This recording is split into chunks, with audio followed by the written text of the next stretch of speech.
All right, welcome to the 2024 Symposium, Day 2.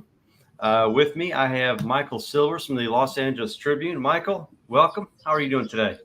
It's great. I'm sitting here because we have people following, but I'm sitting here at a winery and I'm sitting in a beautiful outside. The flowers are blooming. The weather is beautiful today. It's getting really hot, and I'm just thinking it's amazing how, in this environment, it's still about everything out here is there's technology involved somewhere, somehow. Look, I'm on a laptop, right?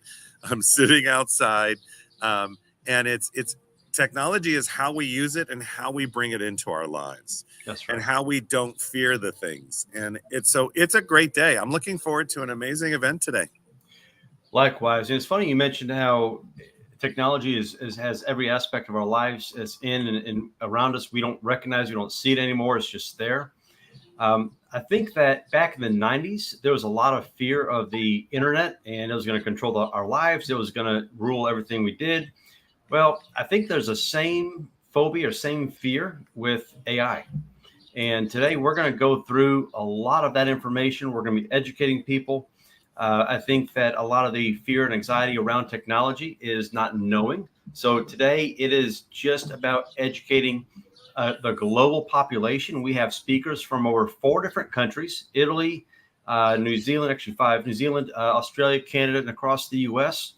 We're broadcasting into at least 8 countries that I'm aware of. We have the LA Tribune's Women's Journal coming up. We have the podcasting panel. We have an insurance claims panel. We have social selling on social media, audience engagement on social media, marketing panels, talking about ethics, and a whole lot more. We have solo speakers, keynote speakers. It's going to be a really exciting day. I want to mention real quick that a lot of background noise right there, but I want to mention real quick that if you text the word AI or the letters AI to 512-865-4065, this will enable you to communicate to a new product. It's a new experience uh, where you can try out a voice bot and also a text bot. It's not canned responses. You can ask about speaker bios. You can we'll be pushing out information about a mastermind on how to use artificial intelligence next week. And again, all this is free. We don't charge for anything. We don't pitch anything. This is just free education. The number one goal of this symposium is to educate the global community at large about the new upcoming technology. And then also, when you text that AI to 512-865-4065, this will enable us to push out 30 days of helpful tricks, tips of how you can leverage AI in your business, in your personal life, to make things easier, to become educated, and things that I believe will add real value to you and the people around you and your family and friends. The great thing about that too is it is how we bring it to others. And, sometimes there'll be a tech issue. Um, I'm working with a group right now that's trying to do a stream for something they're doing. And like, it's just not working. Right. And I'm like, turn Right. it off, turn it back on, set it in, plug it in. And sometimes just do whatever, turn your laptop around so they can all see, instead of putting it on the big screen. That's the point where you go with the flow, or you find like my grandson, right? I grab my grandson, he can fix anything, because he's grown up in technology. That's It's right. part of there's no fear around it because it's part of life. It's taking a step forward every day. When we were babies, we took a step forward every single day, and it's really just taking a step forward. And how much do I need to know? That's the other part too. Is is i it, it becomes part of what I do, and there's things that happen. And by the way, your wonderful AI bot, it's like I have a new friend, so it's awesome. I got it as a she already, so she's been texting me and she says hi and what's your name, it's great. um, but it is truly taking that to the next level. And the great thing about today too is that for those of you who have a message, or you're an author, a speaker, a trainer, you're in tech, you're a programmer, you have a voice, however you want that voice to be, whether maybe programming is your voice. We have, the podcast division that they get their voice out, and everybody has something to say. We always say, as long as we try to keep it non-political, non-polarizing, but it's get your voice out there. For the Women's Journal, having an ability for these women authors to get their voice out there. And there's a lot of people within the technology realm who do that, and they've done that for a long time. And look at how TEDx grew up. Look at all the different conferences and where they came from. And it's you have a message. Are you making a difference in the world? So if you're, like our AI companies that we talk to, they really feel this is how we're making a difference. This is how we're going to make the planet better, not worse. And just getting people to understand what that mission is behind it. Mission driven is what we're always looking for. And today on this stream, it's all about mission driven.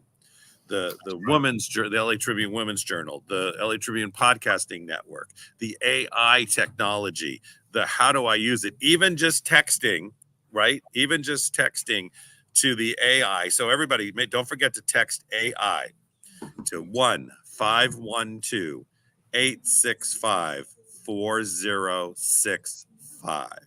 Don't forget to do that, because you're interacting and you can see how some of that interaction works.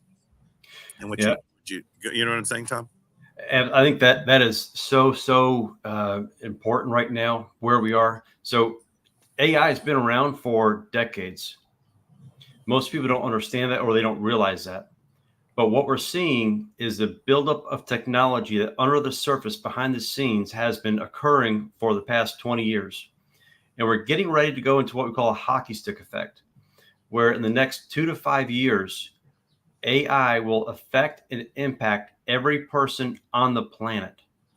And if you don't understand it, it causes fear. So we're on a mission. You mentioned being mission focused.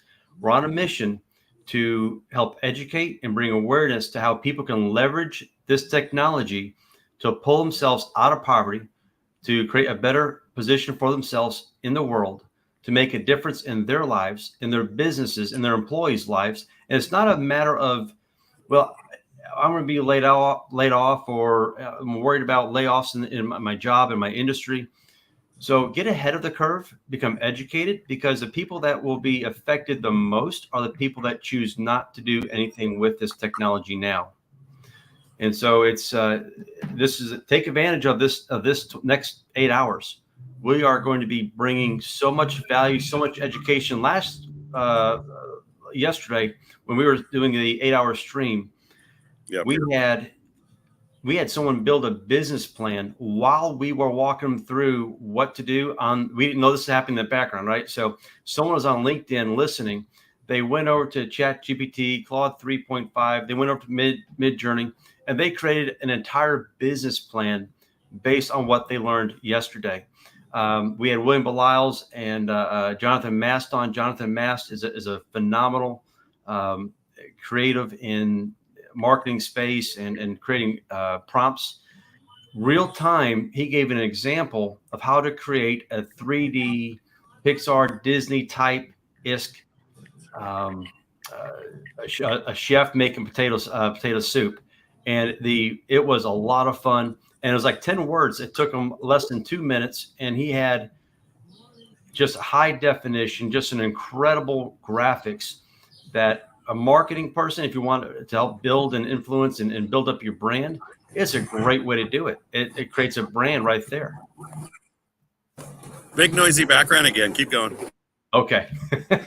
So if you're a blogger or a podcaster, to have the LA Tribune Podcast Network, we are bringing a lot of folks in that do podcasts, the technology behind that, how you can save costs, how you can increase your production, how you're able to leverage AI, leverage technology to reach a broader audience, to engage your audience more, faster, build your audience beyond just what you might think you might be able to do. Leveraging technology properly produces some great results. And it is really about, part of it is to see, I'm sitting back now because I'm thinking, but it is about really getting that part of yourself, and the things that we do to do that. So, because here, part of what we're trying to really put together is, so this is a newspaper media company. that is all over, obviously, information and enriching that. But at the same time, it's about getting your story out there. And also, Right. how do we educate people to have that comfort level for whatever it is that's going on? And, we're looking for those messages because we're always looking, how do we create it in a way that people can hear it? With media and newspaper, you're always doing that. And with AI, it's the same thing. How are the companies that are coming out there? Or even, when something new comes and people are like, oh, I don't do that, I don't touch that. I mean, look at the microwave. It went from, I'm never going to cook on that thing, to, we won't even tell the numbers what it did. And that was in just a couple of years. Literally every household in America had the microwave I think it was like a 3-year period. I'll get the exact stats. We got to talk about that one day, because it's a stunning industry model. But the biggest thing here is it's in your life already. It's already been there. It's already here. It's in everything we're doing. And it's, we talk about AI, but it's really about your message. Is your message out there? And even as a podcaster, well, I can't do that. We tell all you have to do is get on a phone for 20 minutes, 4 times a month. You're done. You got your podcast. Getting it out there is the easy part now. It's, do you have the habit? Do you have the ability just to sit down for 20 minutes, 4 times a month? Just do it all in one shot, and boom, you've got your message out there. And at the back end of that, it's all between the advertisers and sponsors, and that's our job. That's what we do. So let us do what we do best. Get your message out there. And AI is making it actually really simple and easy. And that's the great thing about it. If you embrace the technology, and still, you had ethical panels, right? You're having ethical, you're talking about the ethics of it. That's an important piece as you move forward. Yeah, it's funny you mentioned the messaging. So with technology, language, that barrier to reach additional audiences has been removed. Hector Gomez, he's going to be talking in a couple hours. He's going to be introducing himself, his digital twin, doppelganger. He developed an AI version of himself. And he can speak in over 50 different languages. And he's going to be speaking today, I believe, in Spanish, Mandarin, French, and Tagalog from the Philippines. Language is no longer a barrier. So if you use technology, you can have a podcast, convert that podcast into just about any language that you want to broadcast in. And amazingly, you now, instead of being limited to the demographic that only speaks your language, you can virtually be global and have a global audience, because your message is being automatically translated in almost any language you could imagine. And that's just one piece. And that's without you doing any additional work. And that's it. The beauty of what we do, and really how this looks, is how do you position yourself? And for those of you who are an owner, be the best you can. Learn everything that's out there. Just be a great leader. That's why we're doing such a series on leadership, because it's about being a great leader. If you're an employee, be the best employee you can be, because be a service to the people around you. Whatever it is that you do, whatever message you take forward, if you're an entrepreneur, if you're a small business owner, if you're a large business owner, if you have a corporation, just realize your message is making a difference somewhere. Everything you're doing is making a difference.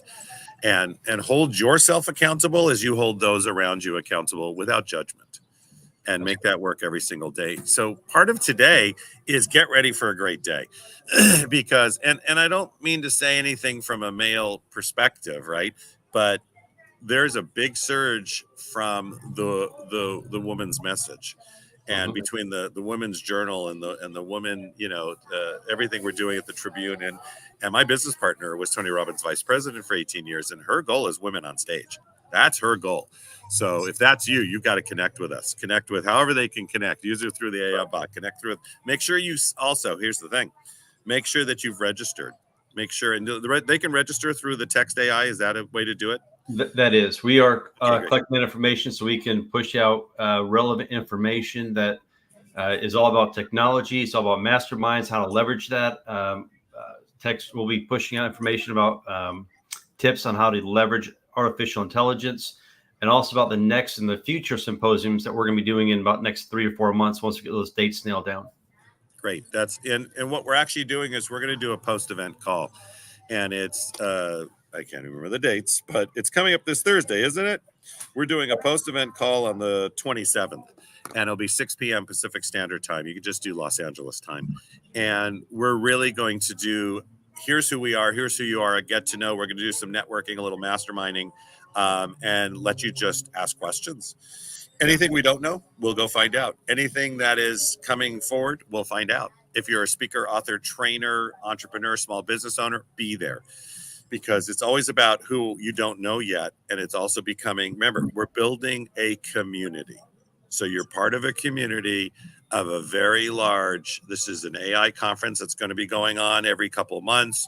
You're part of a message, you're part of a system. If nothing else, you're just in that learning triangle, and don't miss that. So make sure you text AI to 1-512-865-4065. And Tom and I too, we're there. We're not like removed 10 steps away. We're on LinkedIn. Look us up. And the thing is, on LinkedIn, don't look us up to try to sell us something.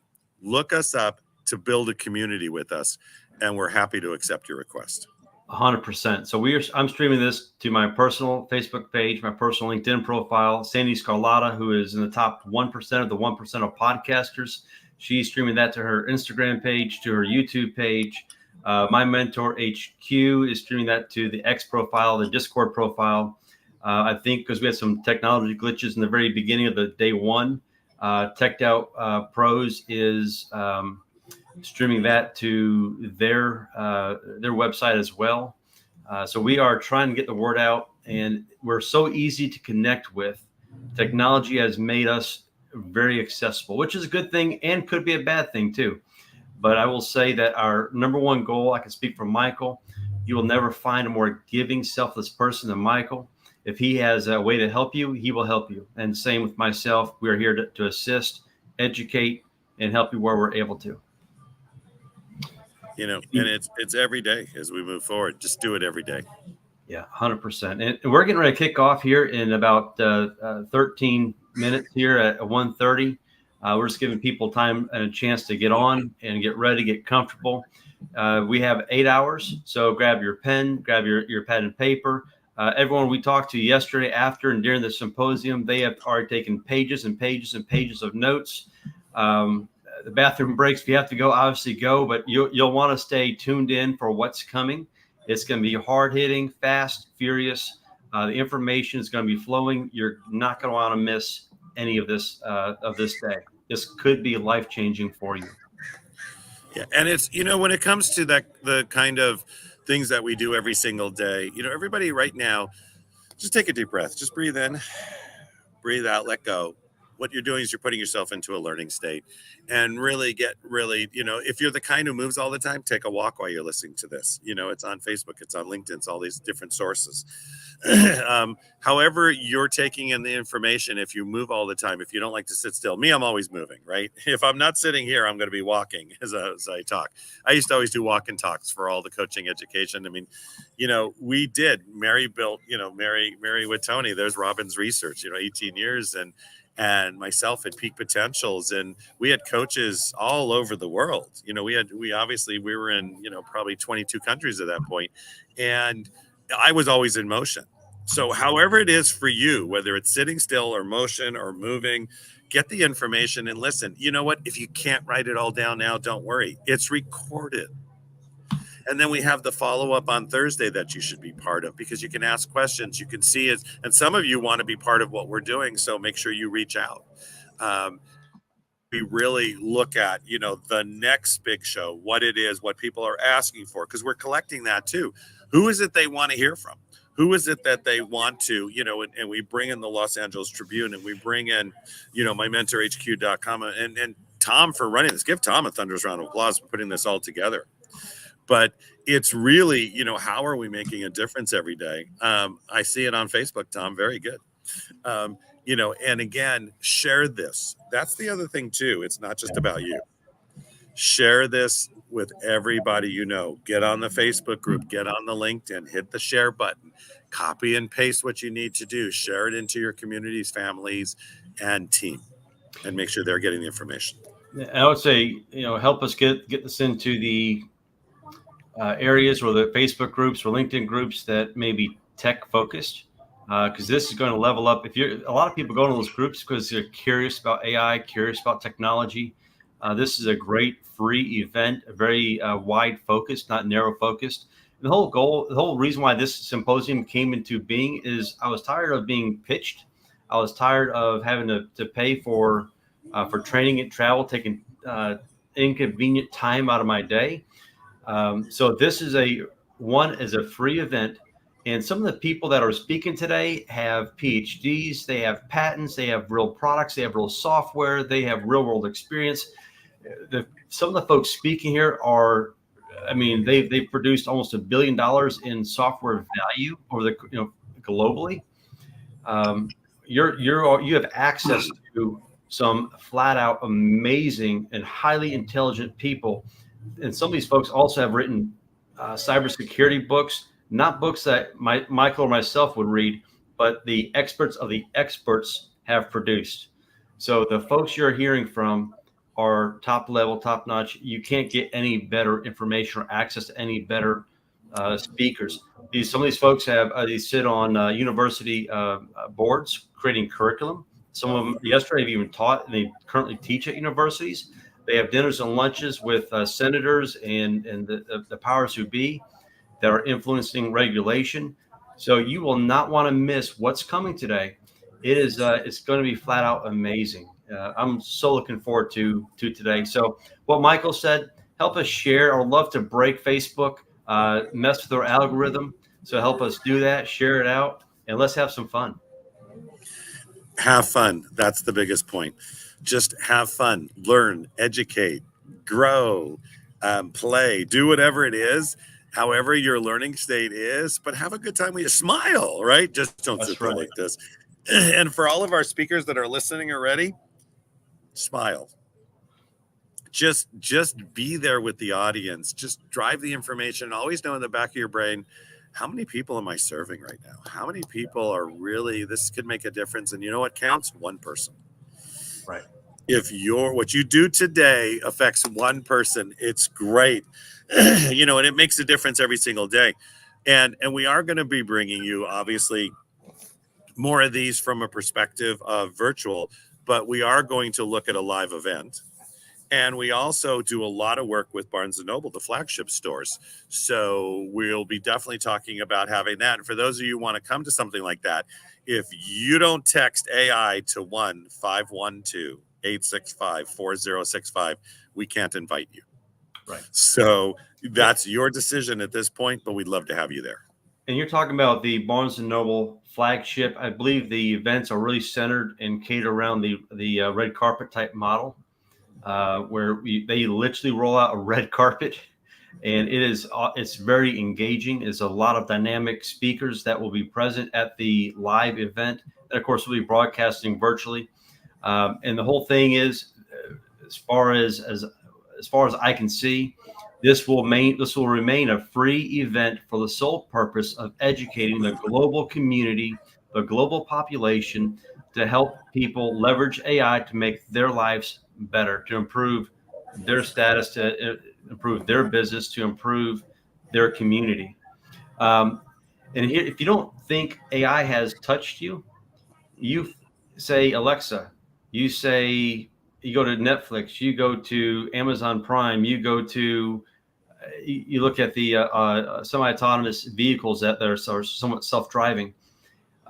There is so much technology in every aspect of our lives, and what we don't see, but what we're getting ready to see is the visible technology that we can see. So for the past 20 years, it's been there. It's been developed by large corporations and software developers. It's been behind the scenes. But the hockey stick effect, like we're talking about, is starting to trickle out to the everyday population, small business owners, where they can take advantage, and one person can do the work of 10, or 10 can produce the work of 100. Yeah, and that makes a big difference. You might want to drop Karen off for the moment, just put her back in the. But it does. It is really about how we are, how we're being most productive. And are we taking it to the health of the planet? Are we taking it to the health of our children and I have grandchildren, right? And what are we leaving them? And every day that makes a difference. So we have 5 minutes to go, and then we are rocking and rolling. We haven't even started the show yet. I know. We're just having a chat right now, and we're just really there for all of you, saying just join us in what we're doing from whatever that perspective is for you. But I'm serious about making sure that you are registered, because then we have the post event coming up, and then our future events, and then our live events we'd love you to be at, because it's about, and for those of you who are speakers or trainers or done stage or would like to do more stage, let us know. But we don't know unless you show up. We don't know what you're bringing to the world unless you show up. And this is all about showing up. Either you're there or you're not. We don't chase you. We don't go after you. You come to us and say, I want to play. How does that look? And when we figure it out from there. So, Tom, you're going to have a great event today. I am looking forward to the feedback's been tremendous. I've been watching the streams. I've been listening to as I was driving the other day, because I'm always in motion. And I've been looking at the comments, and it's just been spectacular. Yeah, this is, I've learned some things that have been absolutely phenomenal. There was a situation where AI, with their permission, AI was listening in on a couple's conversation, and it picked up the fact that the woman, that lady, could have been in a domestic or abusive relationship. And there are a lot of good points that can come from AI. It's not all bad. It's not all Skynet and bad AI, bad technology. There's a lot of good that's going to come from this as well, and it already has. Yeah. There is, and there's more, and it's just begun. Think of it that way. Yeah. Right. And how it's going to be, and what we're going to do. And we still live our lives every day, and you still have to do the things you do every day, but it just is, it's part of everything it's already part of everything. So just embrace. Yeah, it's going to be fun. So we have 8 hours. Get ready, buckle up. Last call I'm going to say is, if you're watching this right now on YouTube, on Instagram, on Facebook, on any of the social media platforms, please share this out with your platform, your community, your circle of influence. And the reason being is you influence people that we will never be able to influence. And if they share it, then that just furthers the message, right? And again, it's all about how can we help people? How can we educate people? And so that's what this is all about. You'll learn about people as they, in their businesses, as they, introduce themselves. But really, a lot of these experts have come on today just to share their knowledge. They aren't getting paid. They aren't collecting any money. There's nothing to be gained, but it is just them sharing information, sharing their heart, sharing of their knowledge and their experience to help the next person behind them. That's right. Well, just 2 minutes to go, everybody. Just have a great show today. Learn a lot. Make sure all of you are comfortable where you are, moving, driving, whatever it is. Have some water, have some food, take the information, and learn at the end of the day. If there's one thing you've learned, you've had a great event. If there's one thing I've learned today, that's what counts. Absolutely. Well, we are getting ready to bring up our co-host. Karen, are you ready? She may not quite be ready, but I think we have two folks that are still kind of getting ready here. I'd like to bring on to the stage Sandy Scarlotta. All right. I'm going to give it up to you two. You guys are awesome. Appreciate it. By the way, you have a blessing at the moment, because you have a woman on stage right now who is one of the top podcasters on the planet, but it's always been about how can I serve? Her podcast and everything she does with Happiness Solve is about how can I serve more? And that's always the question coming from her. So you're blessed to have her on. Tom, you're amazing what you're bringing out there. All of you have a great time. And Tom, you can take me out of studio. You guys are awesome. Hey, Sandy. Hey, Michael. Bye. Have a great day. He is absolutely awesome. Well, are you ready for today? I am ready. I am beyond ready. It's going to be a long day for us, but and I'm happy because it's going to be 100 freaking degrees Oh my in God. Virginia, outside of Washington, D.C. And I ran out to the grocery store and I'm like, I am not leaving the house the rest of the day. I actually had to close my curtains because it gets so hot in here. So I have the black, I'm like, whew. Awesome. It is hot, but it's not going to be as hot as this No. event. That's for sure, right? There you go. Well, I'm excited to introduce the LA Tribune Women's Journal. I can't thank the LA Tribune and the Women's Journal enough for their support. And from a woman's perspective and how they utilize artificial intelligence and all the things that y'all are going to cover. So I'm going to give that over to y'all, and I'll be in the background. If you guys need anything, just holler. All right. Thank you, Tom. Thank you, Tom. And let's bring up these amazing women. We've got Nicole and ups. We're both doing it at the same time, Tom. I'll let you do it. Hands off. Go for it. All right. I was going to try to say all your names, and I'm just going to bring you up. I think that Karen is having, Karen, you're on your phone. I can add you on at any time. We've been texting. She's having some computer issues. Tech. Can't live with it. You can't live without it. You know, I used to say that all the time about my husband, but you know, now it's the computer technology. All right. So welcome everyone. So excited that you're here today. Why don't we just go around and do a brief introduction about who you are? So we'll start with you, Debbie. Well, first and foremost, thank you for having me. This is so exciting, and I've really been looking forward to it. My name is Debbie Prediger, and I have a community where it's all about empowering others. And I really help heart-centered entrepreneurs step into the coaching space in a way of helping them shine with their message and their mission. Love it. Love it. Nicole. Hello, everyone. I'm so excited to be here with all of you today and seeing familiar faces. I am a transformational coach, and I really help women really erase self-doubt and really step into all that they can do and create extraordinary results in their life and vitality. So I'm very honored to be here. Thank you. Oh, thank you. Thank you so much, Nicole. And Cheryl. Cheryl, you just need to unmute. We're just introducing ourselves. Yeah, right now. Perfect. Good morning. How's everyone doing? So I'm Cheryl Mizell, and what my mission and passion is to help women let go of their BS, their belief system, so they can wake up to their wow, which is my new podcast that just started.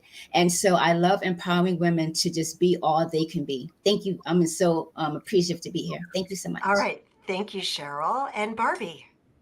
Hi, I'm Barbie Ray, and like Debbie, I like to empower women, and I work with AI. I love it, and I love helping women improve themselves and the people around them. Fantastic. Thank you, Barbie. Okay. I'm going to have a hard time pronouncing your name. Is it Jackie? Yay, that's right. It's Jackie. Okay, so it's just Jackie. It is. It's not just Jackie, the amazing Jackie Wilkinson. But you never know, right? No, I know. It's because it's short for Jacqueline, so it's that's why it confuses people. But yeah, it's Jackie. So I'm Jackie Wilkinson, and amazing to be here. Thank you so much for inviting me. I'm known for turning the tables on trauma, where my journey of resilience and vulnerability has transformed my scars into strength. And I want to leverage the power of AI to get my message out to help as many people as possible around the globe. Fantastic. And where are you joining us from? I'm joining you from Italy, but I'm from the UK, but I'm living in Italy at the moment. Oh, I tell you, you're the second person in the past few weeks. That is the last person I spoke with. She's American, just decided to live in Italy and has not lived in the States for over 20 years. I'm like, wow. Yeah, that's nice. Incredible. So that's why the spelling is because see, here in the United States, it would be Jackie, or Yes, yeah, that's different variations. All right, that was a perfect transition, Jackie. So thank you for queuing that up. How do each of you use AI for your business and to serve your clients? And I'll do reverse order. We'll start with you, Jackie. So I've used ChatGPT actually to help write scripts. So for example, when I want to create short video content, ChatGPT does that all for you automatically. It's extraordinarily useful. So, for example, I can ask it to write in my style, my tone, my voice in accordance with my mission and my identity. And it's able to produce a 60-second script that I can use for the purposes of social media to, as I mentioned before, leverage my message to get it out to the wider audience. And it can add things like, engaging hooks right at the beginning to get people interested, but also ending with your signature. So mine is obviously turning the tables on trauma. It's a really powerful tool. So I use that. Fantastic. And Barbie, how about you? Well, I use like Jackie, I use ChatGPT, and I have used it for branding. I have developed logos. I have used it for background, pictures. I have it create pictures for my background on LinkedIn, my background on Facebook, and I use it for creative ideas. So if I'm doing a keynote and I want to fit it comfortably into a specific place, I ask ChatGPT, you feed it all your information, your books, all of your stories and everything. And in my voice, what would be the 5 best topics to choose for this particular podium? And it will create it for you. Love that. I've gotten so many great ideas. I had to keep my notebook handy so I can just write things down. Incredible. All right. And Cheryl, how about you? And don't forget to unmute. There you go. Yes, thank you. Yeah, just like Barbie, I actually used it for my podcast when I'm creating podcasts. I ask it to give me different titles. I say, hey, give me 3 to 5 titles regarding a particular issue. What I do is I put the background of my description of my podcast into ChatGPT, tell it this is the message that I want to send. And it actually spits out, I say if I want to do a TED Talk or a podcast or a speech, and it spits out like maybe 1,000 to 1,500 words. And the only thing I do is make sure that it brands to my way of speaking. I say, check the grammar. I say, use conversational tone. And so it spits out, helps me to write my podcast. I also use it in my business. I'm an entrepreneur. And so I want to let everybody know who's watching, if you're a beginner like me, it can be addictive. And so it actually helped me create 3 different workshops HR to help teams how to be a better team. So ChatGPT is awesome and amazing. Thank you. Love it. Yeah, I started using a software called Capshow. It's an AI powered tool for podcasters. And I started using that 18 months ago before ChatGPT was even really, I didn't learn about ChatGPT until last fall, I believe. My son, who's in college, told me about it. You know where that's going, right? And hey, he graduated, right? He's got that piece of paper, all good. So, but it really, really did help elevate my show in a sense that it does the transcription, the show notes, the titles. Titles is huge in podcasting. So that's great that you're using it. I have, I like just the done for you, just upload the episode and it's all done. But it's more cost effective the way you're doing it for sure. And welcome, Karen. Karen, we started out, tech, can't live with it, can't live without it. So I'm just going around right now because this is really kind of your panel, right? Because you're the Women's Journal. But hey, we learn how to wing these things. So they're just talking about how they're using ChatGPT in their work. So Nicole, you're next. All right. Well, yes, I've used it very similarly to many people here too. For being a solo entrepreneur, often you're needing a lot more help in many ways, and now it has come into my life, so I can create programs way faster. I can get emails out to my clients way faster. I can actually help my clients find, if they're looking for a new position in their life, they're using it to find their niche, and I'm showing them how to use it for that.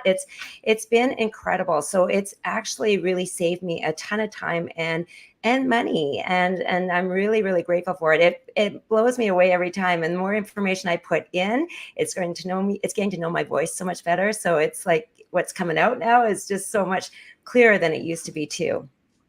Yeah, for sure. When we were closing it up last night, Karen and Tom and I was like, number one, I have to put a sign here. Can ChatGPT do this for me? Because I forget, right? It's about creating those habits. And instead of spending 30 minutes racking my brain to write an email, I'm like, just go to ChatGPT. All right. and Debbie. Yeah, so I use them all the same way as everybody else did, but I love to go a little deeper. So I help my clients by using my custom bots. So we've got bots that'll help you build your website, it'll help you build your course, it'll help you build your branding. There's even your SOPs and if you have a team. So it started with me providing services like this and then designing custom bots and being involved with other people that design these custom bots so that I can leverage and help more people and they can get there faster.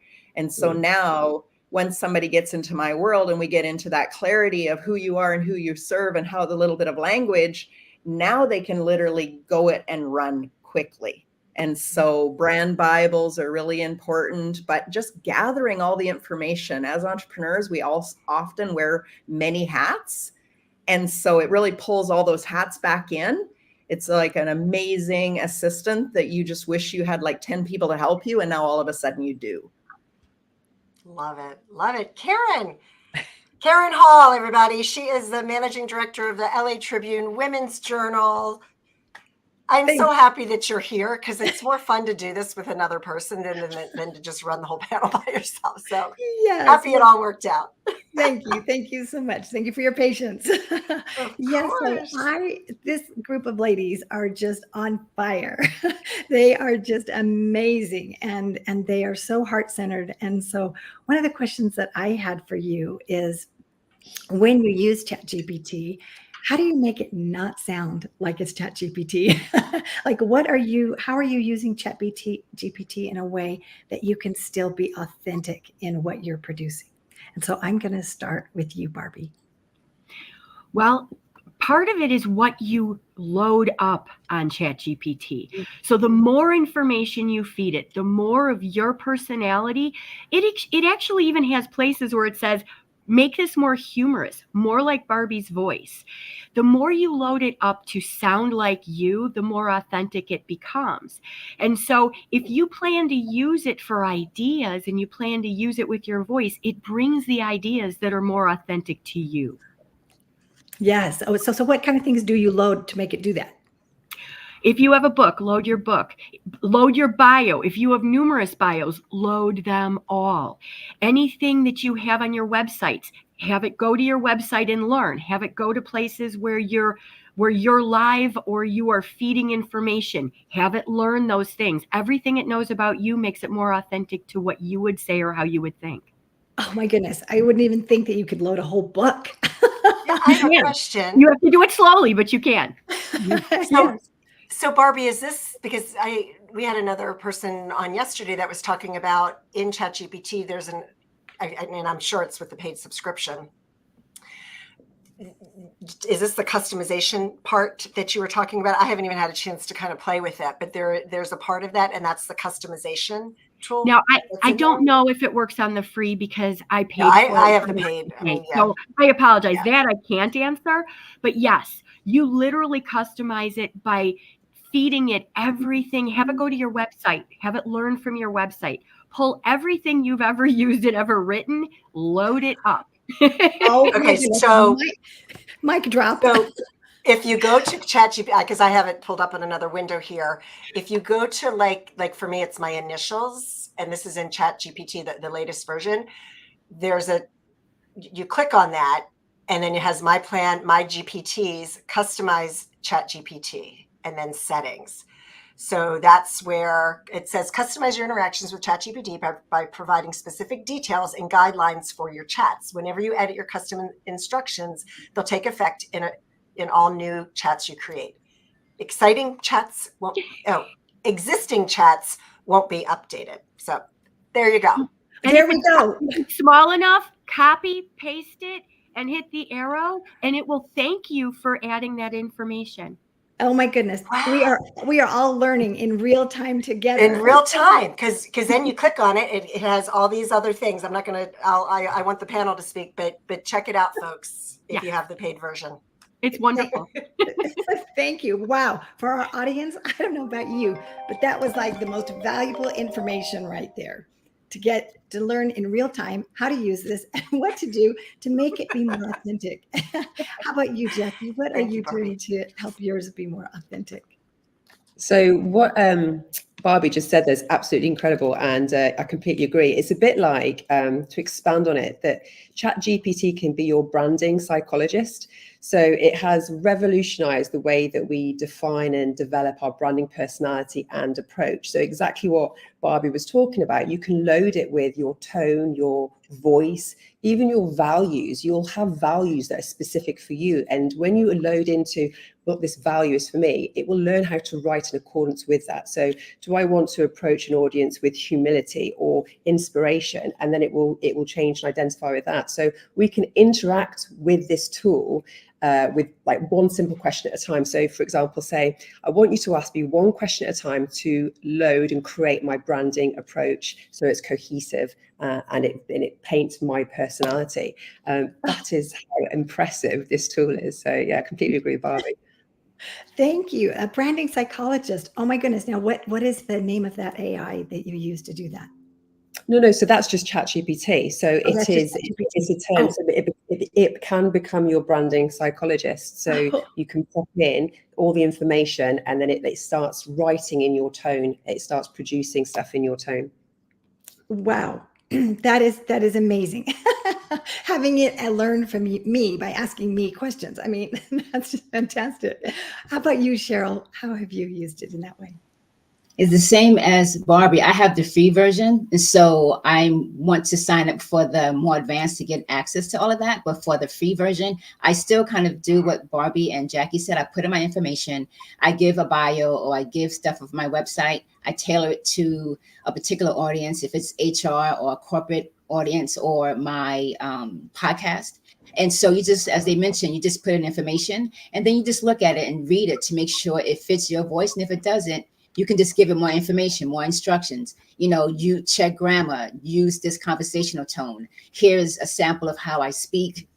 Use these words, because you also want to make sure you come out authentic, right? Even though a word may sound great, if it's not authentic to you and your audience knows, she would never say that word, right? And so I go in and, you know, just put in give it more, like Seymour, feed me. You just feed it more information.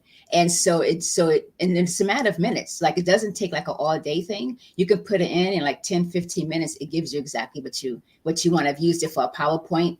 I tailored it to an HR, like I mentioned, an HR team. And so it's just really this AI. I was nervous at first, but now it's like my best friend. So yes.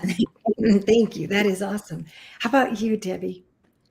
I love these and really just thinking outside the box. So Barbie, I'm very much like you. When I realized that ChatGPT could literally take every piece of information I have out on the internet and all of the free lead magnets that I've ever created for somebody and put them all in there and then help be my personal assistant in the library to say, here's how you could use it. But I love to create quizzes and assessments and surveys and using all of the knowledge and who I speak to doing that. But the one thing that I really shifted for me was when I stopped just using AI and all the different tools, because it isn't just ChatGPT, to how can I coach better, but how can I use it as a tool for my clients to actually have more of me? And when I shifted to that, everything I started pouring into it was if I could duplicate myself. So if every one of them asked me this certain question, how can I create a custom chat bot that will help them ask me the right questions, ask the tone, and then I spit back. So it's more than an FAQ. It's more than a knowledge base that you have on your business. It's your answers, but they only go, because they're a custom chatbot, they only go to your paid clients. So now you've been able to serve them at such a higher level. Instead of like the free lead magnets, now I can, do a real assessment with them, and then I can hand them this to go deeper, and then we can come back and do homework, and we can move the needle further faster. Wow. We one of the members of the audience, Deborah Brady, was right on track with what you were saying. She said, I create my own custom GPTs that are like my assistants who do specific things. And so that is amazing. We're going to have you teach us in real time how to do that. That's fantastic. All right, Nicole, how about you? Yeah, that was so good, Debbie. I agree. It's like having more of you for the people that you're serving, right? Being able to serve them even better.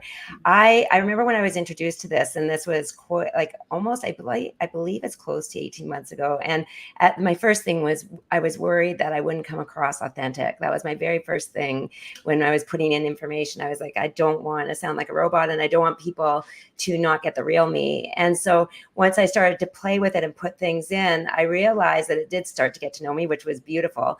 But I always, after every time I put something in and then pull it out, is I go back and I really make sure it is me. So that has been really important for me, is to go back and do that. And the other thing it's really helped me is to be more deductive. Like I'm really thinking about the questions I use now. I'm becoming much more skilled at the questions I need to ask, which is so good even for my coaching business. It's helping me even become a better coach, because I'm actually thinking about my questions at a much deeper level, because whatever I'm going to get out is going to be from what I ask. And so it's really helped me on that level as well, psychologically.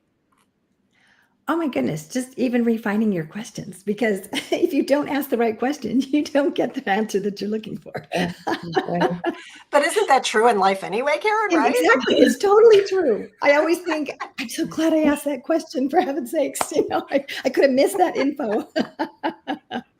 Well, Sandy, I have another question, but did you have a question that you wanted to ask? Please go for it. Go ahead, Karen. Absolutely. So speaking of feeding into ChatGPT, I want to know, what are your prompts that have been the most effective, that you were just like, oh, this is my go-to prompt that I'm going to tell ChatGPT what I want it to do? And I'm going to ask you, Debbie, first, because you have all of these things that you're doing to make it so specific. Wow. So to one prompt, I would say that it's that thing where you've, like Nicole said, you got like fine tune it and you get better and you dig deeper. But at the end you say, how could I optimize this? And it spits out a whole nother thing, and you just get to go a whole level deeper, and just, it's amazing. How can I optimize this? What do you suggest? How can I optimize this? Okay, everybody take notes out there. Write that one down. Very good. And Cheryl, how about you? What's your favorite one? Actually, I love that. I'm going to steal that, Debbie. I love that. I'm going to use that as my last sentence, because what I did was one of the best things I did, I'm about to start in July, for my audience, a 30-day self-care through Facebook. And so I put in a prompt that says, give me a 30-day to 90-day social media campaign. And I put in what I want: self-care, mindset, money. And it actually gave me a 30-day prompt, like affirmations. And then I asked it to customize an activity that goes to each prompt. And so and it spit it out in 10 minutes. I also, I'm a financial coach. So with my clients, I put in a scenario like my client is 45 years old, has 2 children, wants to go on vacation every year, and wants to pay for their college education. And I kept seeing it was spit up, but I'm so excited. It actually gave me feedback in terms of a whole budgeting financial analysis, where it showed them your rent is $2,000, how to save each month to actually have the vacation every year, and to have the college education for their children. So it was just phenomenal. So the more information you give it, as Debbie said, now I'm going to use how can I optimize this more, because maybe then it'll give me a different output. But yes. Well, that was great about, planning out that whole thing with all the affirmations, for 30 days in 10 minutes. Awesome. All right. How about you, Jackie? So what Nicole said previously about the asking questions and getting the right questions to get the right answers, I completely resonate, because it's a bit of a minefield initially, and actually once you get used to actually doing that, but actually the AI tools can help you do that and actually learn from it. And one of the things that I found is really powerful is producing graphics. And there's a tool called Predis AI, which I've come across recently, and it's a really comprehensive tool which helps you create specific social media graphics, and it does it almost instantly. You put in either information and it like pushes it out straight away, and it's a bit like it's the baby of ChatGPT and Canva. It's a combination of those two. And actually, when you look at, they talked about layering yesterday, and when you lay these different tools on top of each other, what they can produce, it is like it's a game changer. It's a force multiplier. So yeah, look out for that one. Could you repeat that for us? Yeah, the name and of spell it for person? us too. So it's Predis, PREDIS.ai. So it's the baby. P-R-E. Say it again. PREDIS. Predis. Predis. Yeah. .ai. As I said, it's ChatGPT meets Canva. That's a baby of them. My heavens. What a fantastic tool. Now that is just Another golden nugget. Another golden nugget. You ladies are so amazing. All right, Nicole, how about you?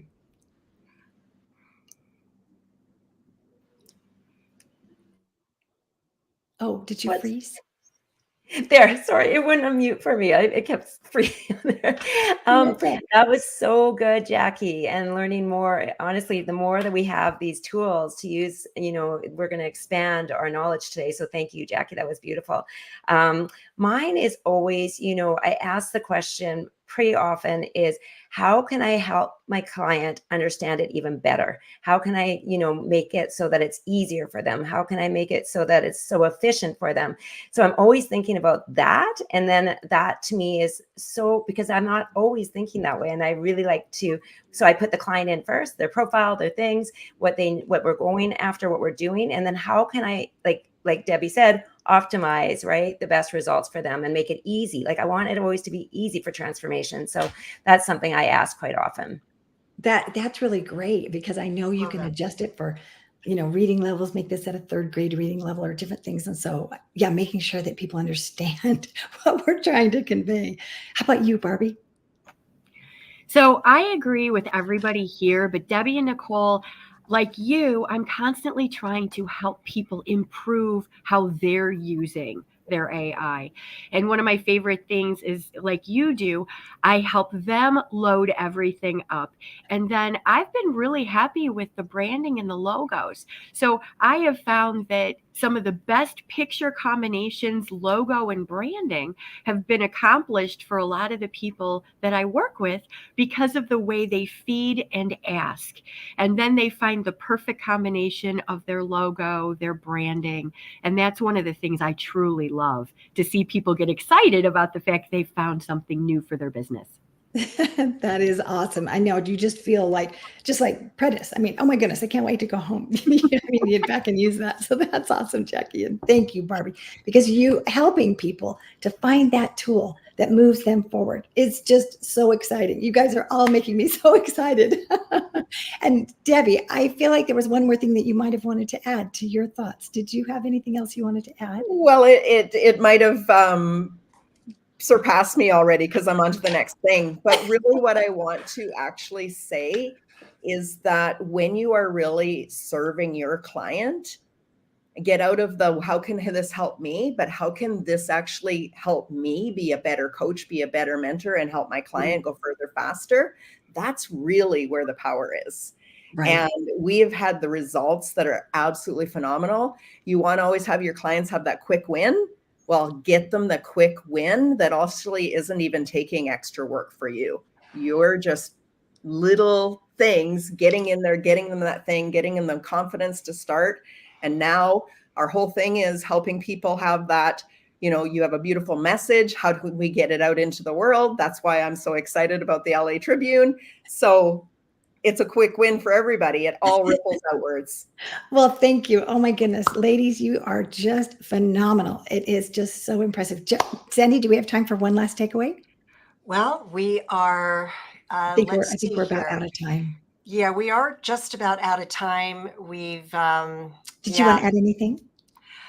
No, I've actually learned so much here today. Thank you. Me too. Me too. These ladies, I tell you, they are so phenomenal. They are just brilliant, and they're on the cutting edge. And I can't wait for all of the audience to read their articles in the Women's Journal when it is released, probably within a month. And so look for them, and look for them beyond the Women's Journal, because they are now speaking at events. We had some of these speakers, the other day at Barnes & Noble. We're going to have another event coming up in July. They're going to be speaking again. And so these ladies are just awesome. And we have more ladies that weren't able to join us today. So, and if any of you are out there are interested in being part of the Los Angeles Tribune Women's Journal or the Spanish Journal, which is coming out. Or if you're interested in speaking, you are welcome to reach out to me and Sandy also with the podcasting division. And so thank you, ladies. Thank you for your amazing nuggets, your awesome takeaways. Thank you for being here with us. We're so grateful for you all. Yes. Thank you, everyone. Tom, you're up. Wow. That was simply amazing. Thank you, ladies. The golden nuggets that were dropped from how to get clarification and give permission for AI to give clarification. There are some assumptions that are built into those large language models, and sometimes you have to clear the deck for the ChatGPTs and the Claudes of the world to actually be able to provide you the results that you want by asking for clarification. So, that was such a great. I learned so much. I don't know if you saw. We actually did some real time training on how to customize. Awesome. Yeah, how to customize ChatGPT, because I learned about that yesterday, but I haven't had a chance to. And I was like, well, let me just see how this works, and it's so simple. So yeah. You have an amazing speaker coming up, you and Tobias, and I'm going to step down from the stage and start customizing my ChatGPT. Awesome. Have fun, guys. Sounds good. Thank you, Sandy. All right, Tobias, I'm excited for this next speaker. Manoj is a wealth of knowledge. Let's bring him up to the stage, and I'm going to start bragging on him as he gets up here. Let's do it. Hello, Manoj. How are you, sir? Good morning. Good morning. Good morning. Himself. We are so excited to have you again. You spoke at the AI Symposium back in March, and really looking to pick up where we left off. And I'd like to give you an opportunity. And please you are a very humble person. Do not be humble for the next 2 minutes. I want you to brag on yourself like you are bragging on your best friend.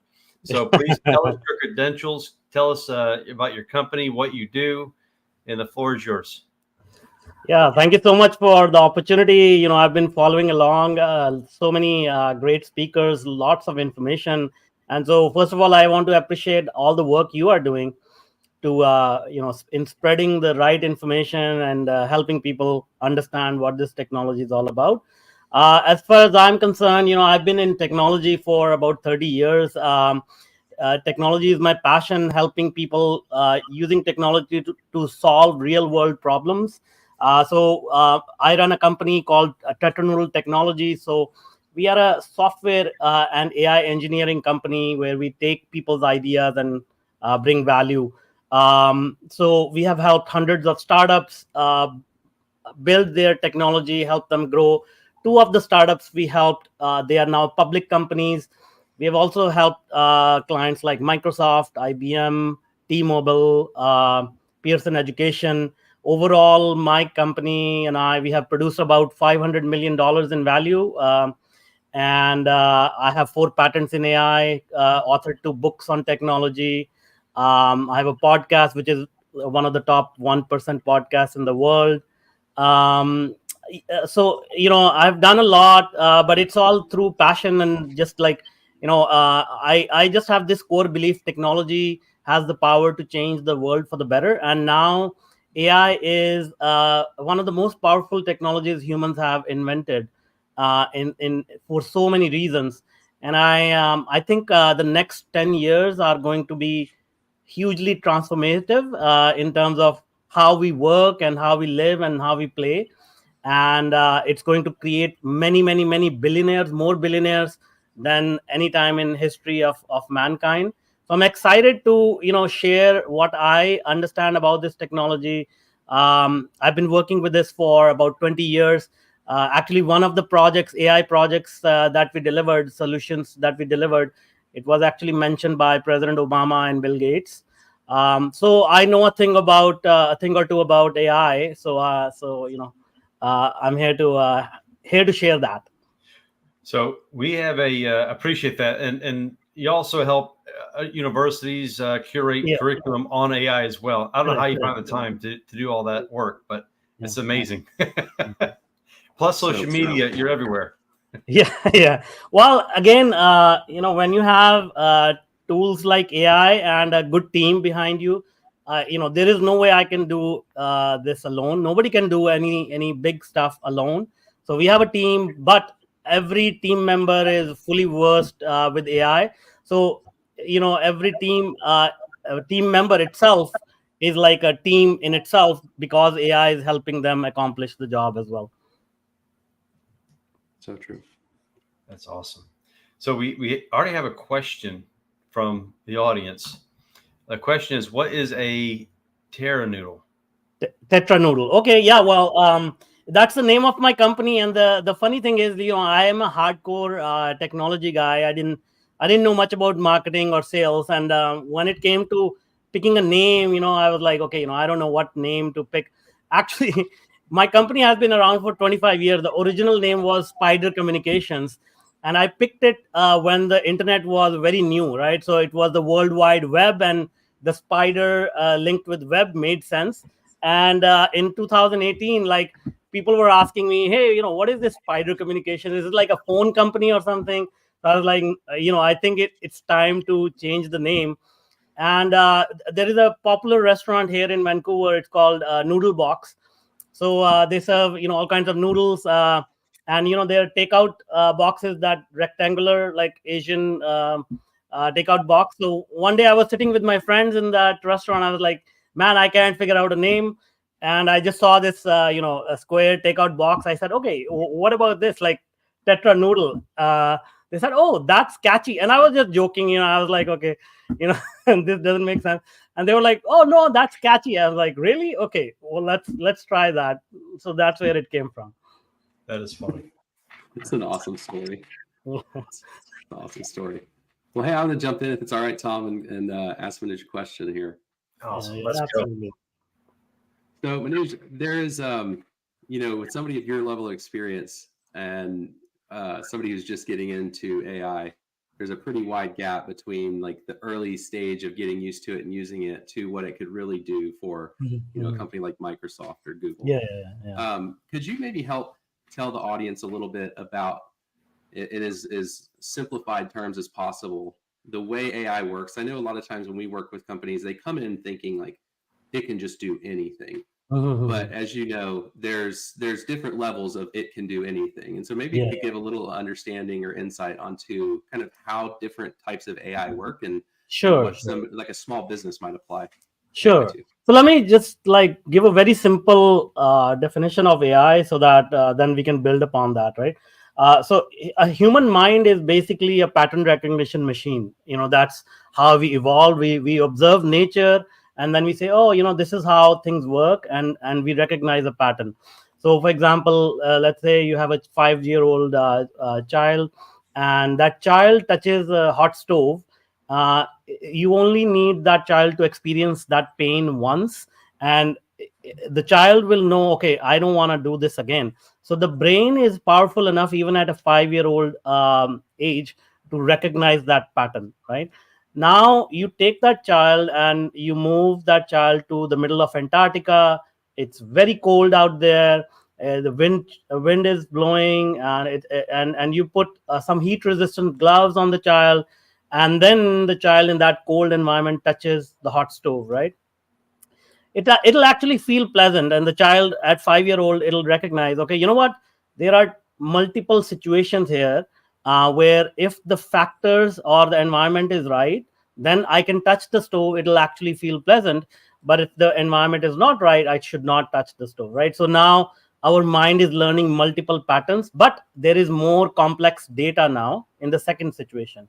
Now you extrapolate that and say, okay, our mind is so powerful, then let's find cure for cancer. Let's predict the weather for next 14 days. Now in these situations, the complexity of the situation and the data points is so complex. There are millions and millions and millions of parameters that a human mind is not able to comprehend all this, right? Our human mind, like even if you take a genius level like Einstein, in their mind they can process about 10-15 variables and then come up with that pattern. But beyond that, machines are needed to recognize the patterns. Machines can ingest like billions and trillions of parameters and can learn the pattern and say, okay, this is what's happening. Based on this data, I can predict in 14 days it's going to be a rainy weather. I can predict that this molecule will actually help with cancer disease or whatever, right? So that is the idea behind AI. It recognizes patterns. Now, when we layer on top of that, what can we do with it? When we start to recognize patterns, we can replicate how we see. So, computer vision is a branch of AI where the computer can actually see what a human can see, right? So you may have seen some demos from ChatGPT where you can upload an image and say, okay, what is in this image? So it uses computer vision to recognize the patterns and says, oh, this is a table, or this is a T-shirt, or what have you. Similar thing, we can produce sound now. Many people are playing around with platforms like 11 Labs. You can upload your sound and it can replicate it. So the idea is it's a pattern recognition machine, and utilizing that fundamental concept as a Lego block, you can do a lot with it. So when people say, I may be able to do everything, if you push the technology far enough, yes, you can do everything. I mean, Sam Altman from OpenAI, he has said that in a few years, $1 billion company is going to be run by one person.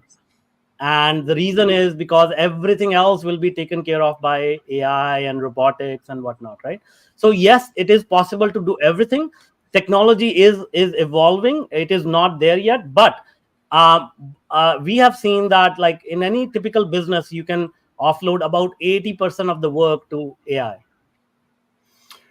That's awesome. I have to ask a question. I think I need to have you build me a system that will enable me to own $1 billion company, and I can just sit back and run it. That's all in jest.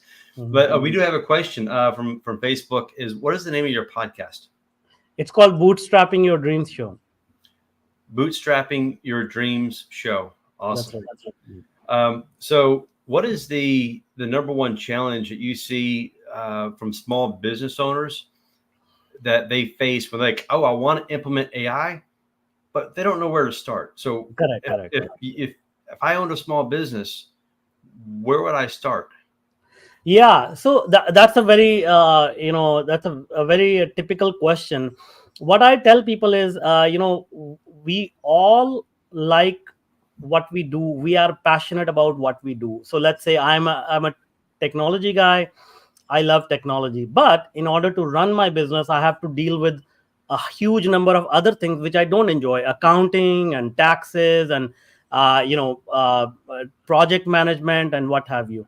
So I ask people, okay, think about what is your passion and what about the things that you don't enjoy, where you spend about 80% of your work. And you can break it down at an organization level, at an individual level, because we all have 80% of our time that we invest in things that we would rather just offload to somebody else and say, please take care of this for me because I don't enjoy this, right? So that 80% is where we will start and say, let's just break down your week. Where did you spend most of your time? If I talk to real estate agents, so we are working with real estate agents, 80% of their time is spent in communication with their clients, prospects, looking for deals, what have you, right? So if we start to chip in and say, okay, how can we give you some time back? Let's say you are spending 5 hours a day typing emails. If we can bring it down to 3 hours a day, you have 2 more hours in that day to do whatever you want to do. In a manufacturing business, there's a lot of time spent in quality assurance. Like, okay, we have the whole assembly line set up, but we want to make sure whatever we are producing, it meets the quality standards. So there are teams of people just checking each and every piece of this widget that is being manufactured. So that's where we can deploy AI to check the quality. So the ideas are endless. I can go on and on giving you examples, but my guidance to people is look at your business and see where you are investing most of the time, which is according to you is unproductive time. Where are you making most of the mistakes? Where can your customers get a better customer experience? Think about these things and then try to automate it, because we are always limited by, okay, I would love to give a better experience to my customers, but I don't have the skills, I don't have the time, or what have you. So that's where you can implement these technologies and save. There are three things basically this technology can do, right? It can save you time, it can save you money, or it can give you new opportunities to make money. These are the three things that businesses care about, right? So it's save you time, save you money, and what was the other thing? uh, Give you new opportunities to make money. So because upselling, creating new services. So I'll give you an example. We are working with an environmental testing company, and they produce.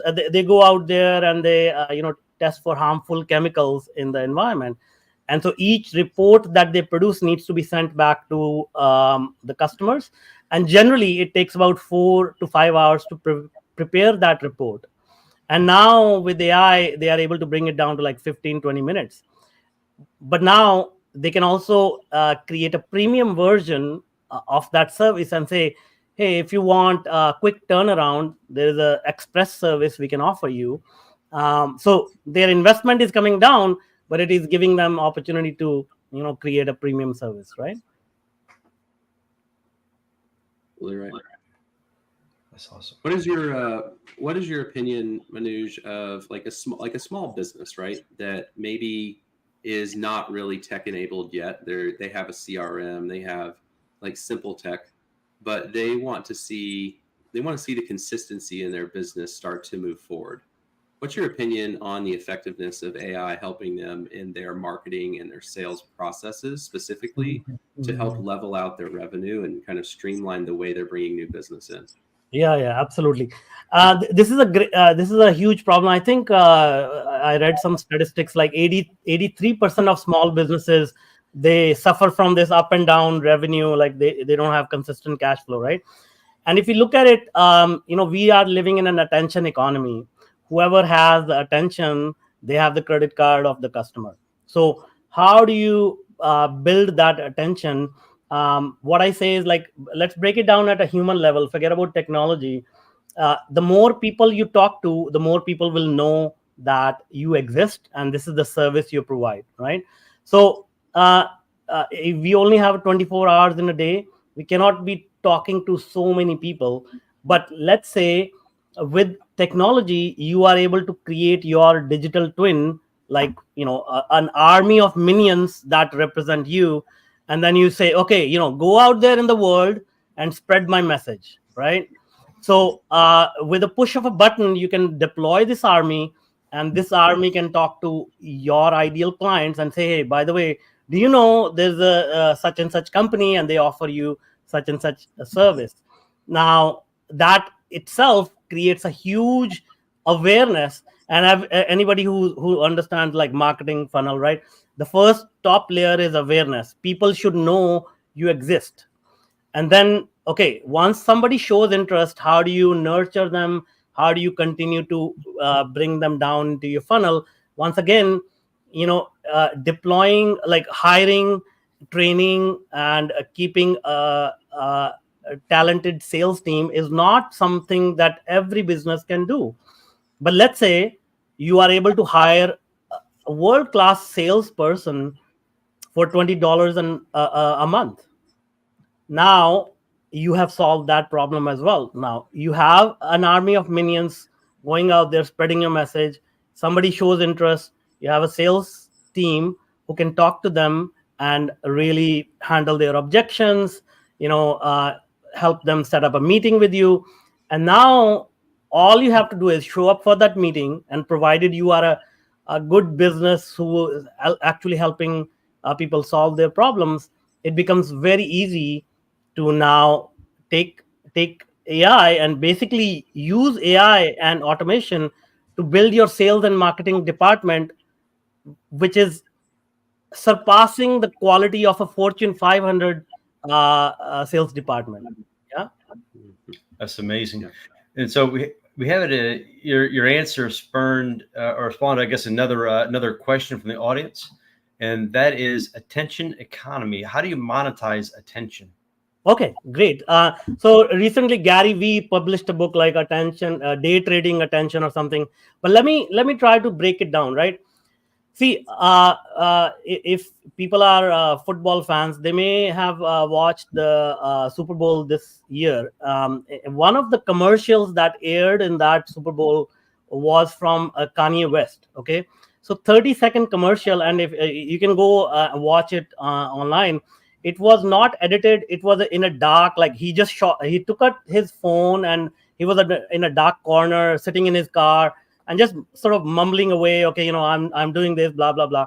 I think that 30-second commercial cost him about $5 million or so, and with that commercial he ended up generating $11 million in revenue.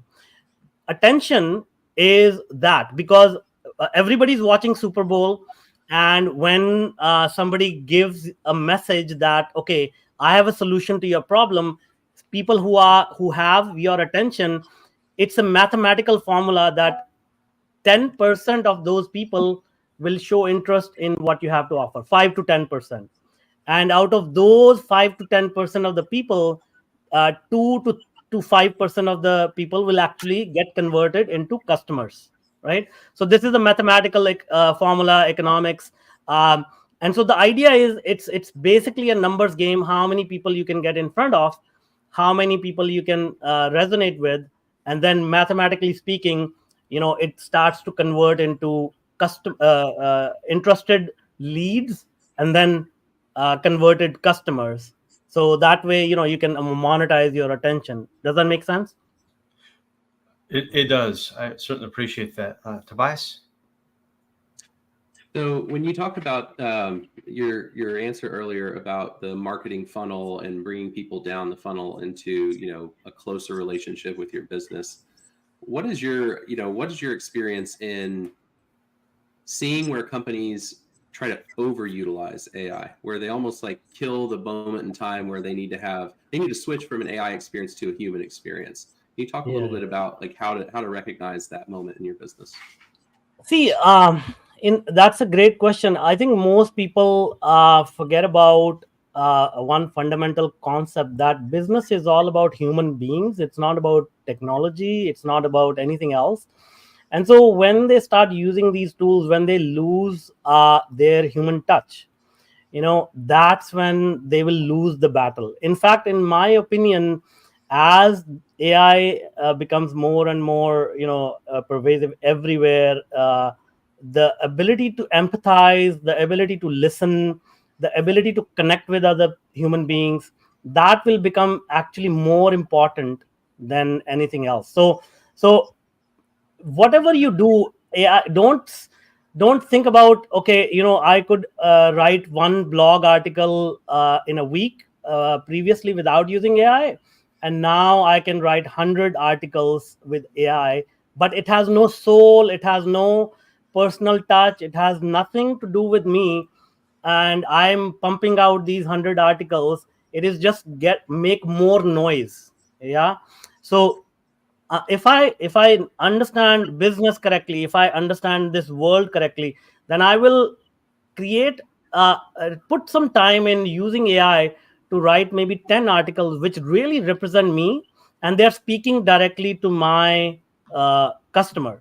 And so that personal touch and that connection and that empathy, that is what is going to bring you more business, not just using AI to do more of what you are doing, and losing that human touch.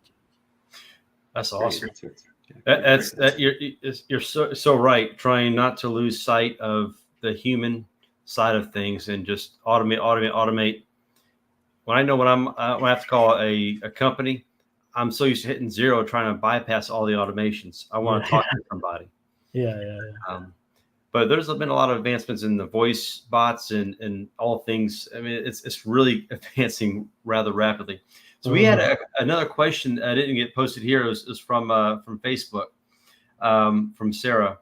I would love to hear, with so many different tools, offers from platforms, are there specific parameters a company should look for in which technology to pursue? It seems like there's a launch of 10 new platforms an hour. So with all the advances and all the new launches, and how do you narrow it down?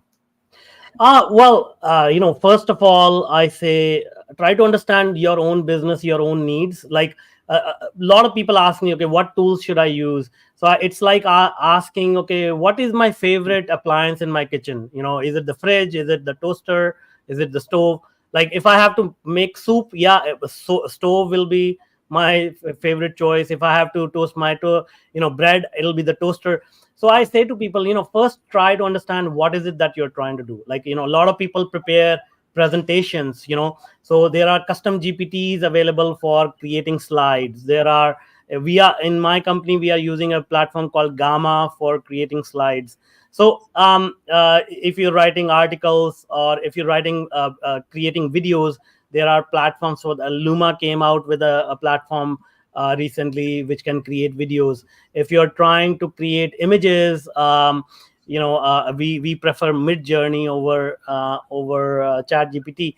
So it's all about first of all understanding what your priority is, what is it that you're trying to do. Secondly, I will always recommend do a little bit due diligence on the company itself. Right now, it's a wild west of AI. Everybody's like sort of coming up with an idea, throwing up a website, and then saying, okay, this is the best tool on the planet. But what ends up happening is, let's say if you like something and you start to build your business process based on that tool, and that tool is just like a high school kid sitting in their basement. If they lose interest, or if they shut down their company like 6 months from now, your business is going to be affected, right? So I always look for, okay, who is the person behind this tool? What is that company? Are they well funded? Are they going to be around? And then I say, okay, this is something of value. This is provided by a person of substance, and their company is well staffed and everything. So if I have a problem, I can reach out to somebody, and then we start to use that tool in our business process, because we want to make sure we are going to train our employees, our teams on that tool. It is going to stay around for a while. The second thing we also do is we just don't go and say, okay, I'm going to pick this tool.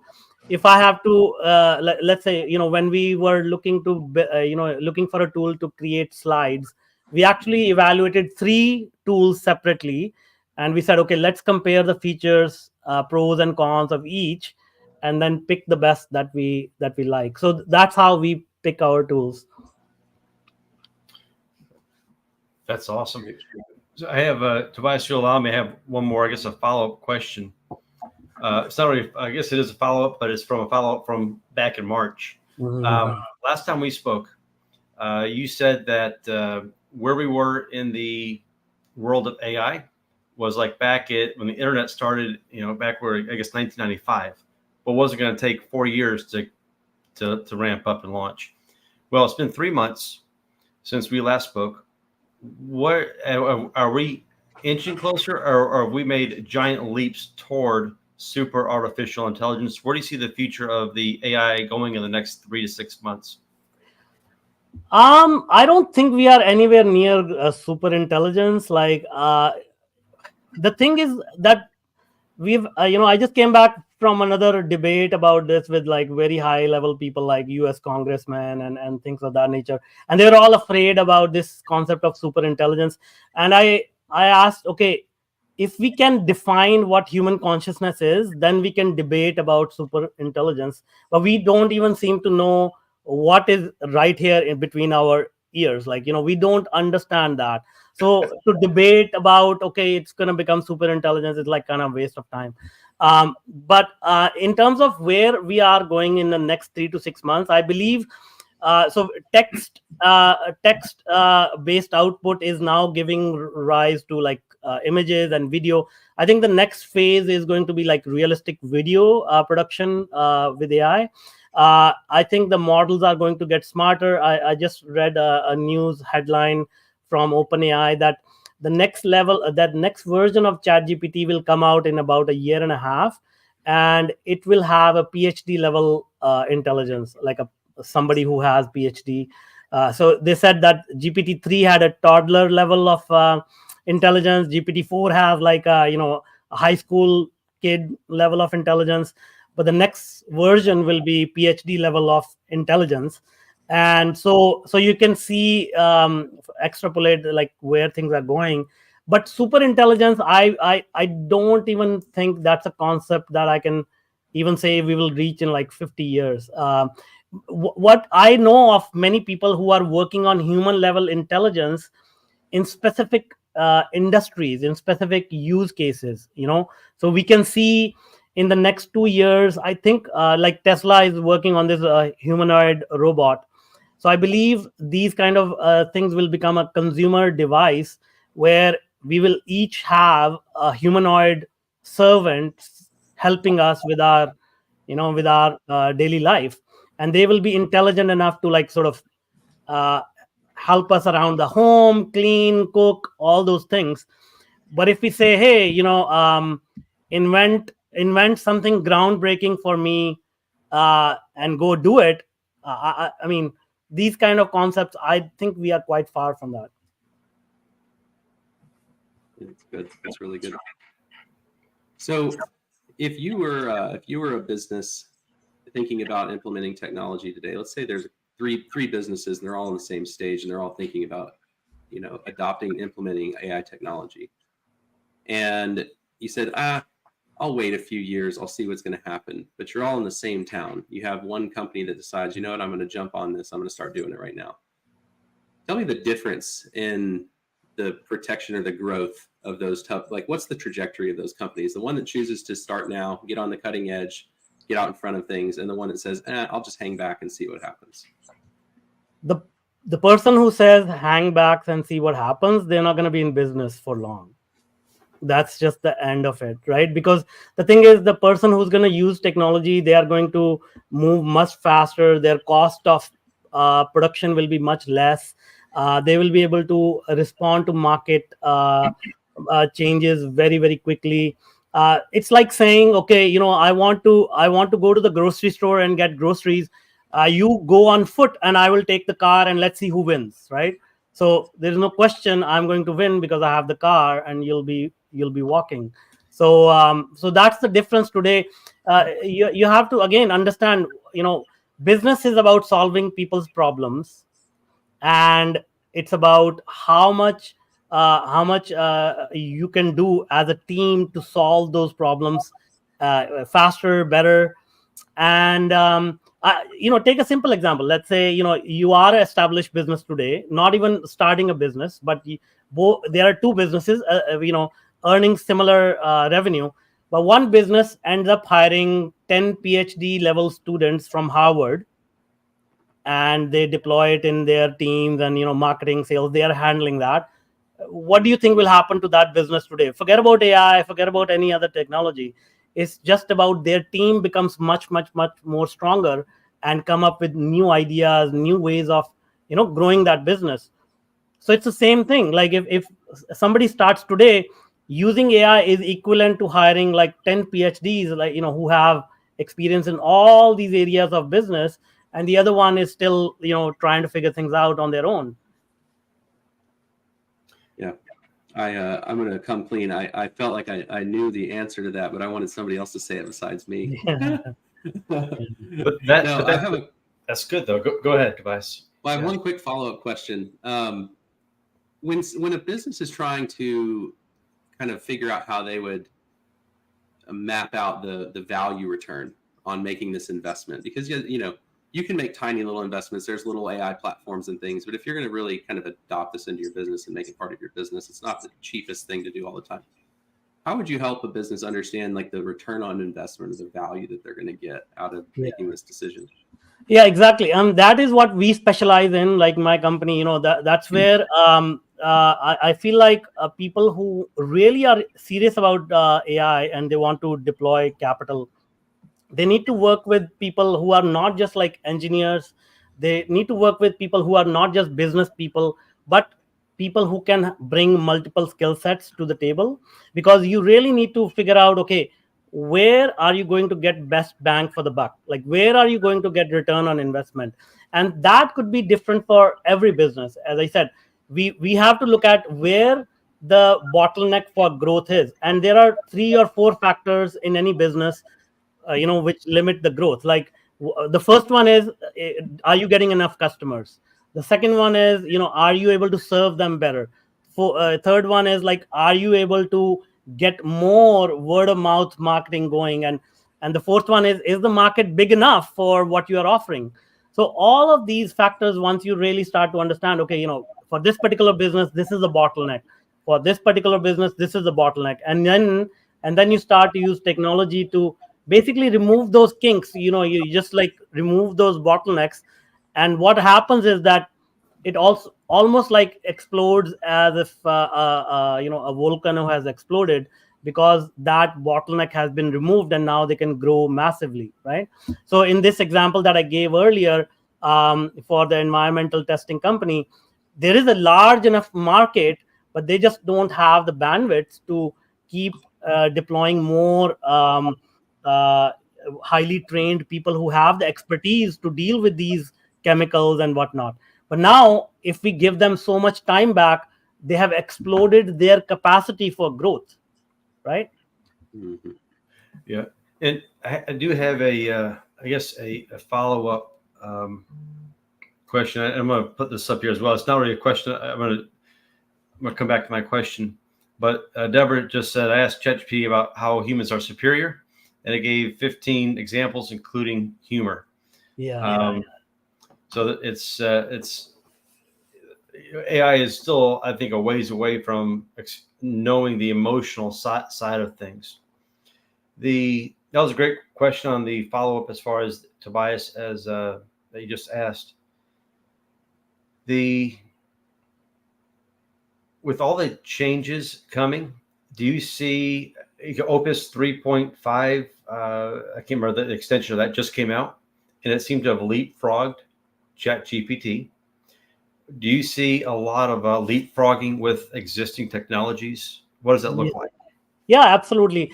Again, think of this as any industry. Let's take a car industry, right? Like, when Henry Ford came out with Model T, there were other car manufacturing company trying to come up with a better technology. So Henry Ford is attributed to inventing the car, but then Toyota became the biggest car company in the world, and now Tesla became the biggest car company in the world. So this is a competition of the underlying technology is similar, just like the car is the car with 4 wheels and a steering wheel and an engine.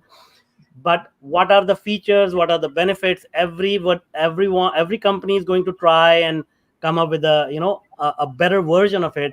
And then another factor will be, many companies will start to come up with specialized AIs for healthcare, for legal, for manufacturing, and what have you, right? So you can start to see a world where there's going to be many specialized AI platforms, and then many AI agents built on top of those platforms, talking to each other, solving problems, and helping whatever needs to be helped with.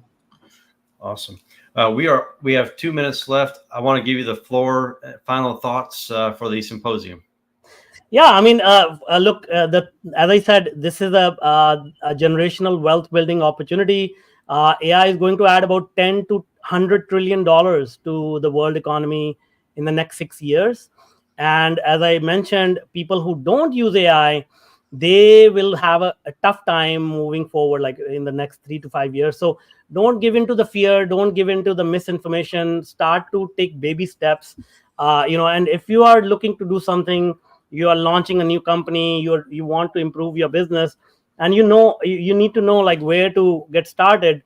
You can talk to experts like myself. My company, we are deploying these AI agents, these AI employees that can handle different departments. So we are working towards that vision of one person running $1 billion company, and it's going to be true in many ways. we are just trying to help people who are ready to take that leap now. It may not be $1 billion company, but hey, even if it's a $1 million, $10 million, $100 million company, that's a great start for people. I love how you're optimistic. That's a great start. You may not be $1 billion, but it might be 100 million. I love the optimism. Yeah. And Love it. Manoj, this was so fun. Really, really awesome. Great answers. Awesome to learn from you. Thank you so Keep much. doing Thank you. keep Thank doing you. the awesome work, man. Thank Love you. it. Well, thank you so much for your time. Well, I'll go ahead and move you off stage, Manoj, and I'll bring on the host of the next panel, which is the LA Tribune podcast panel. Tobias, I'll go ahead and remove you as well. Thank you. Appreciate it. We'll see you soon. Yeah, good to see you, Sandy. Wow. Okay, so in the time that I was off, I've customized my ChatGPT. I'm signing up for Pretis, and my social media manager is excited because it's certainly going to save him time for $30 a month. Boy. So I'm saving time and it's just spending a little bit of money. Yeah. So Manoj said 3 reasons to implement AI in your business. That is to save time, save money, and new opportunities.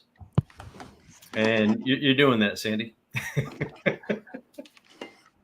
Yep.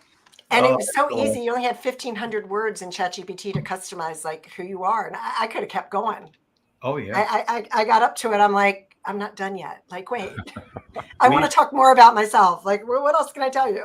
Yeah, it's amazing. So like for a business, we have white papers, we have blogs, we have the website, we have PDFs. And so we were able to upload a lot of information about us, our tone, how we answer things, all those little things that if you customize ChatGPT properly, it makes a big difference in how it responds because it understands your business, understands your personality, understands how you respond, understands your industry.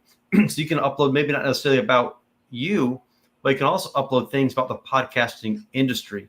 You can upload things about bloggers and vloggers. And when you do that, ChatGPT will return the responses that are really more focused on your industry, your niche. Just a tip, I guess. Amazing. Well, we are all members of the LA Tribune Podcast Network. So happy to see my dear friends, Karen, Alana, Craig, my dear Craig. Yes. And of course, Tom. Yes. So exciting. So exciting to be here. So let's just go around the room. I'm Sandy Scarletta. My podcast is Happiness Solved. Love what I'm doing. I wake up some days and I see a new review, of a listener thanking me for doing what I'm doing, because it kind of can be a labor of love. I'm into my going on 4 years. I've interviewed over 350 people, but there's no shortage of, there's 8 billion people on the planet. I will not be alive long enough to really interview all these amazing experts out there. But Karen, tell us a little bit about your podcast and we'll just kind of go around the room. Okay, thank you. So I'm so grateful, Tom and Sandy. You guys are holding down the fort and doing such a phenomenal job with this AI symposium. And when I heard about other AI symposiums, I was like, I don't know if there's a lot for me to learn for my podcast. But oh my goodness, when I attended Tom's, there were so many specific nuggets that I was like, oh, I can take that. I can use that. And so for my podcast, it's The Hero Within. And I focus on, like you, Sandy, inspiring true stories of people that are navigating adversity and how they are using emotional intelligence to find hope and healing so that they can return to love. And everybody has a story, which is so thrilling. Every time I meet someone, I'm like, you should be on my podcast because I love to hear their stories. And I am the one who is so blessed as they share their story with me. I am so inspired. And there's just so many unsung heroes. And so, so I'm excited about all we are learning about AI to help promote our podcasts and help make our podcasts more effective and reach those listeners so that they can be inspired as well. Love it. Love it. Craig Bruce. Hey. First, I have to say, the last guest was just brilliant. I mean, I mean, I have like 10 pages of notes right there. I mean, just incredible. Just incredible. Manoush was amazing. My name is Craig Bruce. I'm founder and managing principal of Evolve Health and Lifestyle. And my blueprint, Sandy, or my podcast, thanks to you, I'll be launching in the fall. You've been very instrumental in helping guide me through how to do that. It's titled the Elevate You Blueprint, and it's to take high performing executives, leaders, and managers from burnout to peak vitality. That's what we do at Evolve Health and Lifestyle. Love it. It's going to be so impactful, and I can't wait. Yeah, thanks. Can't wait. Alana. Sandy, it's so great to be here with everyone. And congratulations, Tom. This is an incredible symposium conference with so much information. I thought I knew a lot about AI, but clearly there's a lot more for me to learn. So my name is Alana Cahoon, and my podcast is called Creating Abundance. And it's about sharing people's journeys. How did they get to where they are today? And I love knowing people's history, where they're from and how they were raised, because so much of this impacts our choices in life and how we respond to life. I am everything holistic. And so I always ask my audience or my guests, what healthy or natural modality or tool did you use to move through any adversities? Because that's part of life, just getting through adversities, right? So whether that's meditation, mindfulness, healthy eating, exercise, nature, all of that, or simply, some brand new tools that I'd never heard of. So that's what I do. And it's wonderful to be here with everyone from the Los Angeles Tribune Podcast Network. And this is super cool event. Can't wait to learn more. Tom, you have a podcast as well. I do. I have a lot of things going. I know. I can't keep track of everything you do. The Success Unlimited podcast, and that is all about exploring the guest journeys. We all have successes, and how we define that success is everything. But even more than that are the failures. You go through your growth trajectories. You learn from your growth when you fail.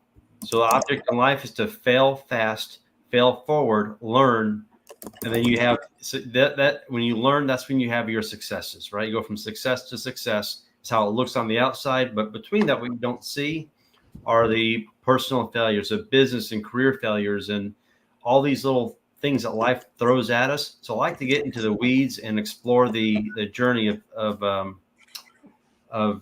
guest journey. So, but I'm excited about this panel because there's a lot of podcasters. I forget how many hundreds of thousands of podcasts there are globally, and it's going to be really, really fun to see AI and how the trajectory it helps podcasters with their production, with their booking, with their publications, and how they connect with the audience. There's a lot of tools coming out to help podcasters. Well, and that's a great segue, Tom, because I was thinking when you were talking about the numbers, right now there's about roughly 4 million podcasts out there. However, there's probably only less than 500,000 that are continuously active. Okay. Wow. And so my hope today, what we can talk about is how we use AI to make our show easier. There's so many tools out there, so you're not spending a lot of time, because it's like, only like 1% of podcasters actually make it past 10 episodes. And we need your show out there. I remember talking to somebody from the LA Tribune, and she was talking about how she was like, I want to do a podcast on, health and fitness or something like that. But there's so many out there. And I was like, there's 8 billion people on the planet. Like, we need more podcasters to launch and out. Like, stick it out. It's a long game. And there's so many AI tools. And all of you, have gone through my Podcast Launch Accelerator course. And I always talk about Capshow, and that's just the one that's been around. I've been using it for about 18 months, and you just simply upload the fully edited episode, and it spits out, it's not instantaneous like a ChatGPT would be, because it's going through the whole episode. So depending on how long your episode is, it may take 10 minutes, 20 minutes. I have somebody that does all that for me, so I'm not actually sure how long it takes, to be honest with you. But we get amazing titles, show notes, we get the transcription, and just so much social media content that I can't even use. Okay. But you don't have to use that one. I'm sure there's a lot other different programs out there now that will do it. I'm just sticking with the one that we've been using. And it's just been a game changer. So let's talk about, what are some of the ways that you have learned to use AI to help you with your show? Yeah.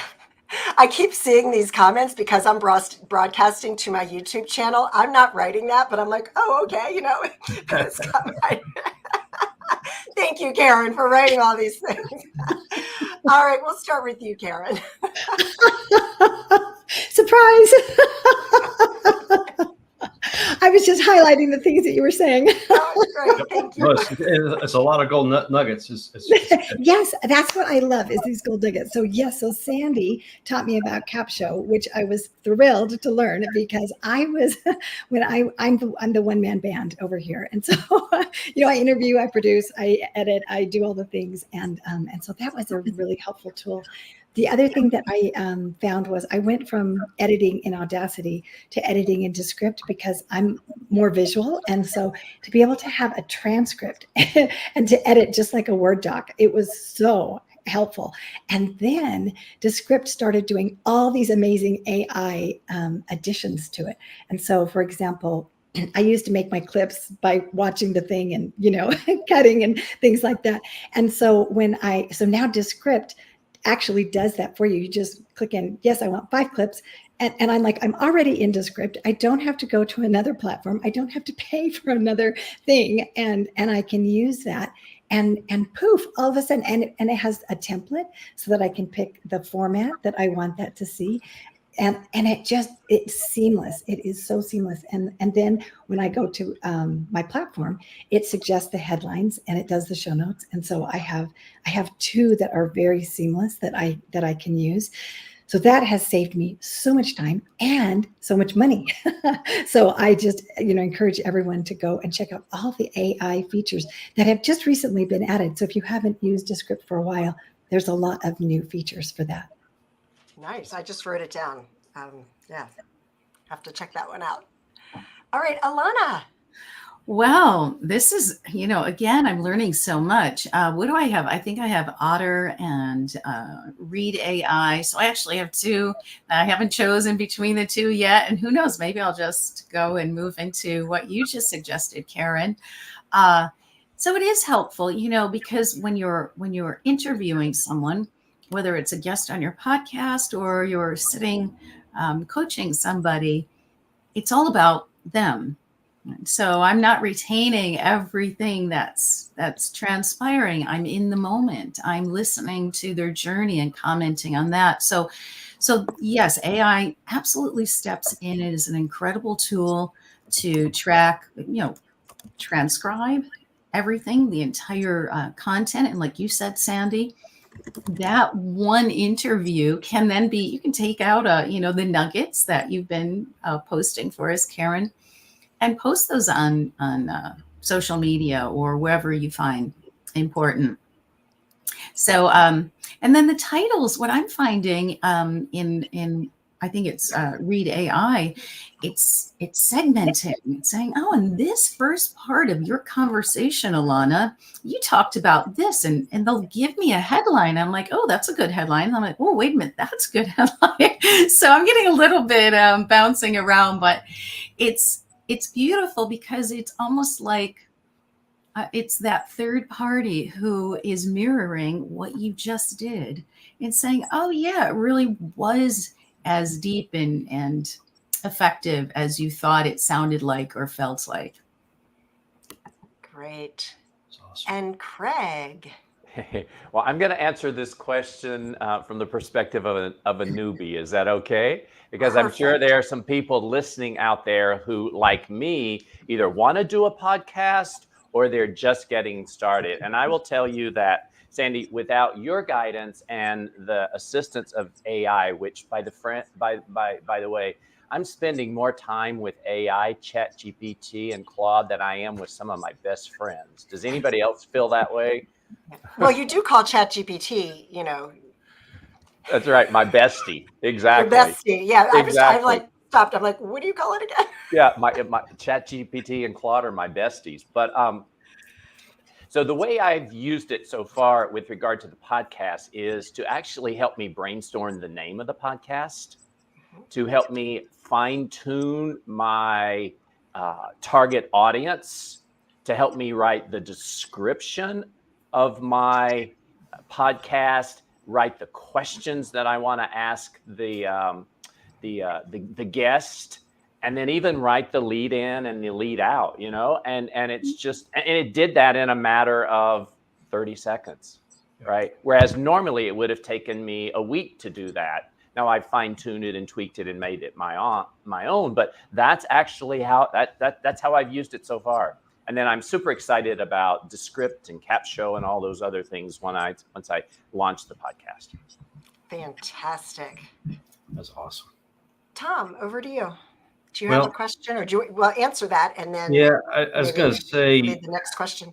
So part of podcasting and getting your podcast out in the big wide world of podcasting amongst the 500,000 is SEO. So my team uses ChatGPT for SEO purposes. So we'll do a prompt. We'll give a synopsis. We'll take we import everything into Descript, get the transcript, put that into ChatGPT, and then ask questions such as write a description for the podcast that is geared toward SEO or search engine optimization. And then that is the description we'll take and we'll put into all of our media in the background, the description. And so really it captures the essence of the podcast, the guest information, and then we'll also hashtag and tie in the guest information and their links. So we're backlinking to them as well. Can I ask you a question on that? Because Sure. I'm taking notes here. So you take the transcription, you put it into ChatGPT, and what are you prompting it for? Like, what is the prompt that you're using? So when we ask it to write an introduction or description of the podcast, we ask it for the description, and it'll spit out a transcript. It'll do the introduction or the description of it, and then we'll ask it to rewrite that description for the best SEO that includes the name of the podcast. And so what happens, it will rewrite it in a way that the search engines are more likely to pick it up and use it and push it out. But then once we get that into I use Captivate for our when we push things out. But in the bottom of that, below that, after it's copied and pasted, I'll hashtag and I'll put in the links to the speaker or the guest's website or their socials and all of that. Right. So for me, it's really comes down to I'm using AI to not just customize and write the description, but furthermore, it's just the SEO aspect. Well, that's what I believe really pushed the needle with the downloads for my shows, because I started putting the show transcription on for me, I use Libsyn, and so there's a place for each episode where you can put the transcription, and that's how the SEO really jumps up your SEO. So that would even make it even better. Right. Okay. Thank you. I'm learning more about podcasting. This is awesome. I have to say that everything I learned has been from you. Well, yeah, but I don't know it all. I don't know what I don't know, right? Yeah, I just learned yesterday I could customize my ChatGPT. I've been using it for almost a year now. Yeah. So I would like to hear from the panel. One question, very simple. What is the biggest challenge you have faced in the podcasting industry, whether launching your podcasting or if you have a podcast currently? What is the largest challenge that you faced, and how have you overcome that using technology? Who wants to go first? I know that might be a tough question. I can go ahead and go first because it is a tough question. and the SEO is one of the hardest things for me. So when I was using ChatGPT and I asked it, what is the most, rewrite this for the most searched thing. And I had put in SEO prompts. It would say back, we don't know. And I was like, oh, well, I need to figure out how to word this better. And it would say search on Google. So I went to Google Trends and I found things on Google Trends so that I could use the question for example, in the title of my podcast. And then I went to ask the public to find out what were the other questions that people were using so that I could put those within my show notes. Are you wondering about this? Our guest is going to highlight blah, blah, blah. And another thing that I did was I used video before I found out about Descript, but video, VIDYIO, I think, is it makes clips and it ranks them. And so then I could say, oh, this one got the highest score. And if it resonated with me and I thought, oh, that's what my people, would want to know about too, then I use that clip that has the highest score. And so that helped me. But I can definitely have you teach me more, Tom, about and say how to increase the SEO. But those were some tools that helped me when I was starting out trying to learn how to do that. How do you spell that video website? I think it's VID. Let me see here. VIDYEO, maybe? What was it, Sandy? VIDYEO? No, it's not. No, that's not it. Well, we'll put it into chat. Yeah, I'll put it in the chat for everybody. Okay, awesome. Yeah, that's really cool. I mean, there's a lot of technology out there that even the five of us here, we wouldn't begin to scrape the surface. Craig, your biggest challenge? Yeah. Well, first I have to say I just love this conversation because what the viewers are hearing and seeing is real-time conversation. This isn't planned, right? I mean, and that's what's so cool about we're winging it, folks. We are not using ChatGPT to prompt us. We're being ourselves, right? We're not being pretentious. We're just bringing it and learning. That's what I love about this, Tom. And I think that's such a tribute to what you've built here. So congratulations on that. For me, and Tom, I'll segue on the comment you just made. I was and still am a bit overwhelmed with all the technology that's out there. And so for me, it's narrowing that down and leveraging people like Sandy, like you, like Karen, right? Who have more experience. Don't do it alone, right? Find a coach, find a mentor. It's probably a philosophy of mine in all aspects of my life, but it's just there's just way too much. And there are people who are further along in their journey who already have it figured out. That's so true. Awesome. Elena. So, yeah, this is so fascinating. I can't wait to rewatch, and take more notes. If this can be answered, I would be so grateful. My biggest challenge in being a podcast host is posting it on all the social media platforms. So I've narrowed down my platforms to 3, right? So LinkedIn, Facebook, and Instagram. But then there's also YouTube. So I'll videotape it. Now, I do use the app Later that helps me with posts on my 3 main social media, but they won't post video. And so I just want one. I want, how Hootsuite, I don't know if that's the answer, but something that is a suite where I can just put everything, put my links, my everything, the Libsyn site, as you mentioned. So my audio is recorded at Libsyn and it's distributed everywhere, but my video isn't. And even when I've tried to get my video it doesn't work. So I don't know, does AI provide that somewhere? Is anyone using it? I would love to, I guess, put that out to the audience and let's see. I mean, I just put that into ChatGPT. So Podbean, Buzzsprout, Zapier, Hootsuite, Buffer. Those were some of the ones that just popped into ChatGPT, right? This is all about AI. So there's a lot of options out there, and that's just 5. There are probably hundreds of different softwares out there, SaaS platforms. I saw that pop up from Deborah that probably do something similar to that. That's a common problem. And to Craig's point, there are a lot of options. And I like what Manoush said from just he was just on, is how do you evaluate all these options? And some of that was, number of customers.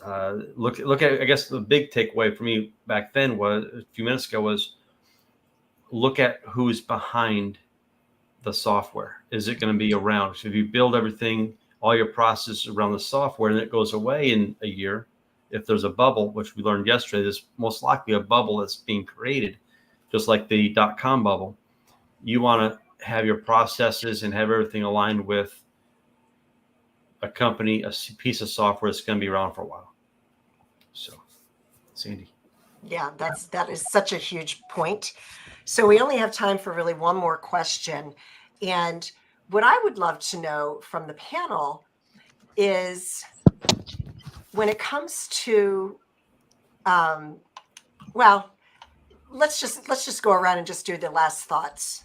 About this conversation, since we only have like 4 minutes left.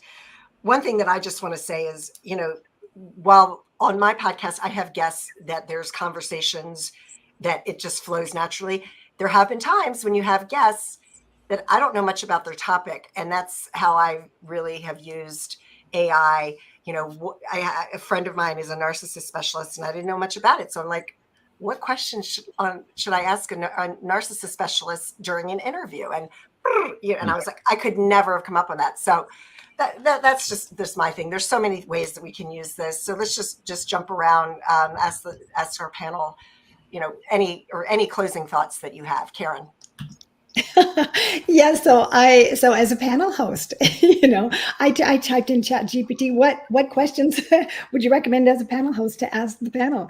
And what was so interesting about that were some of the questions it didn't even pertain, and I wouldn't want to ask it. It just wasn't me, but my brain started coming up. Oh, well, yeah, I want to know about this, and so it just was like a springboard for me to stimulate ideas and creativity within me. And so I find that these tools are very effective as far as helping me to come up with ideas that are authentic for me. Love it. Yeah, it's like a starting point. Like it just helps you, gives you an outline in which to go from. Craig. Right.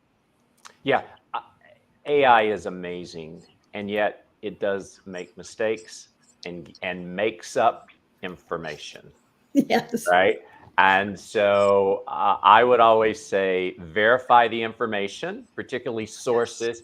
And one of the phrases that I've started adding is in my command, my prompt is I will say, and don't make it up. I say, don't synthesize the quote. Yeah, don't make it up. And that seems to try it. AI kind of reacts. It works, or it's worked for me. Alana. So on my way back home today, I met with some friends this morning to celebrate the summer solstice. I jumped on a podcast on AI to listen to what does this podcast have to say about it? And in the one statement that I actually stopped and I had Siri, my AI at my fingertips, note for me was this: human intelligence uses experience, intuition, and strategic foresight to make decisions, whereas artificial intelligence uses algorithms. So I have to give credit to Professor Hartwith. I believe that was his podcast on AI, but that really struck a chord with me. And it's something to keep in your back pocket, just as you said, Karen, in an earlier panel on this, is about keeping your authentic voice in whatever you end up doing. Oh yeah, how would I ask that question? How would I say that? What do I feel about that? So yeah, it's fabulous. All about new technological advances combined with a human experience. Love it. And thank you for that. That's really made a difference here with that quote that you just said, Alana, because I think that's one thing that we all have to keep in mind as well. Yeah, absolutely. Yep. Awesome. Yeah. I guess All right. my one piece of advice would be software that works for one person doesn't necessarily work for another. So do your own due diligence. What works for you? Yes, absolutely. So, well, thank you guys. It was great to spend the last 30 minutes with you all. Can't wait to see you all in person and give you all big hugs. So awesome. Thank you guys. Thank you. Appreciate Great work. Thank you to the Los Angeles Podcast Network. It's been awesome. We are getting ready to bring up our next guest, and that is Jeff Ross from Australia. It is early there. Sure is. 10 past 5. 10 past 5. As we had this conversation late last night, and you're like, yeah, Aussies do crazy things. Aussie. So you've had your coffee and you're ready. Yes, man. I'm caffeinated. I'm ready to go. All right. Well, appreciate you jumping on. Sandy, I see you backstage. Do you want to co-host this or with me or? always happy to talk to Jeff. Okay. G'day, Sandy. How are you? I'm good, Jeff. How are you? Good to see you. Thanks for getting up so early. Is it early? Yeah, I guess you said 5 a.m. Yeah. Yep. 10 past 5. So, but it's Sunday and it's Saturday here, and that's always just a mind. It just blows my mind, right? I'll go get the winning lotto numbers for you for the morning. Right. Yeah. If only we could do that. Yeah. More serious note, how's the future look? You know. Yeah. Pretty bright and sunny. Awesome. It is crazy. We have people literally earlier from someone from the west coast of Canada. The last panel was folks from all over the U.S. Earlier today, we had someone from Italy, you from Australia. This is amazing what technology has done. Jeff, we know you from the AI Symposium and social media selling and all things social media marketing, but I want to give you the opportunity to tell the new audience members who you are, what you do, and good day, mate. And just introduce yourself, if you wouldn't. Yeah, no, thank you, Tom, and thank you, Sandy, for this opportunity. So I've been a digital marketer for probably the last 16 years, had a roller coaster ride of success, a lot of failures amongst it all, learn everything that I can about this space. Gone through the school of hard knocks. Like I left school at year 9. I'm actually dyslexic. I can't spell to save my life. And I've been a very successful entrepreneur in the online space, in the e-commerce, in the digital marketing service arena. And now, fast forward to today, I'm one of the top global recruiters for a travel club called Dream Trips International. And people started asking me, how am I using social media to be able to build our network marketing team and sell this travel club. And so off the back of that, I was able to, 12 months ago, position myself as a coach and teaching people essentially attraction marketing 101 and how to leverage these amazing AI tools to create their awesome personal brands. And, having a lot of success off the back of that this last 12 months. Wow. That sounds exciting. Now, when it comes to, what you're doing, because I'd love to learn more about this as well. Like, how do you utilize AI to really help you with that? Yeah, great question. So back in my early days, I came across a fellow by the name of Russell Brunson in ClickFunnels. Everybody seems to know him in this space. And he wrote a book called .com Secrets, and one of those basically marketing Bibles, that are out there. And one of the things that always stuck with me was the ability around personal branding and how to create like an avatar or something that's memorable and really stands out. And I always struggle with that myself until I come across AI. And so like really stepping up and using ChatGPT and tools like DALL-E or Bing and that, to be able to help sort of bring my creative energy to life. And like the caffeinated kangaroo is probably the perfect story for that, right? So I wanted to come up with a catchphrase, something that expressed how excited I was. I didn't want to just say I'm super pumped or I'm fired up or all the cliche things, right? So I'm a pretty passionate guy, and I live with my arm on my sleeve, and I get pretty excitable. I've got ADHD on overdrive, and so I put all these elements into ChatGPT, gave it the prompts, and I gave it some expressions, like Steve Irwin, crikey's Terry, look at that marvelous specimen, and here in the 90s we had a fellow by the name of Big Kev. Guys of the 90s would know he'd sell cleaning products of all things. But his catchphrase and the way he said it on TV infomercials was, I'm excited, with so much passion. So I put all these frameworks into ChatGPT. And I said, let's come up with something that's unique and that's a little bit out there. And, oh, by the way, I'm an Aussie larrikin. I'm the king of dad jokes. So let's put out something there that sort of really just encompasses the whole brand. And so it came up with a few different sayings, and the one that really resonated with me was, I'm as excited as a caffeinated kangaroo jumping on a trampoline. And I thought, that's it. I could build a brand around that. So I started saying that catchphrase on all my videos and, I'm the laptop lifestyle dad and I'm the excited caffeinated kangaroo, all these other different ways of saying that. And then AI imagery came out about 6 months ago. And started playing with that. And I was like, oh my God, I can actually bring this guy to life now. And this is my AI mascot. And so I played around with a few different logos, and I'm basically writing a book at the moment, and I've got the caffeinated kangaroo tips, and each tip has its own little caffeinated kangaroo image. And it's just like, it's brought the whole brand to life. And it's something that just everybody in our circle of influence has recognized and remembers, and it just sticks with them, those branding elements. Branding's not our logos, it's not our mascots, it's not our colors, it's how we make people feel and how they, the core value stuff and around all that. And when we can use brand associators, brand identifiers like logos, that really sort of helps it to go next level. So much so that in our inner circle now, it's sort of like a happy accident. We now have the pumped up platypus at a pool party. We have the digital nomad kiwi. We've got the Lux lioness. We've got the crazy koala. Everybody's just sort of jumped on this bandwagon, and it started to sort of go a little bit viral in my inner circle, and it's pretty cool to watch. That's so cool. That is awesome. This has nothing to do with AI, but I need you to answer this question for me. I'm not going to be able to get past it. Do kangaroos like jumping on trampolines?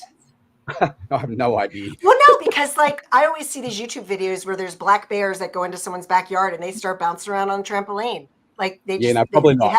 So I was just curious. Maybe they do that in Australia. I don't know. No, not at all. And no, we don't ride kangaroos here in Australia either. No. Well, they would probably hurt you because they're not as friendly as you would think they are, right? No, they're pretty vicious creatures, actually. I've seen them kill dogs. Yeah. Right. Yeah. I love what you said. And what you've done, your brand is built emotion and has personality, and it's not just like a faceless brand. And kangaroo doing that. Yeah. I have to ask, King of Dad Jokes, do you have a dad joke for us? Off the top of my head, yeah, I've got plenty. Why are rivers so lazy? Why? No idea, but because it's all maybe because they're in their beds all the time. That is a dad joke. That is. Yeah. My husband has a bunch of bad dad jokes. What do you call a cow with no legs? What? Ground beef. What do you call a cow? What do you call a cow with 2 legs? Lean beef. All about the delivery, right? Who would have thought we'd have a comedian on too? We're talking about AI. All right. And by the way, I'm not the Canadian Jeff Ross. I'm not the roasting master of the roasters. Yeah. So I do have a question that's more related to social selling. You have built a brand around staying at home. Your personal story in of itself is simply an amazing journey. A lot of hills, a lot of valleys, but it's also the reason why you started your brand. And you started your brand and it's taken off for people all over the world that are working from home and they want to get on the bandwagon of social selling or using social media to launch their business or to expand their brand or connect with the audience. What are the top 2 or 3 pieces of advice you would give to a small business or an entrepreneur or solopreneur, I like to say, if it's a single, one man, one woman show? What are some pieces of advice you would give to those folks? Yeah, great question. Well, I'm pretty big in the network marketing, affiliate marketing arena, or I'm growing in that space as a leader in that space. And one of the things I always like to teach people straight up is go create your personal brand. Like, don't just become a company rep of XYZ company. Reason being is because when you create a personal brand, you actually essentially set yourself up as the go-to authority. It's coming to especially in the corporate arena and in nearly every business industry that I know, people want to do business with people. They want to do that heart-to-heart interaction. And then when you've got that rapport, you've got that know, like, and trust, and I would say it even goes further and deeper than that. When you can get people to relate and resonate with you on that heart-to-heart level, and then you recommend a product to help them solve their problems, get them out of Sucksville and help them get to Awesome Town, then they will stand up and listen to you more. I don't want to get into religion side of things for a second here, but I've just started an online church. And off the back of our influence with me sharing my stories and inviting people to come along, check it out, in 10 weeks, I've got 53 people have said yes in 7 different countries. And, we're discipling, 26 people inside that group. Like, that's all come off the back of relationship. That's all come off the back of respect and trust. And it's basically learning how to take people through that customer value journey and getting to people to, invite them. Like, the days have gone where we have to be really high pressure sales and to essentially manipulate people into taking action. Through relationship, through invitation, we can empower people and equip people to take that journey with us. And so a personal brand helps you to separate you out from the rest of the crowd and helps you to become that recognized go-to person to help people solve XYZ problem. And you can build a community around that. And when you build a community, it's versus like the story that I could use here is you've got 2 builders. You've got a builder named Chaser, and you've got a builder named Heart. One builder that's named Chaser, he's going along, he's stacking his bricks upon brick, building this great big tall overshadowing tower, and he gets to the top and it's only him at the top. Whereas the builder with Heart, he's going along and he's building this community, he's building this village, and the village is full of love and joy and abundance. He's got all these people around him that love to gather by his warm fire and just building that life and that community. Who do you think is going to be the happiest of those 2 builders? It's probably going to be Heart, right? Because of the amount of love and abundance and joy that's in his life versus scarcity and lack. Yes, okay, Chaser may have a tall building, he may have brick upon brick, but it's empty, it's superficial versus something that's robust. And when we can build a brand that sort of helps us to live out our passions, that helps us to find that heart-centered, purpose-driven mission, then boy, oh boy, get out of our way, because here we're coming, and that's exciting. And so I love people helping to find their heart-centered, purpose-driven mission in life, to be able to create a brand around that serves them, and so they can serve their community. And inside of that, build a business by design, build a life that they love, and leave a legacy of experiences and impact and memories.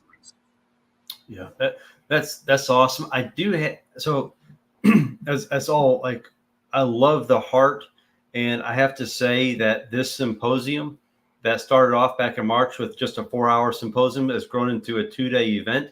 It is because it's not because of me. It's because of Sandy. It's because of you. It's because of all the people, all the speakers that are giving of their time, their knowledge, their experience, and in some cases their resources. And it is just I can relate to what you're saying. It is so true. 100%. Like I've had a lot of success in my career. I've had $1 million businesses raised pretty quickly. And all those times that I've done that back in the time, I reflect on that now, and it was about the money. It was essentially about the Jeff Ross show. Look at me, look, I'm pretty cool. You know, that arrogance that comes with that. And, having lost 2 successful businesses, one at the back of COVID, and it really humbled me. But I also know that before COVID, I was on that road to burnout. I was that workaholic father. I was that person who was working 80, 90 hours a week, missing out on my kids growing up because I was sacrificing that quality time to provide for them. And COVID got me to open up my eyes and really find my heart, what I really love, what I really want to do. And, before COVID, I had a full service digital marketing agency. We were building websites, and I had 5 guys working for me full time. We were building websites and funnels for gyms, chiropractors, massage centers, and we were doing very, very well in that space. We were crushing it. But it came at a cost of that sacrifice of that quality time with my loved ones. And when I came out of COVID, it's like, okay, I know what I don't want to do. The thought of building another website made my skin crawl. But I love coaching. I love teaching. I love this online marketing space, and I love helping others to create their own dream life. And oh, by the way, I love travel. It's funny how the law of attraction really kicks in when you get in this space, right? So after I actually had that conversation with myself, 2 weeks later, I'm introduced to Dream Trips, the travel club. And so I took that, ran with it. And now I'm just in that space where I could help others find their passion, their heart, and build a business around that. And it's pretty cool. And AI has just been a huge tool to help us assist in that space. Yeah. What are some softwares that you have used to help save yourself time and connect with the audience? Yeah, great question. So, because it is about connection, it's about that relationship. ChatGPT is probably my go-to OG. Everybody. ChatGPT show. Right. Yeah, I started with ChatGPT. I'm like all ready, Jeff.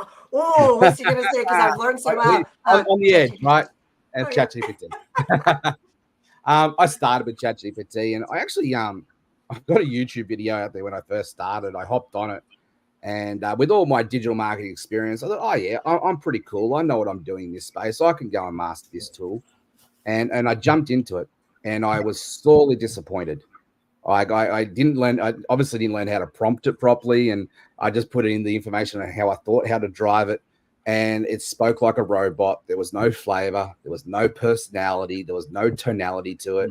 And it's like, so I got off the back of that and I jumped into it, action. And I got a YouTube video and I'm basically saying, stay away from ChatGPT because it's going to destroy you, And anyway, fast forward a couple of months after that, I saw other people mastering this amazing tool and they were getting it to sound like them and speak like them and serve them. And I was like, hang on, I need to learn how to eat some humble pie here. And so I went back and I said, this is an input-output tool. You put great stuff in, you're going to get great stuff out. And so I had to learn how to master the tools. And a bit like you, Sandy, I jumped in and I've done it all self-taught, just learned from the basics and learned from my mistakes and gone from there. Now I'm just in a position where I'm teaching others how to master this amazing tool. On top of that, I love Bing for creating, scroll stopping images to, with the caffeinated kangaroo, especially. I played around with a lot of image tools. Leonardo AI is pretty cool for the moving images, getting those sort of like those things. Midjourney, I'm not a big fan of Midjourney. Like I prefer Bing and DALL-E actually, only because Midjourney when it first started, it was really techie. Like you really had to understand the tech and how to use Discord and all that. And that turned a lot of people off. Like it's a pretty cool image creator tool, but the tech was sort of the barrier for things. Whereas Bing and DALL-E, they sort of solved that with the user face to make it a little bit easier simpler for people to use it. And so I found that each tool in this space is great for certain things. Like if you want realistic type sort of, animatronic sort of videos and photos, images, then go to Leonardo AI. If you want more Pixar cartoon style sort of, which I like to play around with, I know Jonathan Masters in that space as well, then I prefer Bing. Bing has probably been the one that has really served me well in there. But you go and try and do like these logos with the logo prompt that I've got on any of the other tools but DALL-E, then you're going to fall over. So DALL-E definitely has helped me to really separate and step up in that logos area. How do you spell DALL-E? So DALLE. It's actually part of ChatGPT. It's one of the plugins. Oh, it's a plugin for that. Okay. So now back to prompts, if I may, Tom. When you're getting ready to, promote yourself on social media and you want to get some assistance in ChatGPT, what type of how do you prompt it for that? Yeah, great question. So I've done a lot of foundation work with my ChatGPT. I basically in our course we teach people how to basically give it your employee.inc handbook, your branding book. So it be treated like a virtual assistant who's just coming onto your team, and we teach everything about us, like what we don't like, what we do like, our values and our mission, our vision, our brand, our product suite. And so it's got all this information already. And then I layer on top of that and I teach it all about my niche to really nail down your niche. So then it's got all that information. Like I'm talking about psychographical data, what keeps people up at night, that Sucksville versus Awesome Town state, because it doesn't matter what we're selling. We're all selling some form of transformation. We're all taking someone from a before state, which is what I call Sucksville, and we're all taking them to Awesome Town, which is the after state. So, our job is to take people on that journey, is to be that guide to help them navigate that how-to steps to get to Awesome Town. So I teach ChatGPT all of this information as well. And then I layer on top of that a content calendar to help me to keep on point. So I basically give it all my events that I'm running, our travel trips. And, I'm a father, so I want to make sure I've got that element in, living at home, working at home with 3 amazing boys. One of my boys has actually got MS. The other's got ADHD. So all of these elements, I'm on a weight loss journey. I'm starting an online church. I've got my coaching business. I'm also a travel ambassador. So it's got all of this information about me. And, I don't believe in privacy online anymore because there is no such thing, if you ask me. When we give it, especially when we give it all this information, I'm pretty transparent. And so then once it's got all that and I've laid that foundation, then I can just go to ChatGPT and say, okay, cool. Well, look, I'm actually hosting an online symposium tomorrow. I'm one of the panelists. And, I've got these amazing speakers coming on to join us. I need to help you to write an announcement story type post, act like, a digital marketer with 20 years experience, who's a copywriter, professional copywriter. So teach you what to act like, and then give it the sort of the bullet points for the post, and then just say create post. And it'll come up with that post within sort of 60 seconds for me. I've got a lot of my prompts that I can just copy and paste and fill in the blanks to be able to support that. And so I've got through my boot camp that I do, I give people all these fill in the blank prompts. So I'm not teaching people how to be a prompt engineer. I'm teaching people how to be an attraction marketer and how to leverage these amazing AI tools. That is awesome. Go ahead, Sam. You have a follow-up. So people have been talking a lot about teaching ChatGPT to learn more about you. Mm-hmm.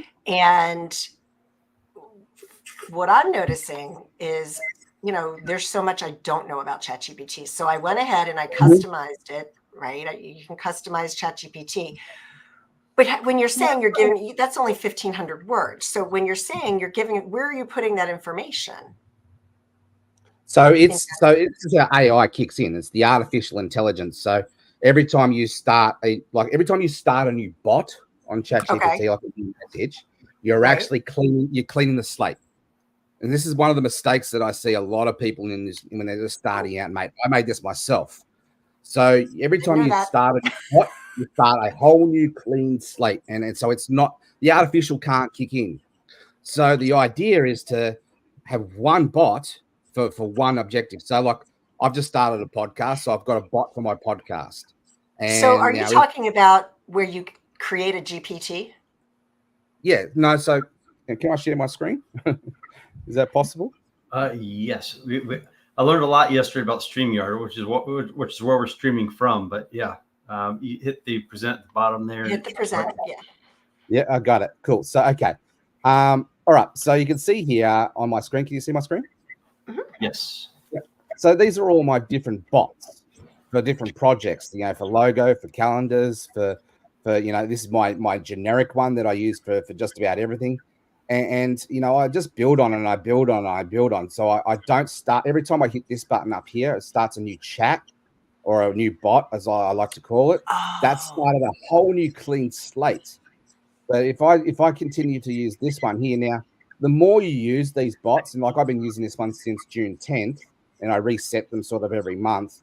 But if you use that same thing for 6 months, it's going to get really sluggish and really slow, because it's basically building on that AI side of things, and it's got to go through all of that content every time, and so it starts to slow up.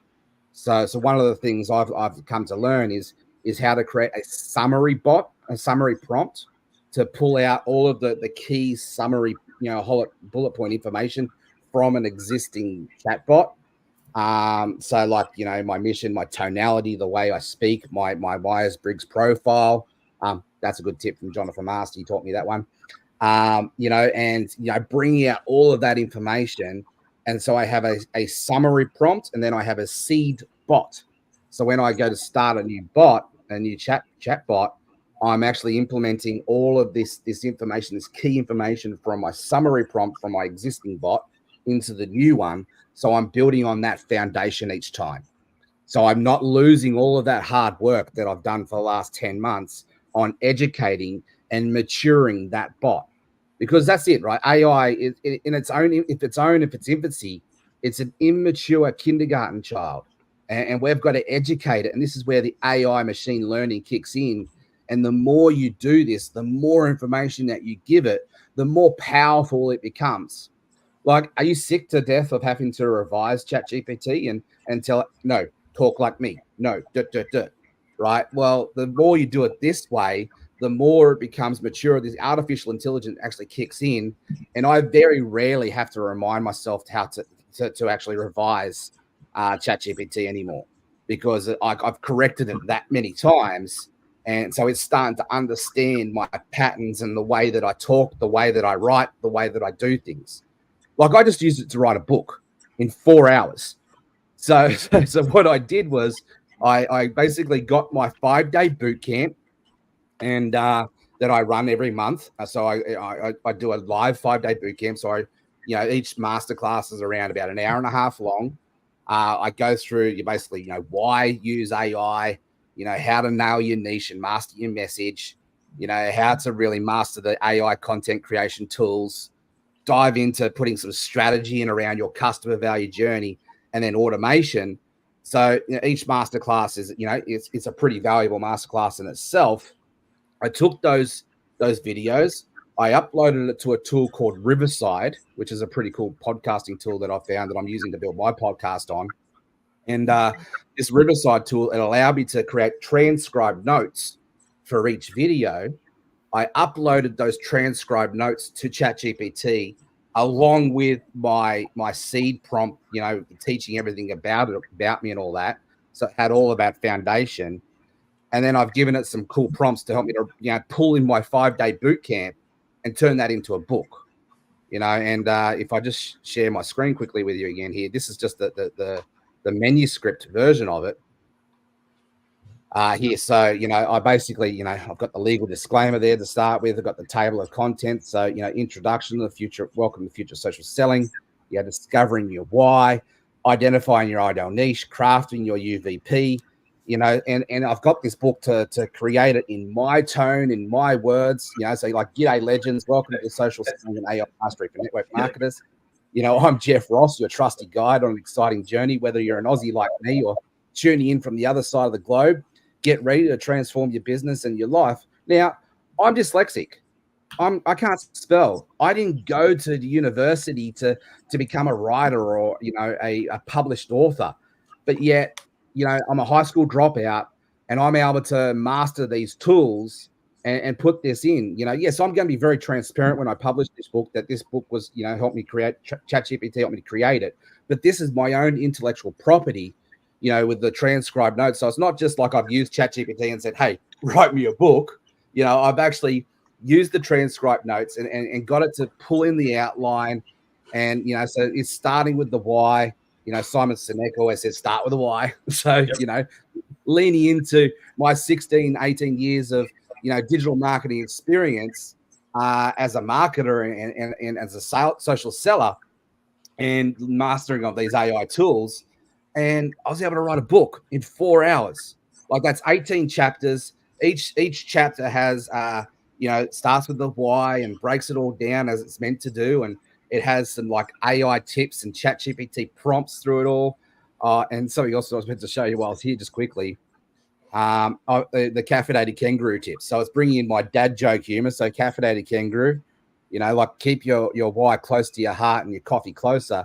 Just like kangaroo needs its pouch, why keep your goals and dreams in a safe and sound? And then each one has its own image, so I'll be able to, like, put a prompt in here to help people get started in this conversation. Like, they're pretty simple, basic prompts that are enough to help you to get started, to go to that beginner level. And once again, though, there's another caffeinated kangaroo. So I've been able to turn my 5-day boot camp into a book that I'm publishing, just using these amazing AI tools. So and I have a question for you. So I see the kangaroo in the background, and that's your trademark kangaroo. But yes. I see you also. So when I create an image and I ask it to redo a different image, it comes back and it looks completely different. How do you maintain a semblance of your brand as you ask it to recreate new images? Yeah, great question. Look, I'm a visual learner, so I find sharing things visually is the best way to do that. And I love that I can share my screen on this. So yeah, the first test yesterday, I said, no, we can't do it. I don't know how to do it. And we figured it out as we went along. So right. So I've created basically these caffeinated kangaroo images for, as you can see here, for this book. So each tip has its own image. But as you'll see, they're not identical. They're close, but they're definitely not identical. I've yet to work it, and I said yet. I'm like, AI is just going so fast and maturing so fast, but they're close, right? So what I've done here is I basically got a prompt here for the caffeinated kangaroo. So like Pixar-inspired cartoon, animation of a cheerful kangaroo wearing a purple Hawaiian outfit, signature purple shit, Ray-Ban sunglasses, holding a coffee in one hand and a MacBook in the other. The kangaroo is excitedly hopping. So this part here is pretty standard for each prompt. Okay. And then I just use this part here to describe the scene and the actual sort of how I want each one to look. So you can see there, like, that's right. That's the 4 different versions. And if I just go and give you another random one down here, okay, this one, right? So one of us, that's probably the image I used. I was talking about creating community. One of us. But you see here, Pixar-inspired cartoon animation chip. So like this first part is exactly the same every time round, and then this part here, setting the scene. So that's how I'm able to sort of create that Pixar-style caffeinated kangaroo that's on brand, the laptop lifestyle legend. So I love it. I was like, how does Jeff do that? Because I follow you on social media, and I see these social media posts, and I'm sitting here trying to redo that, and I'm trying to get some consistency with my images, and I'm lost. And so I'm glad you were able to answer that question. Now I saw on there you are generating that. Is that Copilot Bing? Is Bing Copilot, or are they two separate systems? Copilot and Bing, two separate systems, all the same company. Okay. So just go to Google and just type in Bing image creator, and that'll bring up Bing. Could we maybe go to Bing and ask Bing to image create? So yeah. So just no, I find it's easy. Just go to Google and just type in Bing image creator, and it'll take you exactly where you need to be. Awesome. And so I want to change courses a little bit because we are in a messaging group between us and probably about a dozen other people. Yesterday, you posted in this group that you also created a love song to your wife. You want me to play it for you? No, you're good. You're good. But I would like to maybe explore. So I just celebrated my 20-year anniversary, and thank you. And one of the things I did was I had a private song created, custom song, and it cost me a little bit more than what it cost you. Maybe yours was free. I don't know. It was free in 15 minutes. But would you mind walking the audience through how to write a song, and two, how to put music to it? Because I think that's pretty cool. Yeah. Okay, I gotta take notes for this. Okay. So before I do, I just want to tell you one thing here before I do, and essentially, and this will help sort of set the tone up for it, right? So I've also used ChatGPT to turn me into a poet. Now, as I said, I'm a high school dropout and I'm dyslexic and I can't spell. I've got this funny quote that's going around that ChatGPT helped me to save my marriage because my wife is a university degree student. She's done the thesis and the masters and all that stuff. And so like, yeah, I could not do this in a million years on my own. But yeah, ChatGPT has helped me set up and really just create this awesome sort of separation for my personal brand. And this is a Mother's Day poem, so I put together. So just quickly, to the wonderful women who shape our world, the amazing mother who raised us right, with a heart so generous, shining bright.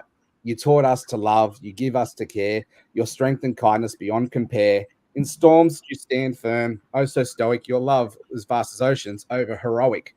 Now, I'm pretty cool with dad jokes, and but I could never come up with something like this. I'm not going to read it all out just for the sake of time, but what I did, and it's the same thing that I did for this song, was I basically gave ChatGPT the framework, the stories, the highlighted bullet points. And for that poem, I just said, here's a little bit of information about my mom. Here's a little bit of information about my beautiful wife and our 3 amazing boys. And these are some of the things that I admire about my mum and my beautiful wife. Now, I want you to turn that into a poem. As simple as that. And so it obviously, and I said, oh, by the way, make sure the poem sounds like me and speaks in my voice and, these brand elements. And away we go.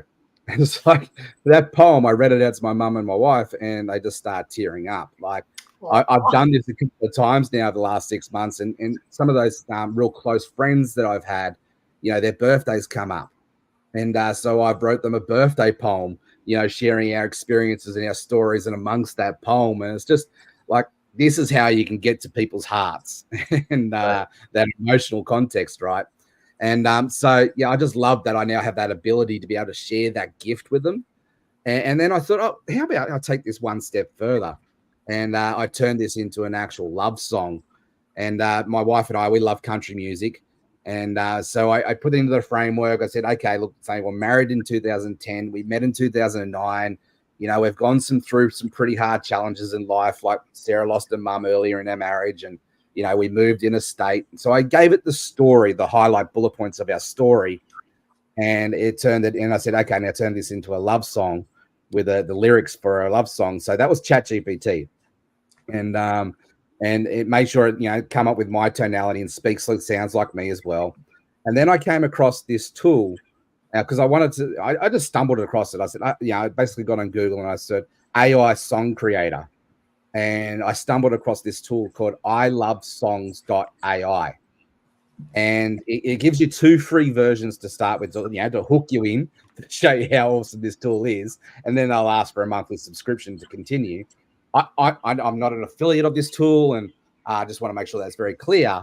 But I stumbled across this amazing tool, and I was able to copy and paste the lyrics and I was able to tell it what type of song I wanted. So, like, I know one of our guys in that chat, he did the same thing after I showed him what was possible, and he turned his into a rap song for the AI Symposium. Like, that was pretty cool. And so I want mine to be a country love song. And it came up with this beautiful 3.5-minute love song that it shares our story. And like, you can tell it's an artificial voice singing, but it's pretty close. Like, and it's like, once again, it just pulled on the heartstrings. And, you know, my wife just, thinks I'm a real romantic now. Did it have the music and everything? So it was a full Like, it was Everything. full on country song. Everything. Fun. I mean, stuff. if you want to play a 30-second clip or 20-second clip and then shut off, I don't know if it'll come through or not. We can try technology. You gotta love it. Let's see. I wouldn't play a long clip of it. Maybe 10, 15 seconds might be enough. I don't know. We can try it. Okay. All right. Can you see my screen there? Yes. This is the post that I've got up in my Facebook group that I just shared, showing people. So.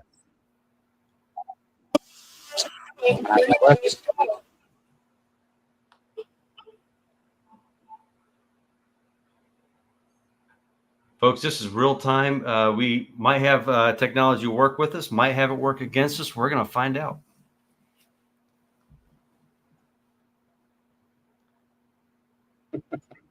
I can't hear it.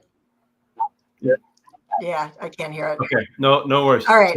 I would say just go to try it out for yourself. ilovesongs.ai. Check it out. Yes. I wish the audience could hear it. It's really, really good. And what's corny. crazy is very corny. Of course you want it to be corny. Come on. Love song. Yeah. You're not, So, a year from now, though, the voices, are just going to get so better. So I'm going to do a shameless plug here.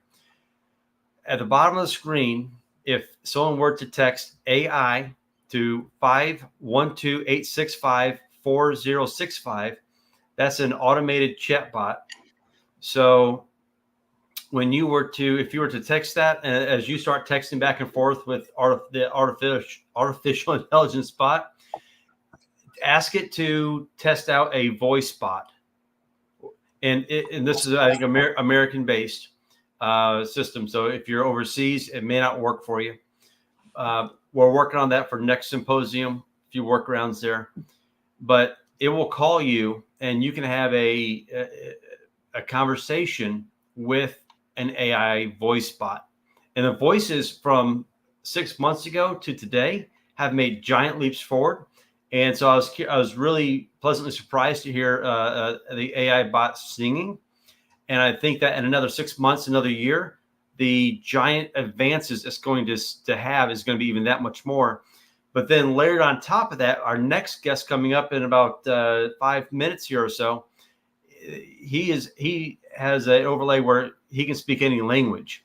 So then you take this love song you created, and everything sounds a whole lot more romantic in Italian, right? So you have the AI bot singing in Italian. So it's just the tech is really driving a lot of innovation and a lot of different. It's gonna be really cool to see what happens in the next 6 to 12 months with all this. Oh yeah. But I'm not sure if you had something up. Was that a comment or was that a question that you posted? I totally agree with you. Like, it's just really mind blowing, this space. Yes. Yeah. So our friend Rachel, who has been commenting yesterday and today when I was asking about the customization in personal settings, you inputted the information you input about your voice, values, character, tone needs to be very succinct to stay within character count. It takes a while to get it right. And funnily enough, you can ask ChatGPT to summarize this for you so that it fits. Yeah. So awesome. Yeah. And I have to say, I love what she brought out there with that is the tone. Like, I was going to ask you, it's a great segue into the next question, using AI to craft your offer. Is that something that you use ChatGPT or Claude or Bing to craft your offer? 100%. So 12 months ago, Jeff Ross was really a nobody in this space. And I used it to help me to create my offer, to create my course, to create my boot camp, the landing page, the actual funnel, the email marketing, the whole lot. And basically, I reckon maybe 20 times more efficient at least. And I wanted to make sure that it was, sounding and speaking like me throughout it all. It wasn't just a cloned carbon copy. Like, it actually had my personality, my tonality, even my slang. Like, I actually, when I was in my early days of maturing the bot and teaching it to speak like an Aussie, I had to remind it to start using less slang, because so my American friends could understand me. It wasn't too Aussie. Like, it was great for all the Aussie audience, but we're talking about like just some really weird terms like bonza, mate, ripper, all of those sort of real slang terms. And I had to back it off because I had a lot of Americans start just glazing over. So one of the things that we teach in like nailing your niche workshop is talking like caterpillar versus butterfly language. Like when your people are on that Sucksville state, they don't know the jargon and the technical terms and all of that sort of stuff that we use. So we've got to remember and put ourselves in their shoes and talk and sound and speak like them as well. And so we can teach ChatGPT to remind it to speak to that audience, because when we can speak to the audience rather than at the audience, we get them to come along on that emotional journey with us as well. And so a lot of this is a lot of buying psychology behind all this, understanding, how we make process decisions and how we take people on this journey. So just teaching the AI all of this information on, like, for my bots, like, it's already got all that information, but we've got to, sort of give it the right prompts and the right education for it to serve us as a powerful in that space. So, we're sometimes, like, Jonathan was talking about asking it to ask you questions to get that, that intellectual property out of you, has been a very powerful way to help you to educate the bot more, to be able to serve you in that space. So, creating offers and doing the course and all of that sort of thing, I had to, essentially, educate myself on the way that, our audience spoke and their words that they used. I input that data into ChatGPT to be able to craft my offer to speak to that caterpillar language. I love the story that we just hear to back this point up. My son has just been diagnosed with MS, pediatric MS, so the last sort of 6 months. I'm so sorry. 12 years old. Thank you. It's been a pretty grueling journey, but there's a lot of awesome stuff that's come out of it as well. Be grateful for your trials and tribulations sometimes, because they help you to grow. And as hard as heart crunching as that story is, it's also a beautiful story. But the story I want to share inside this was when we were going through this whole journey in that rawness, in that really emotional, vulnerable state. The doctors came up to us and they started explaining to me what was going on. And like, I had to have my wife in the room to be able to interpretate their words. They're using all these big scientific long jargon names, and the effect of that, it just made me glaze over. It made me feel stupid. It made me feel this big. And, the reason I share this is because if we do this with our marketing and we're communicating in a style that our audience in that Sucksville, that before state, in their pain, in their rawness, in that vulnerability, and we speak to them like they're already they're already beautiful big butterflies, like using that language, people just glaze over. You've lost them. So, like, teaching the AI tools to be able to communicate effectively in this space has been a really powerful asset for me, to be able to help me, up level my own journey and help me to create these amazing courses and products. Let me just tell you, I don't know if it's just me, folks. This question for the audience. Like, it's hard wrapping your head around some of this sometimes, right? And, folks, I turned 59 years young this year. My first job in 1984 was on a memory typewriter. Then I went to the Wank. So I am not shy from technology. I've been using technology for 35 years, more than but I'm not a tech geek. And when it comes to something like this, that's why this event is so amazing, I guess, is what I'm trying to get at, because we need to learn this stuff. Because somebody said it yesterday, like, if you're not on this ChatGPT all, the whole AI band. You're just going to be left behind, and so will your business, folks. So will your business. Yeah. Big time. Yeah. You will just fall behind. However, on the flip side of that, you learn how to master these tools. They are just tools. They're going to bring out the best version of you and help you to set you up and crush it. That's right. 100%. That's right. But Jeff, I can't say thank you enough for Thank you. getting up at 0:30 at 5 a.m. in Australia to visit with us and share insights to social selling and just golden nuggets all the way around, from I love songs.ai to crafting your offer, the prompts to just the generating images consistently and keeping your prompt the same. I mean, so many nuggets you just dropped at 5 a.m. before most of Australia even wakes up. Crazy. Yeah. Well, you go and enjoy your Sunday now. You enjoy your Sunday. Give your son a big hug from me, and sending him lots of love and light. Yeah. Well, I appreciate both of you for giving me this opportunity. When this opportunity came up, I thought, no, I'm jumping in on this. My mission here is to help educate and empower and equip people to be able to use these AI tools to essentially help people get out of their own way. We can get in our own way. Sometimes our arrogance can hold us back. It can keep us small. It can keep us disempowered. And I just quickly, like on this book that I'm writing, I put up a post there yesterday. Oh my God, I just used ChatGPT to help me write a book in 4 hours. I've actually had a couple of authors, self-published authors and bestsellers get on here and go, I don't think so. Sort of really start to almost troll me in a way, like in a loving way, of course. They're just challenging it. That's cool. I get it. But what I've noticed, though, is when our arrogance, when our self-importance gets in the way, it does hold us back.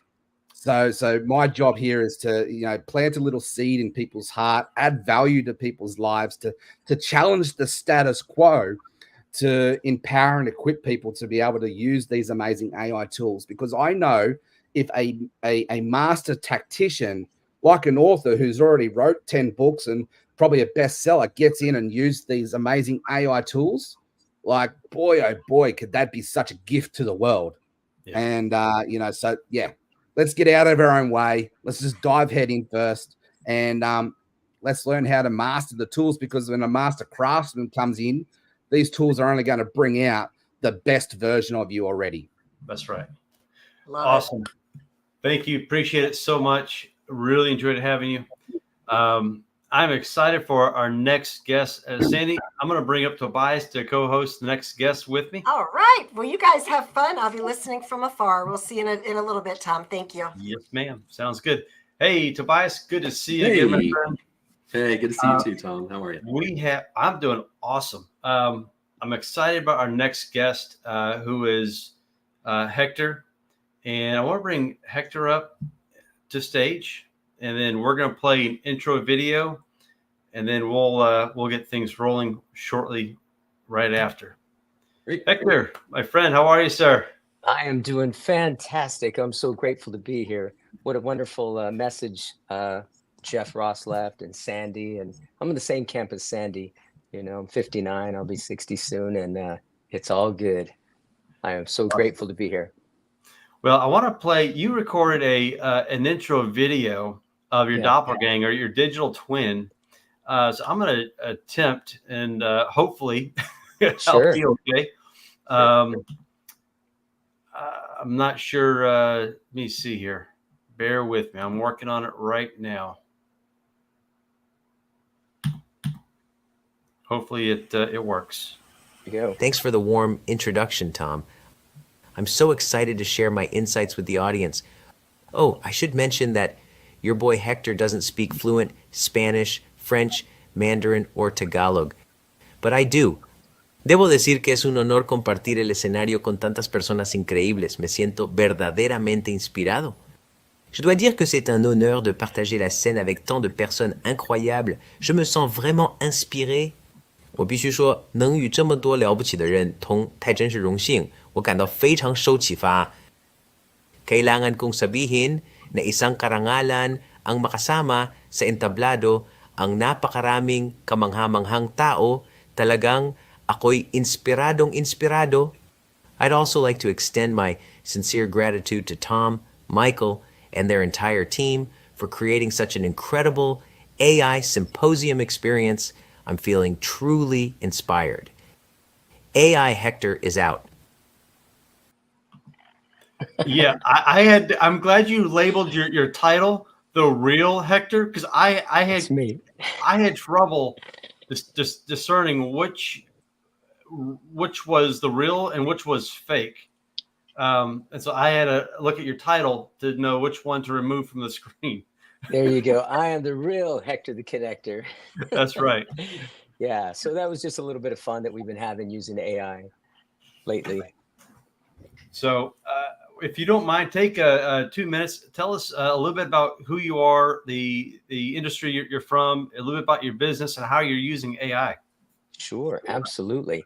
So I'm a kid from LA, and I grew up drawing and painting. So using things like this, that I still carry this sketch pad and blue pencil, my signature pencil, every day in my bag.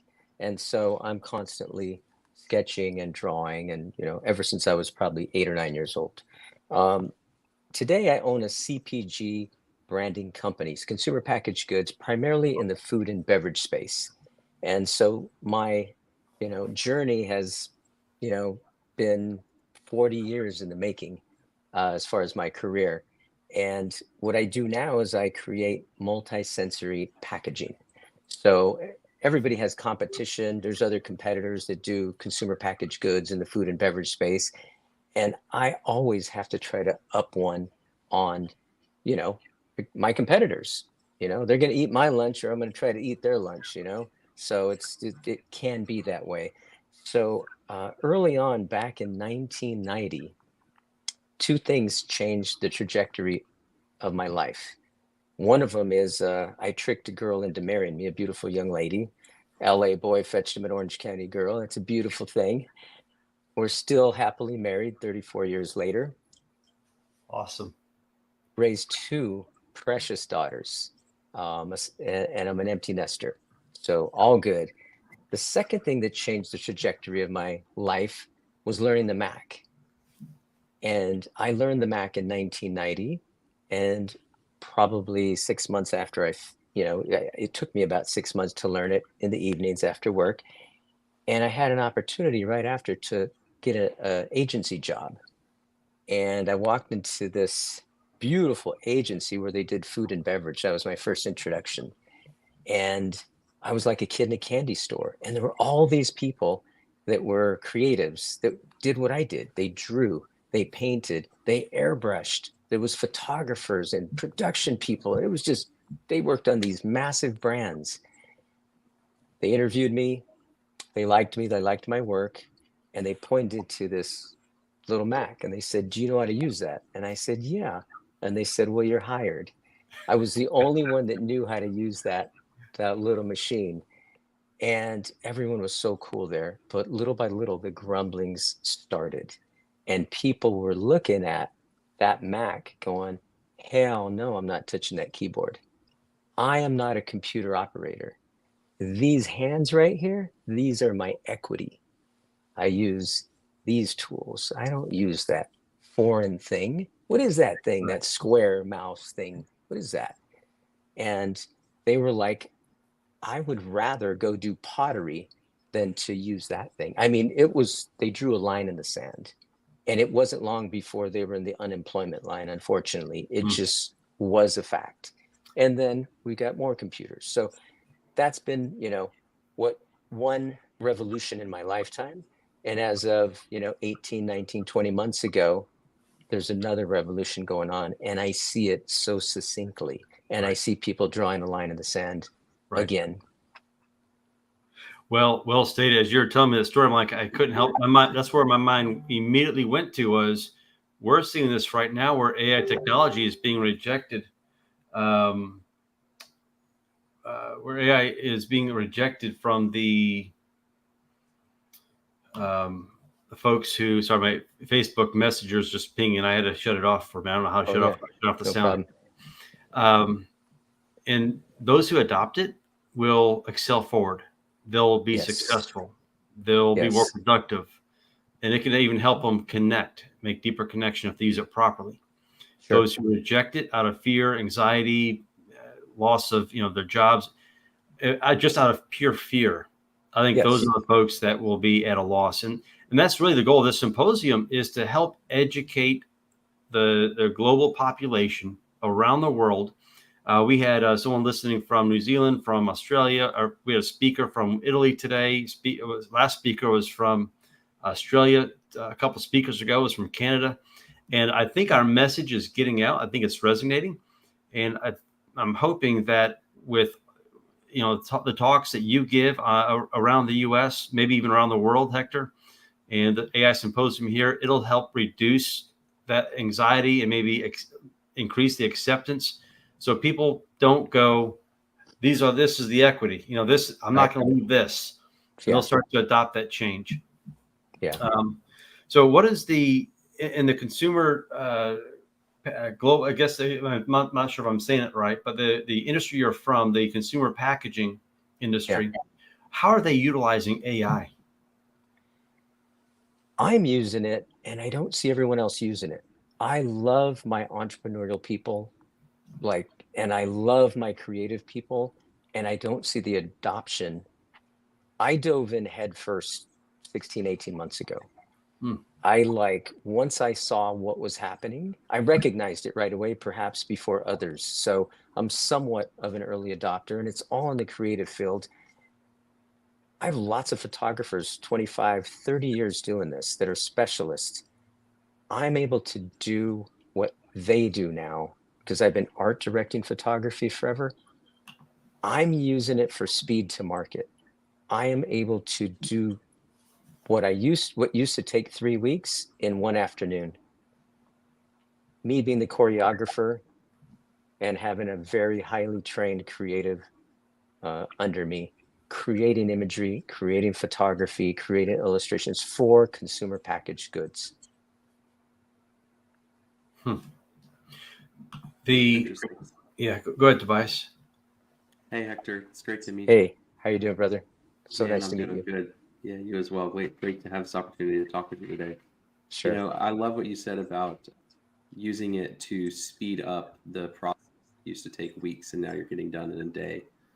Could you tell us a little bit about the type of tools that you're using in the process of designing your packaging or designing, different elements of the consumer goods market? Absolutely. And first and foremost, we use a lot of HI, human intelligence. I mean, if I hadn't banked 40 years worth of logos and packaging and brands and colors and patterns and textures, I couldn't do what I do. With that said, I'm able to effectively communicate with these tools because it isn't all, roses and rainbows. We're adopting these tools. We're leaning in very hard. I'm making my staff do it. They actually love it. And there's a lot of F-bombs going off within the studio. It's so fun. It's so frustrating. So we're using Midjourney. We're using Dolly. We're doing some video with Runway ML. We're doing Hey Jen is my AI sidekick you just saw, dialing in voice with 11 Labs. We're all in. Those are the primary tools. Like I said, Midjourney, Dolly. We use some Chat GPT here and there, but we rely on this more than any of those tools. Yeah, that's awesome.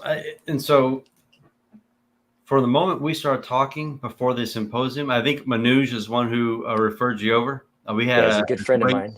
We had a great talk today with Manoj. You sent me the video, and quite frankly, that was impressive. It is very impressive. Is it possible for somebody who may not even own a business, just wants to play around, a novice, that doesn't know anything about AI, how do they create something like that? They open an account with Hey Jen.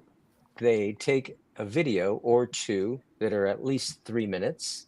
of themselves. Perhaps they take one where they're just straight on and they're not too excited and they're just talking into the camera, they're blinking, they're taking some pauses. Then they take another video where they're kind of animated, and then you drop that into the HeyGen software and you have to pay for it. And there's all these different levels, incredibly smart.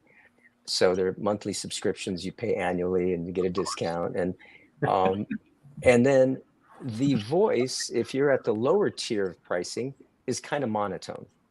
Okay. As you get higher, it's better. Or we drop it into 11 labs, and then you just start adjusting the pitch and the tone and things like that. And so we take some time and we chop it up and make it as good as we can. And today's the worst it'll ever be. Tomorrow's going to be better. I love it. And so I have to, I'm going to throw it over to Tobias in about 2 seconds. We had a comment here. Will the real Hector the Connector please stand up? I'm Because here, baby. it's true. I mean, it looked legit. And I showed this to a few folks this week. I was happened to be in a different city and had some acquaintances around me, and I showed them the video, and they were blown away. And I asked my kids, I said, "Is this real or is this fake?" And the way I guess I asked the question, they knew it was fake. They said, "I think it's fake, but it looks like it's real." And it's scary how far technology is coming. Like you just said, it's the worst it's ever going to be. Yeah. Our first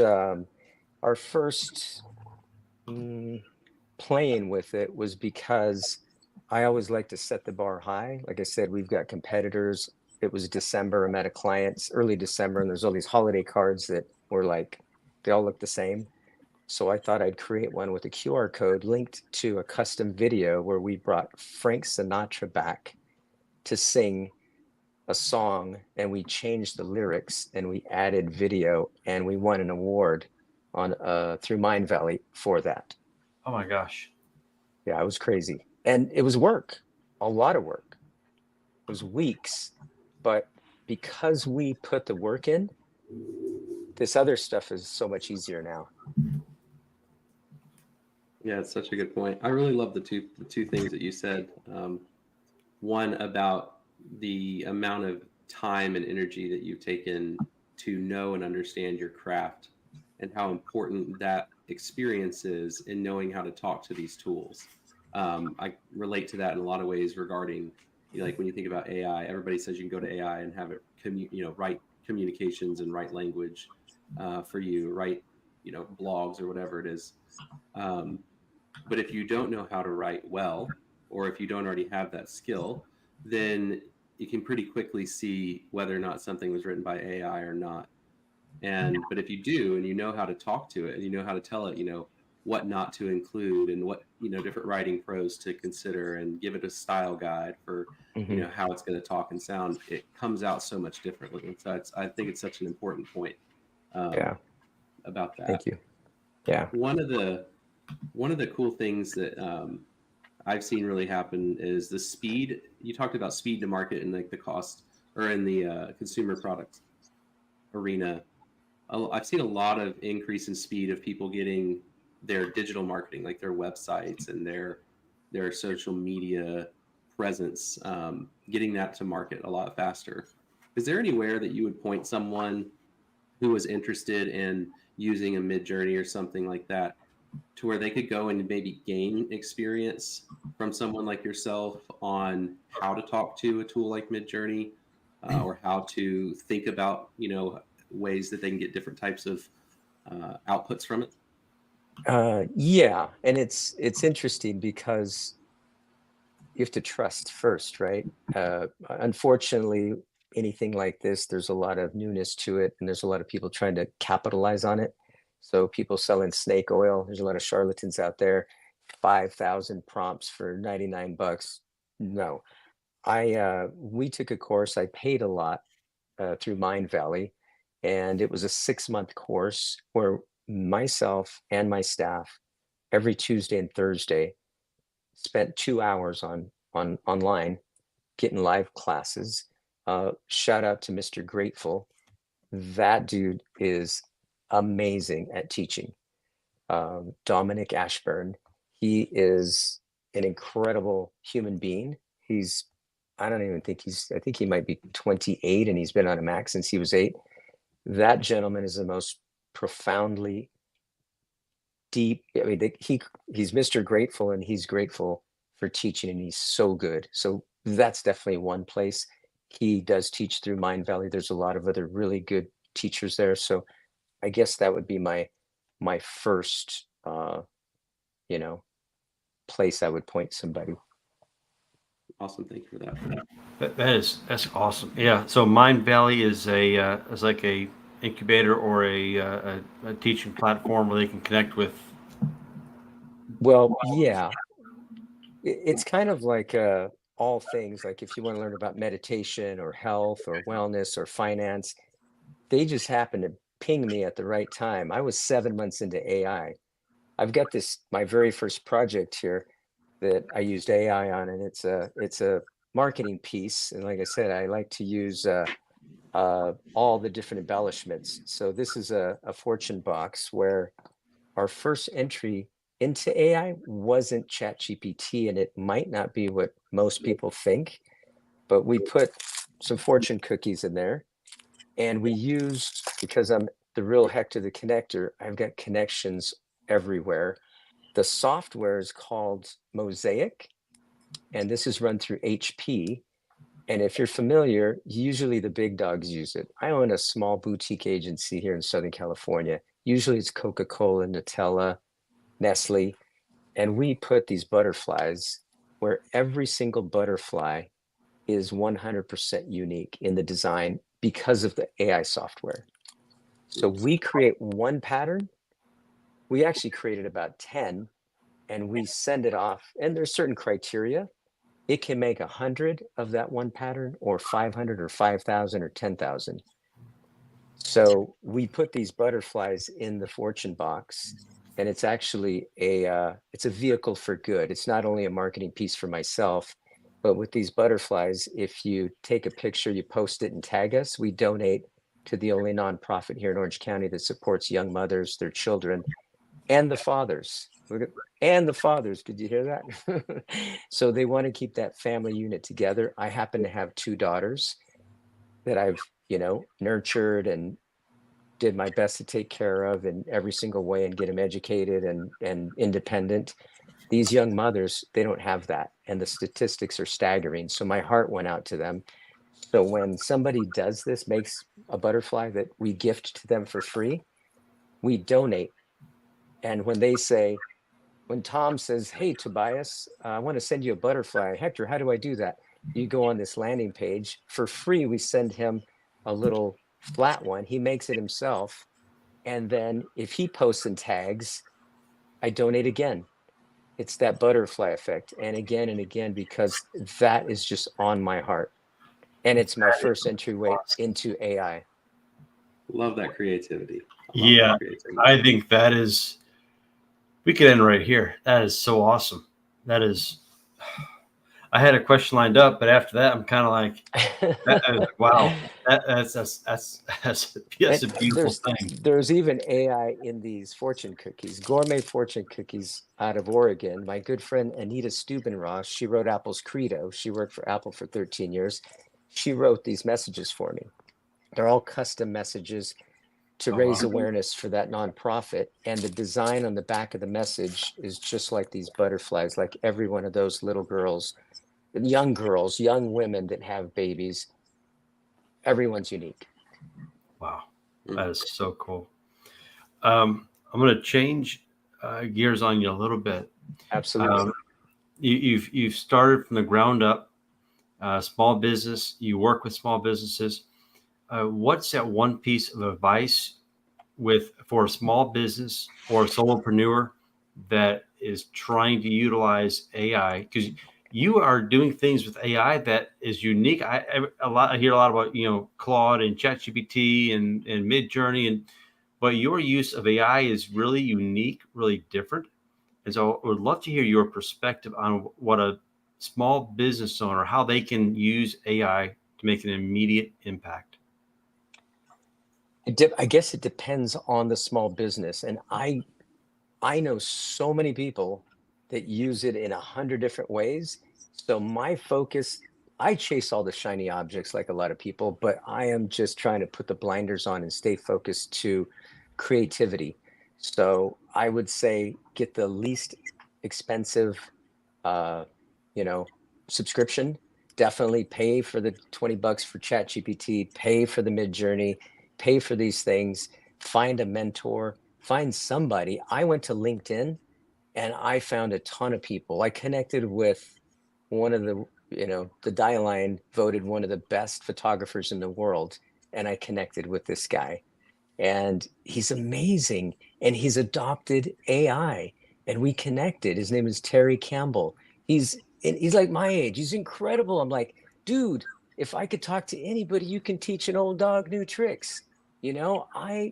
Change is tough, but right. You got to get comfortable being uncomfortable and surround yourself with like-minded people. LinkedIn was a huge, huge hub for doing that. Yeah, it's awesome. Our community is wonderful. Our community is generous. Our creative community at large, I'm getting all kinds of advice and I'm giving advice. Wow, that is awesome. And you mentioned getting a mentor. I don't think it can be understated, the value of a good human mentor. Are there ways that, and we have Deborah that said, hey, love the give back attitude. And then, dude. So are I forget what I was going to say there, but I talk about shiny objects. I see the shiny messages there.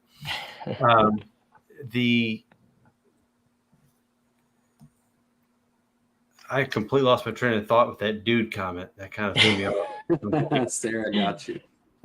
Yeah. Tobias, let me throw it back to you and see what you have there. Yeah, absolutely. have you had any experience with or used the Adobe suite with the new AI tools that they've been adding in it, like in Photoshop, things like that? Yeah, we use Firefly. Yeah.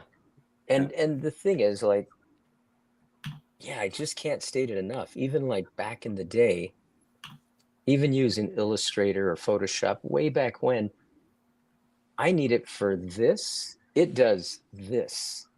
It does so much. We probably use I've used Illustrator and Photoshop for 20 years, 6 days a week, just grinding. I know it so well. My people know it so well. So it's like, but it's only a little sliver of what you can do, the power. So find your niche and go after it Yeah. So when you're utilizing your team's utilizing Adobe Illustrator, and do you pull in the responses from Midjourney, the responses from other AI image creators, or how do you utilize AI with Adobe Illustrator with other AI tech? Okay. Well, we utilize it perhaps if we get a Dolly prompt, because we're doing illustration, we're doing photography, we're doing, all sorts of things. Actually, we might use GPT to say, hey, we've got this Asian Latin infused vegan chips, and I actually came out with the name of thin air chips, and I put that into GPT, and I said, hey, what's the color profile? What kind of, we know the target audience is young mothers that are in their 20s and 30s that have disposable income, and ChatGPT comes back with, hey, it should be these colors, it should be sustainable looking, so make it a craft bag. And those are some of the ways that we communicate with Illustrator. But with Dolly and Illustrator, we're able to rasterize some of the images that come out of GPT and Dolly for the purpose of like illustration and textures and visuals. That is awesome. Another quick question: as far as your industry goes, we're getting ready to have an insurance claims panel here in just a minute, mainly property claims. So we're getting into some niche industries here, just like you're very unique to your industry. I'm always curious the application of AI within your industry. Where is where do you see the next 12, 24 months, the greatest growth in use of AI? Me or someone like me being able to communicate effectively to someone who spends a ton of money on really nice photography, because I've got props in my garage that I've been collecting for years, plates and napkins, and you don't need that anymore. I mean, I had a photographer come to visit me that I hadn't used in a year, that I've used for 25 years. And he goes, dude, I'm going to have to retire. I'm going to have to sell all my stuff, because hundreds of thousands of dollars of equipment almost rendered useless. So in those it's scary. I'm trying to talk to all my people to come on board, because if you don't, it's like this merry-go-round, and if you don't get on, it keeps going whether you go or not. It's got with or without you energy. It's like it's going to move, and if you don't get on, you're going to get left behind. And I mean, you have to do that. Wow. Man, that's so true. That is so true. Yep. Like, get on now. Like, I mean, in the next 12 months, it's almost scary to see what might be around the corner. That's why I dove in so hard. Yeah, it's moving. It's just moving at warp speed. And even like low carbon footprint. A photo shoot 25 years ago, let's say for a major burger chain, we don't have to name names. I hired one of their photographers and their food stylists, actually photographer assistant, food stylist assistant. 12 people from the burger place show up to pick and, do this and that. They glue those sesame seeds on the bun. They get 50 dozen buns delivered from the bakery to get one good crown and one good base. If you think about that, how much carbon waste is it? People flying in from out of town, all the electricity, all the equipment, the space. Today, one afternoon, me and one of my very good, highly trained creatives can do that better, more iterative. We've done it with pancakes, where we could put a pour coming down the pancakes. You don't have to worry if strawberries are in season. You don't have to worry if you got to, you have to find a surface of reclaimed wood or slate, or trying to be cool, trying to be different. Using this bank of information is incredibly valuable. That's so powerful. That's amazing. Tom, is there any questions from the audience coming in on this? Let me take a look here.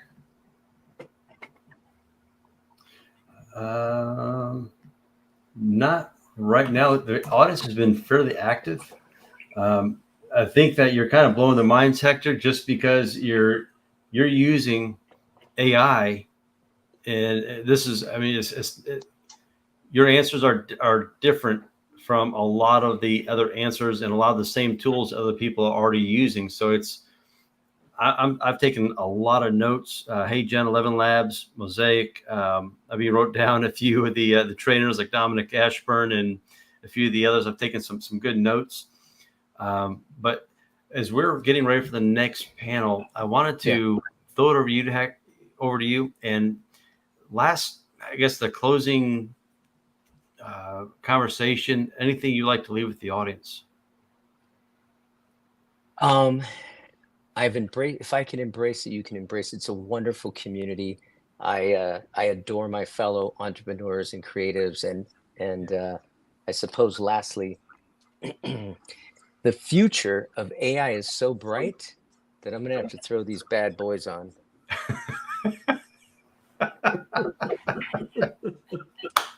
Oh my God, that's awesome. There you go. I love it.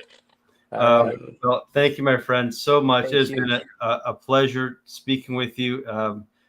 It has been really, really interesting just hearing how you're using AI from Hey Gen to Level. I'm gonna have to check out some of these AI tools that you're talking about. I have a list going that of all these different softwares and websites. It's pretty awesome, pretty cool. I'm available anytime if there's anything I can do to help you out. Awesome. Well, sounds Awesome. good. Much appreciated. Thank you so much. I can't wait Thank for you the next guys. symposium. All right. I'll have you back again. There you go. Take care. All right. Take care. Thank you. Bye-bye. All right. That was absolutely amazing. That's a space and industry I've never had any exposure to. The way he is giving back, the way he is, I mean, a non-for-profit, and there's just so many things that he is doing that is really unique, really different.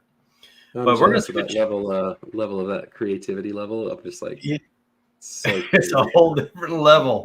It's unbelievable. So yeah, it's special. But we're going to change industries and go into the insurance industry. And I have to say, for the audience and for the panelists, let's keep things civil. Matthew Mulholland, great to have you. Jonathan Caudill, great to have you. Thank you so much for joining us. All right, let's see. Thank you. Glad to be here. Hey, John. Hey, guys. Matt. Tobias. Yeah. How we doing, guys? Doing awesome. Good. So we're going to have a conversation about the use of AI. We can go into the ethics of AI. Just to give some context to the folks who are watching who may not know insurance, the insurance industry, who may not understand insurance, who may think insurance is a boring industry. It is not a boring industry. The folks here on this panel, myself included, it can be very an emotional response. You're dealing with people's livelihoods, people's properties. When hurricane comes on shore and blows away or wipes away someone's home, their business or livelihood. These are entrepreneurs and pioneers in this space that are working together to rebuild people's lives. It's not just a sitting behind the desk and crunching numbers and sending out checks or not. So I'd like to give everyone a chance to kind of go around the room and introduce yourself, what you do, and maybe present how you fit into the insurance industry, insurance landscape. John, why don't we start with you? Yeah. Hey, thanks, Tom, Tobias, Matthew. Good to be on the panel with you. So I've been in the insurance industry nearly 20 years, currently CEO of Legacy Building Consultants. We specialize in assessing complex insurance losses for insurance carriers, attorneys, as well as appraisal and umpire work for anyone in the industry. So, you're right about emotions. I was thinking about making a T-shirt saying "Make insurance claims boring again" or something, because it just seems like it's very dramatic.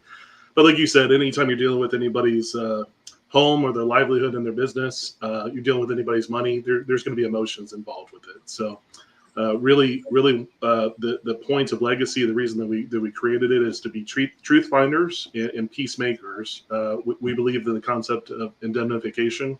Insurance carriers should owe exactly what they owe, what the damage is, what the truth is, no more, no less. And so we really want to drive our clients to making the right decision and work with insureds to adequately assess their losses. Awesome. Tobias. Yeah, so my name's Tobias. I'm the founder of Brelly AI. We're a technology company that has built a software platform that helps walk policyholders and professionals through the process of insurance claims and getting those handled. And to John's point, it is a really emotional situation, and unfortunately one that happens without any real opportunity to prepare. And if you read about insurance, or you go dig into insurance, most people fall asleep doing that pretty quickly. And so something happens to somebody very quickly, and an insurance claim that doesn't go the right way, or the result of that doesn't end up where it should, can change the financial trajectory of someone's lives forever. And so what we really wanted to solve for is the ability to help people have a capability of navigating a very complex situation that happens very quickly with a lot of ease. So we really try to focus on building like the TurboTax of insurance claims process and handling. That is absolutely fascinating. I would love to know more about that and how the future of Brelly. My good friend Matthew, I know listen to the Bull podcast. You're going to tell us all about that. I'm going to have a disclaimer. Let's keep it G. G, not even PG. That's gonna be tough. Take it away, sir. I gotta really get in the mode for that now. My name's Matt Mulholland. This is Disney. Yeah. Well, Disney has implications sometimes, a little innuendo. That's what I heard. My name is Matt Mulholland. I have an online school called Building Experts Institute, where we train insurance adjusters, public adjusters, contractors that are handling insurance claims, engineers, and attorneys, all involved in insurance claims. And the podcast Listen to This Bull is a YouTube channel with a lot of free content on there that describes concepts around insurance. Try not to make it boring. We don't take ourselves too seriously. We do have a weekly podcast out of that we do live. So if you watch it live, you can ask questions. My background is as a public adjuster and as a roofing contractor. I started as a roofing contractor. But as a public adjuster, we were the largest PA firm in Georgia before I sold my firm, handling roughly 3,000 claims a year. So we've got a good basis of how things work or how they're supposed to work. And we've put that into a lot of the training that we do at Building Experts Institute and other trainings that I've done across the U.S. Awesome. Myself, I know I have my mentor HQ at another company known as Mission Property Loss Consultants, a PA firm, and we do a lot of consulting work for attorneys and PAs. So I think amongst all of us here, we have a breadth of experience, and we're kind of stepping into the AI space, all of us here. And I would love to, I guess, kick things off. Matthew and myself are co-hosting this panel and really throwing things back and forth between our own experience, also Tobias and Jonathan as well. But I'd like to start off and ask how everyone is using AI within the industry. Tobias, do you want to kick things off? Yeah, happy to.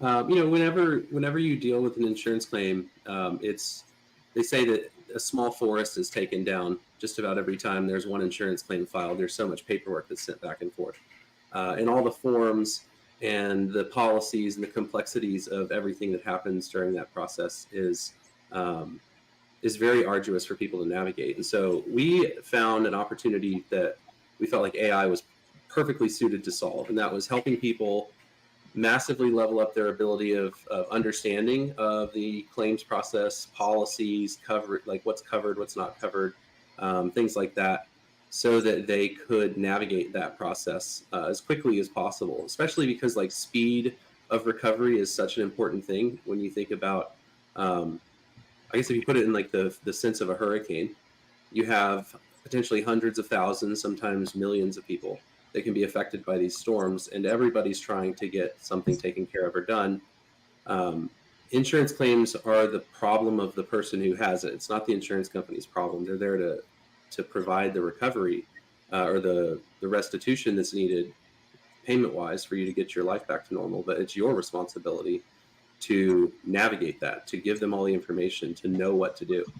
And so we've really used Brelli and Brelli AI as a way of helping people navigate that process and help them be able to, draft the right communications, know how to answer their questions instead of waiting on hold for 6 or 10 hours, after a storm goes through everybody's booked. So they have the ability to get answers to their questions, communicate over email instead of phone calls, things like that really help them put together their insurance claim in a way that helps the insurance company understand better their situation so that they can get them paid and they can get their life back to normal as fast as possible. Wow, that's absolutely amazing. I have a lot of questions. We'll come back to that.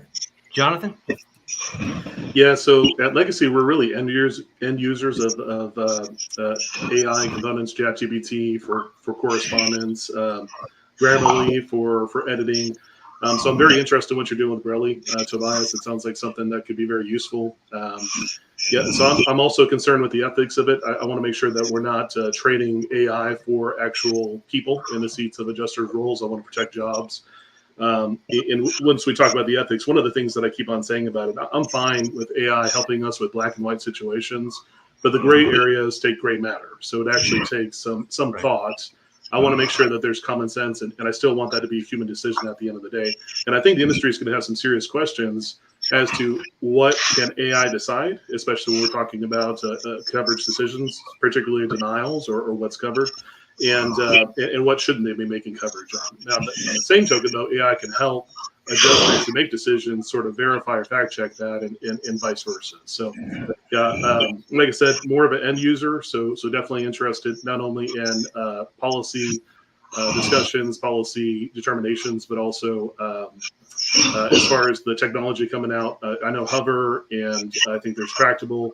As far as computer, I've learned a little bit about computer vision and being able to identify objects and how it measures that out. And that technology is advancing very rapidly. So I'm curious to see how that continues. It's very expensive right now, so I'd like to see that cost point come down some.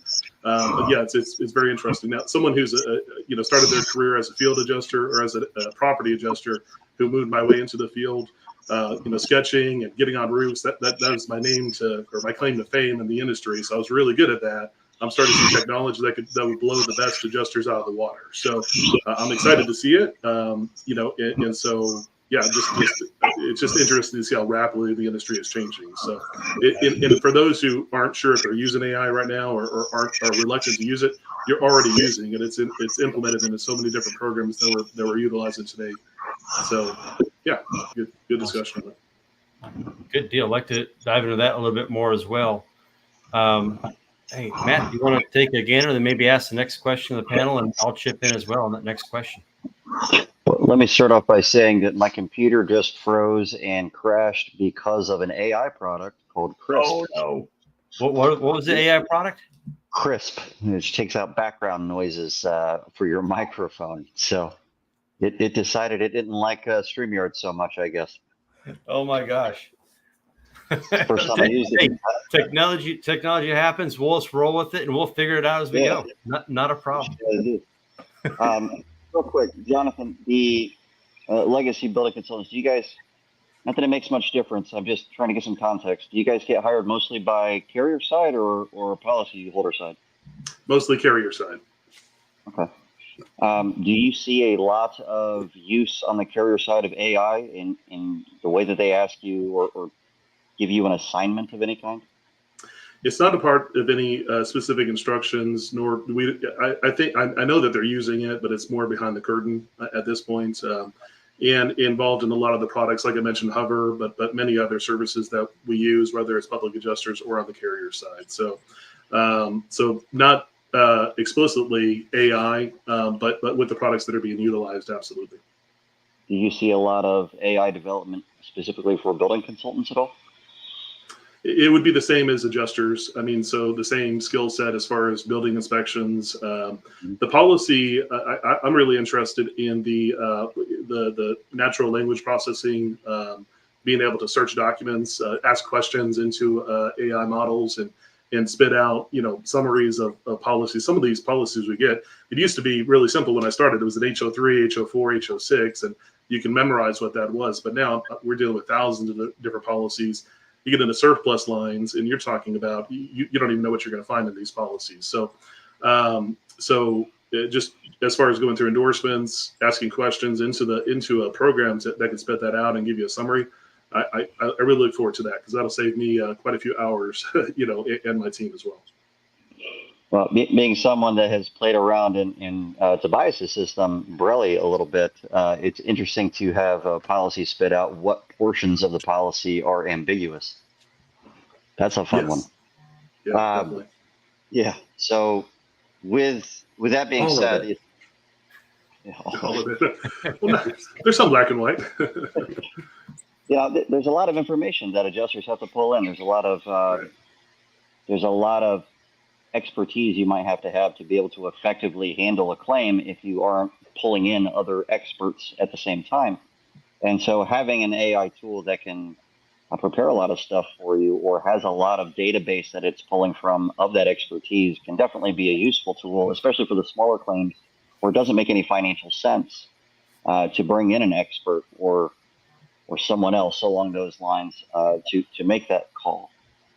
So I like the idea of it. You mentioned the ethics portion of this and saving jobs. Is it the adjusters' jobs that you were talking about? Yes, I mean, really every professional in the insurance industry, there's obviously going to be a progression. Just like every industry, every major technology implementation usually has an effect on jobs. But it's still, I think it's just happening very fast. This is probably the most rapid change that the world has ever seen and will see. So I just want to make sure that we're not too far ahead, and then we realize that, oh, now we don't have the professionals in place, and that's already happening to an extent. And we've already seen an exodus of talent in the insurance industry, which this isn't all about legacy, but it's one of the reasons that legacy was formed, to bring competent professionals into this field so that we can help carriers do the right thing and take care of their clients. So we really wanted to partner with them where we saw there was a lack of talent and lack of expertise, and we were seeing several really large, complex losses being handled by adjusters 1 or 2 years into the industry, where traditionally that would have been someone with 20 plus years of experience. So I do believe that's already happening. So AI does have a role and probably will help carriers catch up. But at the same time, I just don't want to see, just like every industry, not just insurance. Insurance is just what I know. I just want to make sure that AI is not unnecessarily cutting jobs, because that is going to be, there's going to be serious ramifications across the entire world as far as job loss. It's just inevitable. So I just want to make sure that we're not advocating for AI we're not advocating to a point where we're going to lose the jobs. And so, yeah, I just want to make sure that we're very clear. I also don't want to be the bad guy, telling everybody I'm advocating for it, and then they lose their job. That brings up 2 questions for me then. Maybe both of you guys can handle this, but one, what do you think the mass exodus of talent from the industry is stemming from? And 2, what portions of the industry do you think are protected from losing jobs due to AI? That's a good question. I don't know the second question. I'll toss that to someone. But the first one also is probably a discussion for a different time. I have my theories, but that would be more speculative, and I don't know, except that I do know that it has happened. I do know that COVID seems to have played a pretty big role in that. A lot of adjusters working from home. So I'll save that discussion for maybe another podcast. Bummer. Yeah. I'll jump on that. So I think one thing is that the way that claims were handled prior, there was a lot more personal touch to the claims process, and you had people who had a lot of experience and tenure built up, and they spent a lot of time on training. And I think that group of people is kind of getting towards retirement age now, and you're starting to see just a transition to a younger generation of people coming into the insurance claims industry, one. And then in that same process of transition, that the process of how we train people has also transitioned over that period of time. Used to, it was very hands-on. We put more time. It took, we expected more time for someone to onboard and train. Now it's online courses, it's online training, it's quick, fast, and dirty to get somebody in and say you're ready to go. And then, I feel like there's also more people that people like. You can access people faster, so you have the ability to pull in a lot of new people and give them a shot and see how it works out. And so I think there's just some complexities around the difference in what 20 years ago looked like when hiring people and training them into a position versus what that looks like today. And then you couple, to some of the points that John made, you couple that with the transition to a much more technology heavy approach, where we are just not as dependent on the human element in all aspects of processing a claim. I think that we're just seeing a transition in the thought process of like how much labor is really needed to handle these situations that insurance claims, like insurance claims. Well, I would like a crack at that question, Matt, if you're good with that. Sure. Yeah. So I'm not afraid to crack a few eggs here, and it might upset some people. I personally think that the insurance industry is utilizing AI for analytics to lower claim payouts, to increase their efficiencies, to train their employees. I also think it's used to standardize their practices. And I also think that on the flip side, there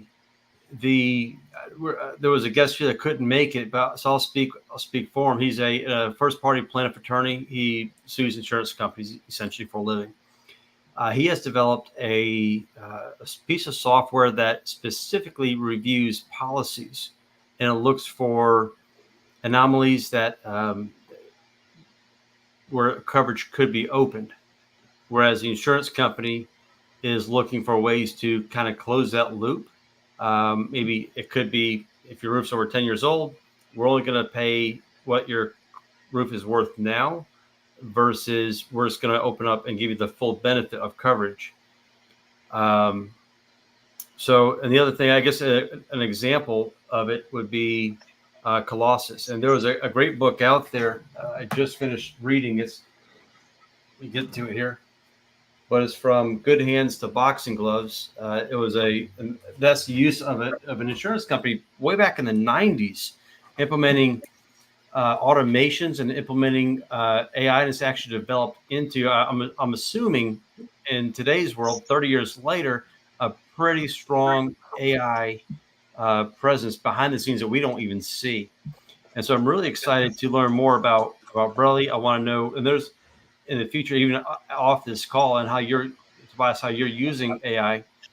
But I do know that within our industry, building consultants, public adjusters, roofers, insurance adjusters, roof inspection companies, they are using drones that look for water damage inside buildings. They're using drones to look for anomalies in roofs, and using drones to identify wind and hail damage. There was a piece of software I was looking at last week that it takes a 10K photo of every house immediately after a hurricane or a catastrophic event, and it's just a drone that flies like at 400 feet, I believe, or 400 or 500 feet, and you can get down to the granular detail and see if a shingle is creased, to see if it's missing. And the level of detail you can use, bring in technology, is absolutely incredible. I think it's going to make a big difference in the industry, how claims are handled, how premiums are assessed, how underwriting does their job. That's just, I guess, my 2 cents in the whole thing. That drone portion of that, they're using drones and other aerial photography now to assess whether or not someone has an insurable risk. So underwriting is using it to identify whether or not they should continue with that policy when a new policy is established, or to renew that policy after renewal dates. And some of those drone images and aerial imagery that they're using, they're getting from different sources, satellite images, and they're rough.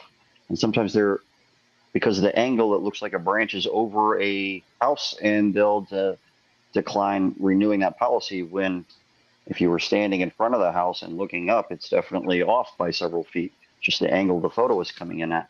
I'd be surprised what kind of a payload has 10K on a drone. That's amazing. Yeah.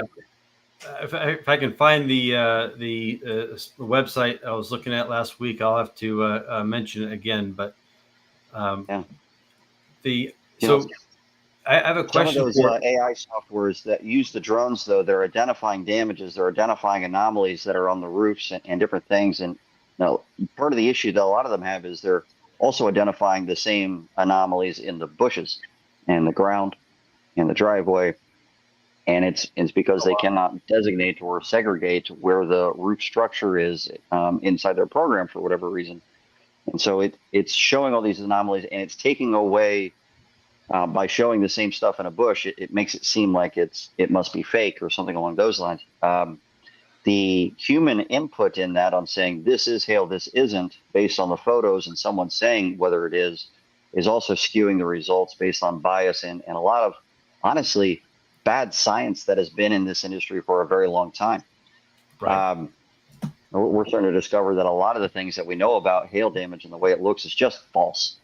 And I've been doing my own research on that with my own hail cannon, and presenting some things to the ASCE journal that will be published very soon. But I'd love to get that information. That's great. Yeah. It's crazy what is actually happening versus what is taught.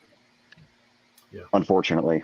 But the wind damage aspect, I think, is very interesting. A lot of the damage that's from wind is hidden, and you wouldn't be able to see it unless you were able to lift it up and see there was tears underneath, where it was ripped up off nails. You have sheeting going on, or some aspect of it. People might call it zippering, even though it's not actually zippering, whatever.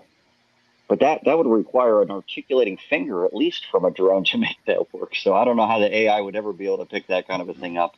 Yeah. Humans don't even get it most of the time because they're trying not to touch the signal so they don't get accused of vandalism. That's right. Yeah. So for now, there's job security with boots on the ground. It sounds like, you're right. And that's been a discussion ever since drones really started becoming more popular. Drones were going to replace all the adjusters about 15 years ago, I think is what I heard. And it just hasn't happened. It's just not adequate to replacing, actually getting somebody up to investigate and actually put their hands on a roof. Sometimes that's just what's needed to properly investigate that loss.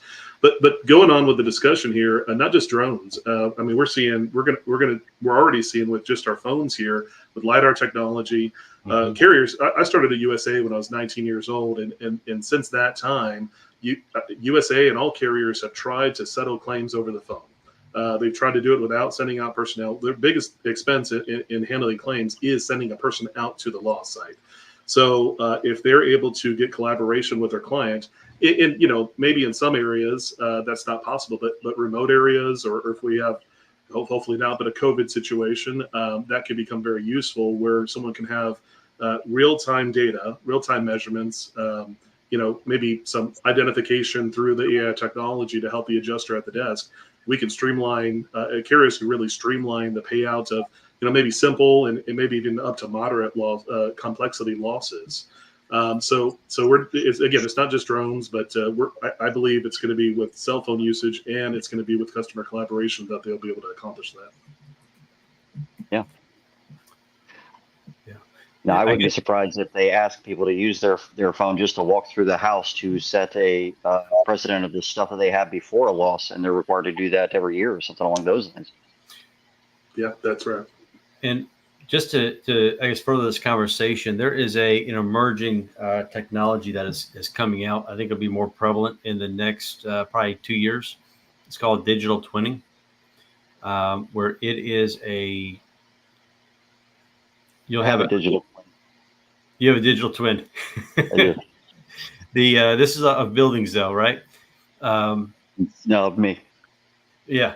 So the process involves taking a really high resolution camera on a drone, and the drone takes a photo every foot. So it's almost like a Matterport, which is a 3D imaging or 3D mapping, but it will essentially allow a user to look at the pre-loss condition or even post-loss condition with such great detail.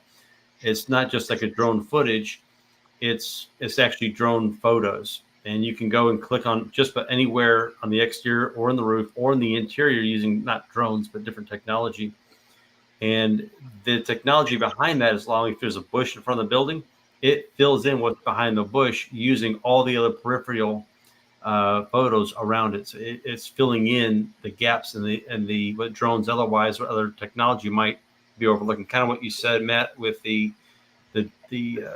drone, and it might be off by a few feet. This eliminates that. So I think we're starting to see the emergence of AI and how drones are being used behind the scenes and stitching photos together. That's photogramming that they're using to be able to manipulate that and put it over there. If you don't get a good enough angle, then I worry that the AI will hallucinate something behind there. You're and right. if that's being used in that way and trying to identify whether there's damages back there, and we're looking at a hallucination, how can we identify, especially if it was in front of a court, and is this the state that the property was in when you were there? I don't know if any of us would ever be able to say yes. Right. It's an interesting thing. It's definitely new technology. It'll be fun to see how that really works out down the road. Yeah. Tobias, we have a few more minutes here, but I want to talk about Borelli, because that is something that is really cutting edge on the plaintiff side or the insured side of things. And from what I understand, you are the developer behind that. Is that right? Yeah, well, I definitely play a massive role in the founder of the company, but have an awesome development team that I work closely with. And I go and screw stuff up sometimes, and then they'll fix it. And real quick, just, like, you might want to check with the audience and just make sure everybody's like still awake. This is like perfect nap time for them. It's like middle of the day, so we got an insurance panel in here for them to take a quick nap. No, I'm just kidding. Sure. I want to throw this out there for everybody to think about. So, like, insurance is the kind of like one of the products, I really like the only product that you're in most scenarios required to purchase, either by law or by some other proxy. You have a mortgage or something like that. And so everybody interacts with it day in and day out, like it in every scenario. So you will have it. And in almost every single person's life that has insurance, they're going to have at least 2 different times in their life where they have some major event where they have to interact with insurance. And when that happens, if you don't know much about it, which I don't blame you for not knowing much about it, but if you don't know much about it, then you can be at a huge disadvantage. And so what Brelly really is set out to do is to try and provide people an avenue to prop themselves up in that moment in time when all of a sudden they're in a very like high risk, low leverage state. Right. And give them the ability to get to an outcome that is safe, right? That gets them what they need in order to keep them from taking a massive loss in financial value in their life. And this all started for me, you said plaintiff or insured. I say that we're always like a policyholder focused business. We do have a lot of energy put into the products that we serve to the professionals that work with policyholders. So that's really like where our business is focused. But the whole idea is that, like John, Tom, Matt, y'all have all helped policyholders. I've done the same thing. I have no ability to grow a business to the size that I would like to help as many people as need help every single day or year. And the idea behind Brelly is we really wanted to build products that helped get more policyholders help faster so they get their life back to normal faster. So when we talk about what we're building tools that take away what I call like soul sucking tasks that you have to do, like go and reading an insurance policy. John mentioned it, HO this, HO that, and 1,000 other ones, and exclusions and endorsements and stuff that is just overwhelming, even to professionals. And we wanted to simplify that process of interaction with all of these mandatory documents that you have to navigate, all of the emails that you have to send, all of the forms that you have to fill out, all of the different aspects of communication that have to take place during an insurance claim. That's what keeps you from being able to help more people. And that's what keeps you from being able to help people in a way that ensures that they get the best outcome as fast as possible. And so everything that we built at Brelly is centered around that, is helping ease the bottlenecks in the communications flow, in the navigation of the insurance policy interpretation process, and the communication with both policyholders and the insurance company and the professionals that are in between those two. That's awesome. That's really, really good information. So we definitely got to talk offline here. John, question for you. In the building consulting space, what tools are you utilizing, or do you see insurance companies utilizing to speed the claims process up? Yeah, so like I said, mostly what we do is field inspections. So some of the technology that I already mentioned, Hover, Matterport, DocuSketch, so many of the actual physical measurements. So I'm much more involved with the technology that is utilized. Again, I'm not privy to what the actual insurance carrier is using behind the scenes to make decisions or how they're streamlining their work. But I do know it's happening, and I know it's on the horizon where it's going to be expanded quite a bit. Wish I had a better answer for you there, but in the field, and again, I'm much more of an end user. I'm happy to be part of this conversation. I think it's good to talk about this. I'm happy to hear. I love what Tobias is saying about being able to expand kind of that the service of those who are wanting to help the homeowner. I think that's exactly what the insurance industry wants to do as well. Obviously, there's going to be varying opinions, whether it's an insurance carrier adjuster or a public adjuster, and there's these two sides of the aisle. But at the end of the day, it's the homeowner, it's the business owner that everyone, or at least in my opinion, wants to take care of. So, so anything that we can do to enhance, speed up, and ultimately get to the question of what is the indemnity of what is owed on a loss is what I'm interested in. Awesome. And Matt, you mentioned something I was talking about, digital twinning. You have a personal digital twin. I want to hear more about that. That's something I've heard here and there, but would you mind telling the audience how you came to be, how you came to have a digital twin? I can't tell you much on that one due to an NDA, but there is a virtual Matt walking around in a digital world that is ready to help teach some things. So there's interesting things coming down the line that are virtual reality, alternative reality, and AI combined, and it'll be very interesting to see how that all works out long term. It will be. So can you tell us anything about the virtual world? I don't think I can. Okay. I'm sorry. Well, now you get everybody on here curious. It's like a mic drop and walk away. Didn't even say anything. Yeah. That's all right. So we might have to once you get the NDA cleared and you're able to talk about it, let us know. We have another symposium coming up in a few months, and we'll love to have you on if you can talk about it then. And we want to hear all about that. Find out for sure. Sit down with the development team and see if they're okay with it. Yeah, for sure. So panel about insurance claims, ethics, AI, all things technology. Our time is just about to make that transition. Let's go round robin and give one piece of advice related to insurance claims. Tobias? Yeah, I think I would, I guess speaking directly to policyholders, just know that it is like it or not, it is your responsibility. It's your job, and no one is going to make sure that it goes right except for you. So spend the time, spend the effort. We have a phenomenal set of resources on Brelly. They're totally free. If you ever have a situation, you can go there, you can get help, you can get information.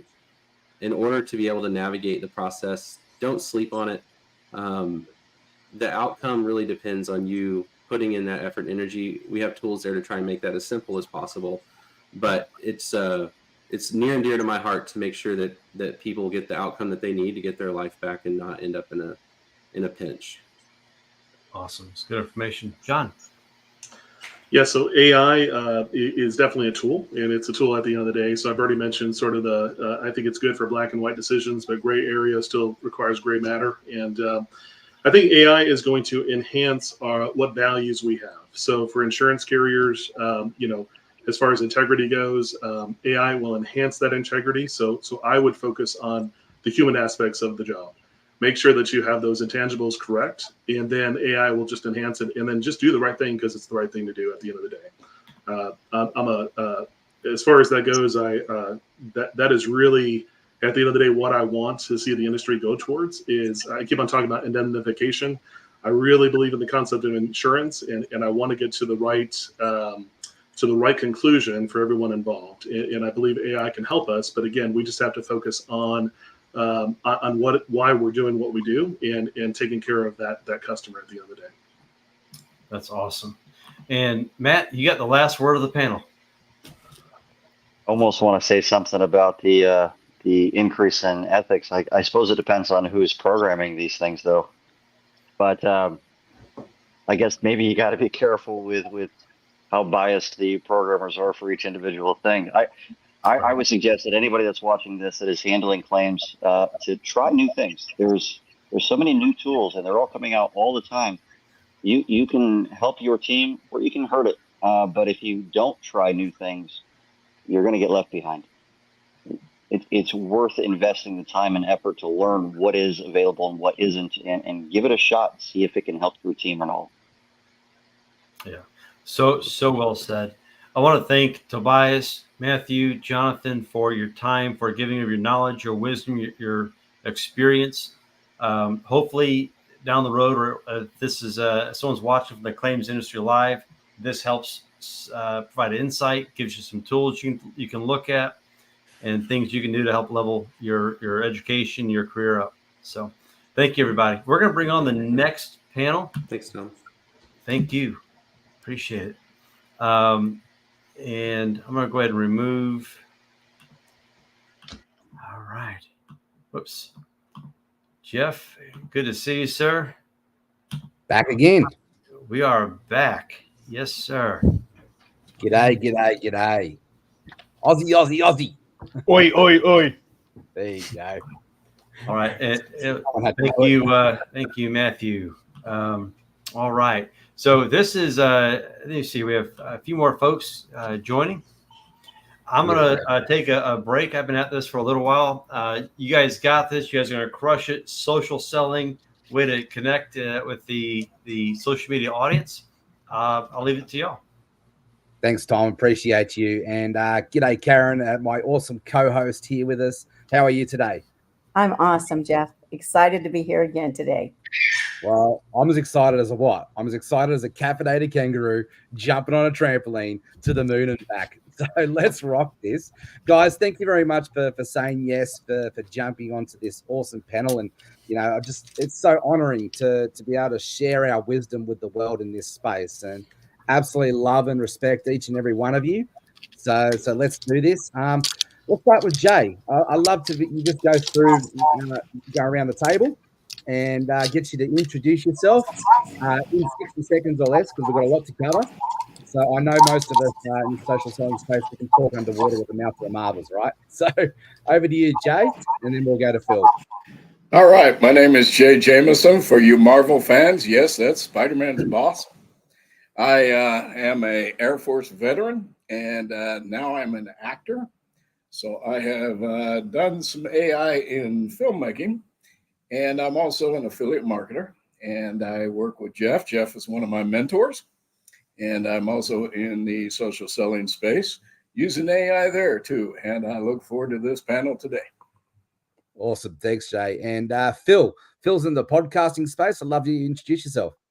Thank you, everybody. I'm Phil Bitter, your go-to podcast mogul. I blend the beats of podcasting and AI to help entrepreneurs and indie podcasters like you turn their podcast into profit. With over a decade in the game, I'm snagged a couple of awards and from being a host and producer.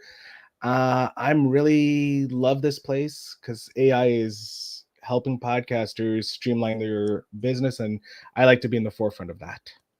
Love that. And man, I love your radio announcer voice. Like you just Thank love that. you. Thank you. Many years working on it. Christian doesn't need an introduction, but I'll get you to introduce yourself anyhow. No, I appreciate it. My name is Christian. We specialize in voice and chat AI for customer interaction. So we've created one of the most capable AI voice and chat providers on the market as it stands.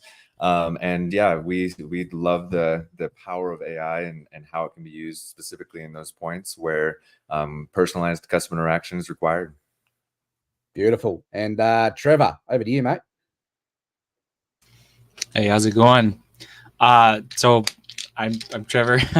I actually I'm working in the AI assistant space, like AI assistants, but my company Premium AI Solutions, we offer AI like websites, AI ads, AI call centers, and obviously the AI assistants too. But I don't know if any of you guys saw the live yesterday, but I actually work with another company called chatbotbuilder.ai. I'm sure you guys know Ryan Baggett, amazing guy, amazing business owner. He really is like one of the top, chatbot builder platforms. But that's one of the softwares that we actually use to, get our AI assistants out there to, our customers. So, yeah. Love it. It's going to be a very exciting panel. Karen, we've got a very diverse panel here in this social selling space. But just for our listeners, Karen, I know who you are, but can you introduce yourself for our listeners? Absolutely. I'm a speaker coach and AI geek, and I work with organizations that want to develop top-notch communication skills needed to drive team performance and profits. Beautiful. And myself, I'm the laptop lifestyle dad. I'm the king of dad jokes.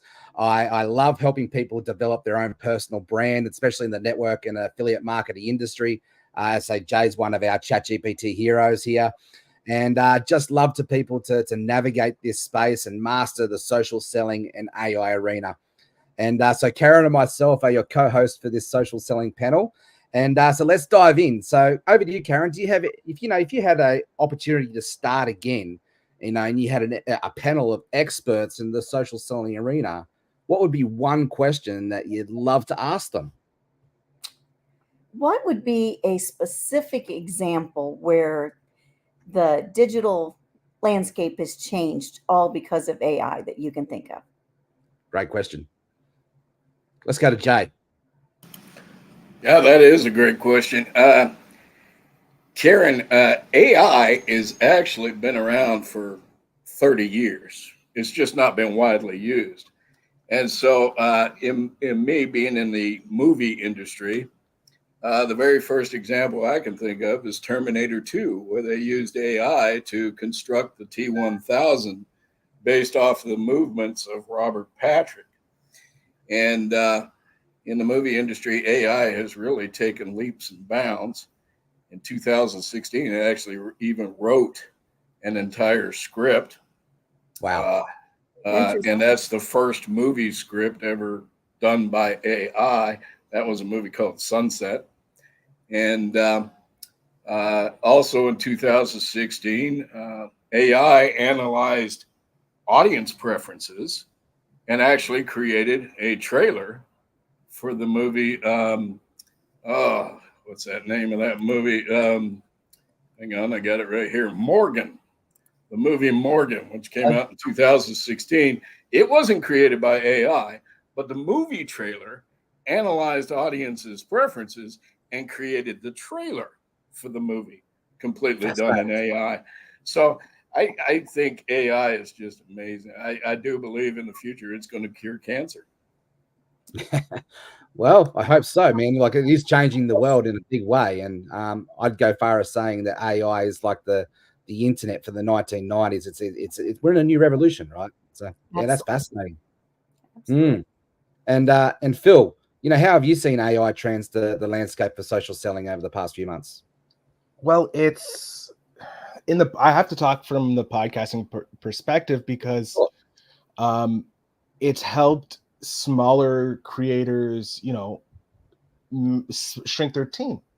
Like we used to have to pay big bucks for, translate, editing and all this. And now we have AI tools like within the last few years that have completely changed it. You have off the top of my head, Capsho and Cast Magic for, just grabbing the audio and creating content that you can just, manage overnight. Like instead of paying someone on Fiverr like $500 a month, you're now paying $28 and you get these AI transcripts that save you so much time because then you can pull out the genius.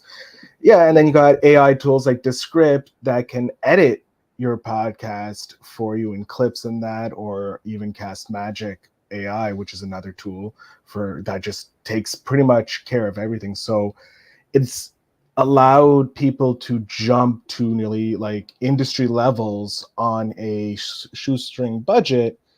And so they get to reinvest more profits into hiring people to take the roles sooner and quicker.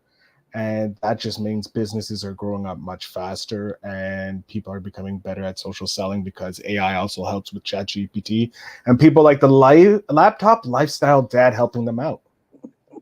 Love it. Thanks for the plug. Appreciate Definitely you. level the playing field. Oh, yes, big time. Yes. And Christian, what about your thoughts about this? Yeah, so the thing that really stands out to me is the algorithm of the social media platforms and how that has heavily influenced human behavior and social behavior across the board throughout society, around the world even. And there's the first impact, which is like how that AI has curated and tailored content, and it changed the entire Facebook feed, right, from like a chronological timeline to a relevance based timeline, which then completely transformed the way that creators could reach their audience, because it was no longer, oh, if we're connected or we're friends. It's like, no, if the algorithm favors or finds it relevant for that person, it will show it. And so that has dramatically changed the space of online, the digital landscape, because now it's, there's still some value, there's a lot of value to producing good content, but if you don't understand also how the algorithm works, you'll find yourself shouting into the void.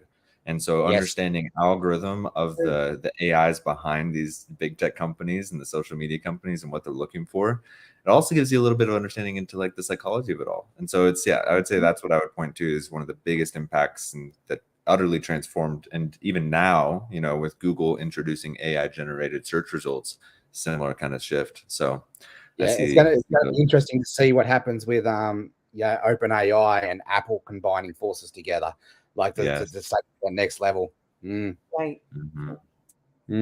Fascinating. And Trevor, what are your insights for this conversation?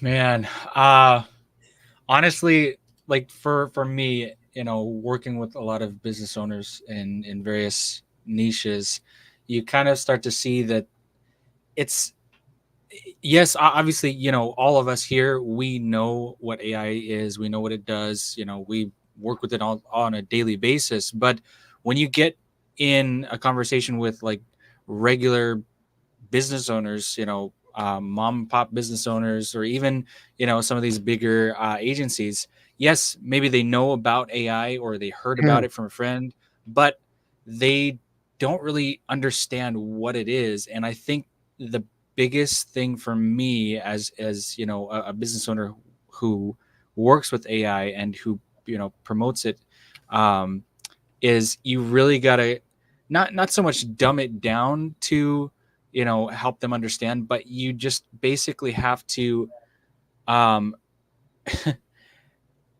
just get the AI, get it down to a level where they understand, not using like super complicated lingo. I mean, obviously we use that every day, we understand it, but for a regular business owner, they're not going to understand. They're not going to know what an LLM is, or they're not going to know what an AI assistant is. They're not going to know the difference. And actually, this is something that I've noticed. They don't notice. Okay, what's the difference between a chatbot or an AI chatbot? Obviously, because we work with it every day, we know the difference, right? Our legacy chatbot, it's basically just press a button and then it's going to send you a pre-written response. Whereas an AI chatbot, that uses AI to actually generate a response to the user, based on what they're asking and based on what that AI knows about that particular business. So kind of 100%. figuring out how to explain that in a much more simplistic way to those business owners. That's really one of the bigger things that I'm seeing. So yeah. Well, as a marketing coach, I can completely relate to that. And one of the things that we teach our people is to talk butterfly language versus caterpillar language. Yes. And AI to help us support us in that, to help us to essentially speak to people where they're at on their journey. Exactly. Exactly. I think I mean, heck, you could even ask AI to do it for you. Sure. Well, Phil, you said earlier some of the tools that you use. Are there any other tools anyone wants to suggest that they're using? Great question. Just jump in if you've got a tool. I like Canva as well as ChatGPT, because Canva has recently moved into the world of AI, and I wish I could show it. I can't, but my logo was actually created in Canva. The logo for Dynamic Think Tank was created in Canva by one of my co-founders, and all she did was put in, I need a logo with that symbolizes that we are an organization that think together, come up with ideas together, work together, and try to make money together and further ourselves together. and boom, it just created this awesome logo.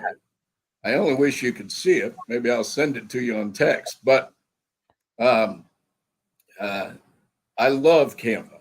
Canva is an amazing tool, as well as ChatGPT. Those are the two main that I use. I'm sorry. No, go ahead, Karen.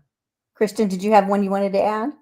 Yeah, I was just gonna throw in there, I would consider this more of an automation tool, but since we're on the topic of the social selling, and how well and how cleanly it integrates with AI, is go high level. Is it just the CRM power of having all of your leads in one place, and then being able to hook AI up into it and have actions and all sorts of custom things being taken place across your entire CRM management of those things.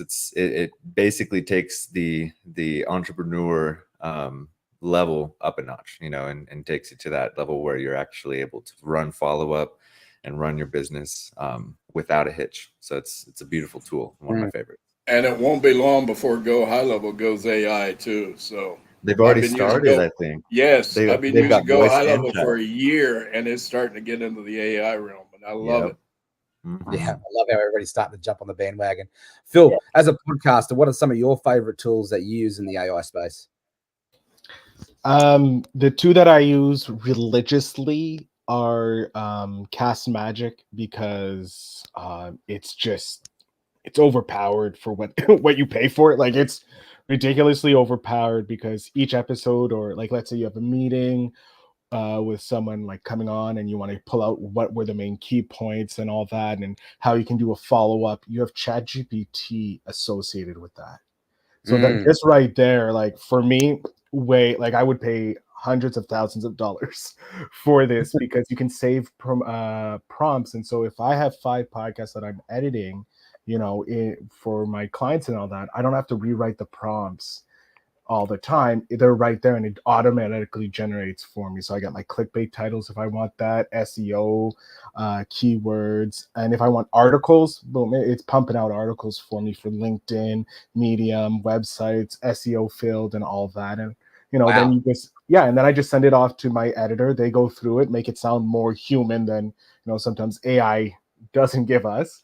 Right. And then it goes up, and I'm like, okay, this is beautiful. Right. And then there's podcast AI for anybody wanting to be an editor at the high level, like where you're just starting out.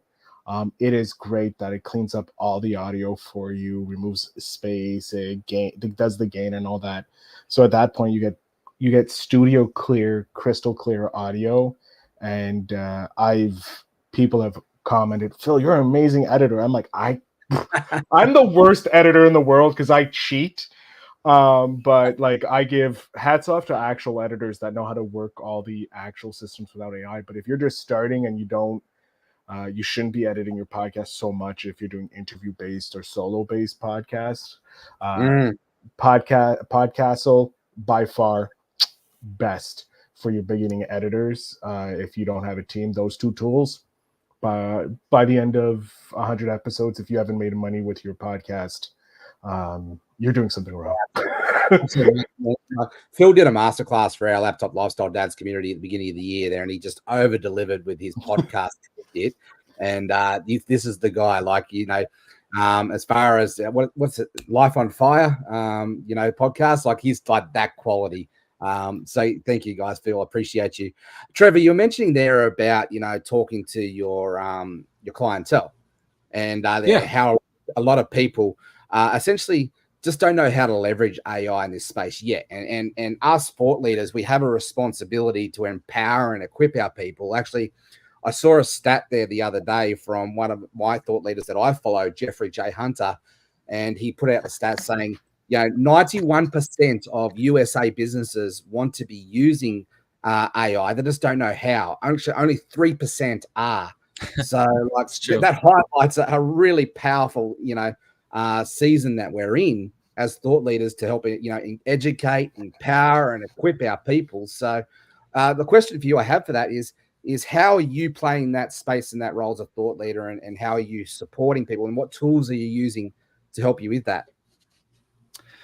To be honest, I use a number of tools, but most of them are ones that I have trained myself. So obviously, most people, they know about ChatGPT. That's a big one. But the thing that you got to realize with ChatGPT is a lot of the responses that you're going to get are somewhat biased, right? Mhm. And I'm sure we've all experienced that. We want it to do a certain thing, but then whatever it spits out, it's like wait, I didn't ask for this, and that's just because obviously ChatGPT, they have their people in authority that they have to make sure that it runs in a way that's gonna make their shareholders happy, everyone happy, so they have to do that, obviously.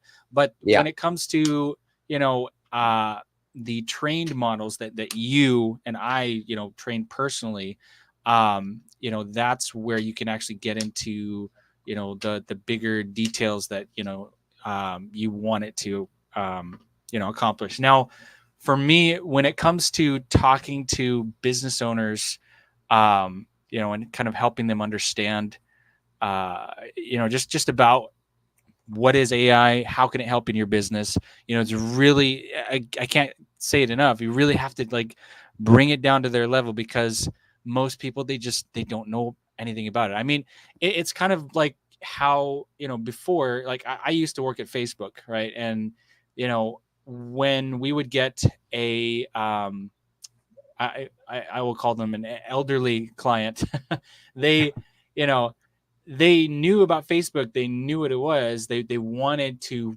start running advertising with Facebook, but because they didn't understand even what two-factor authentication is, Mm. they weren't even able to do that, run ads or whatever, because they don't even know how to set up their account. Right now, Yeah. it's kind of the same thing with AI. You've got people who they know what AI is, they love what everybody else is doing with it, but they don't know how they can implement into their business.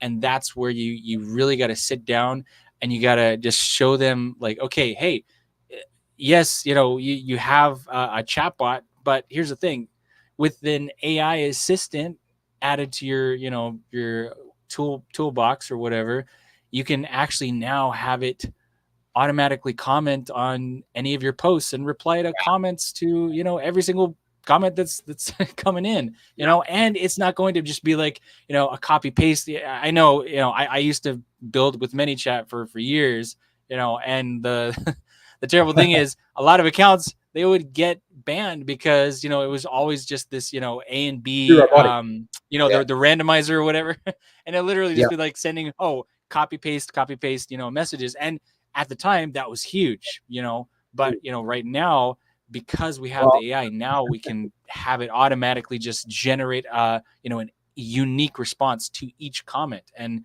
showing yes. those customers, hey, this is how you can utilize it to improve your engagement on your Facebook page, or reply to messages where obviously you got to stay in your business, you do what you are best at, so let's I automate mean, the things that you don't need.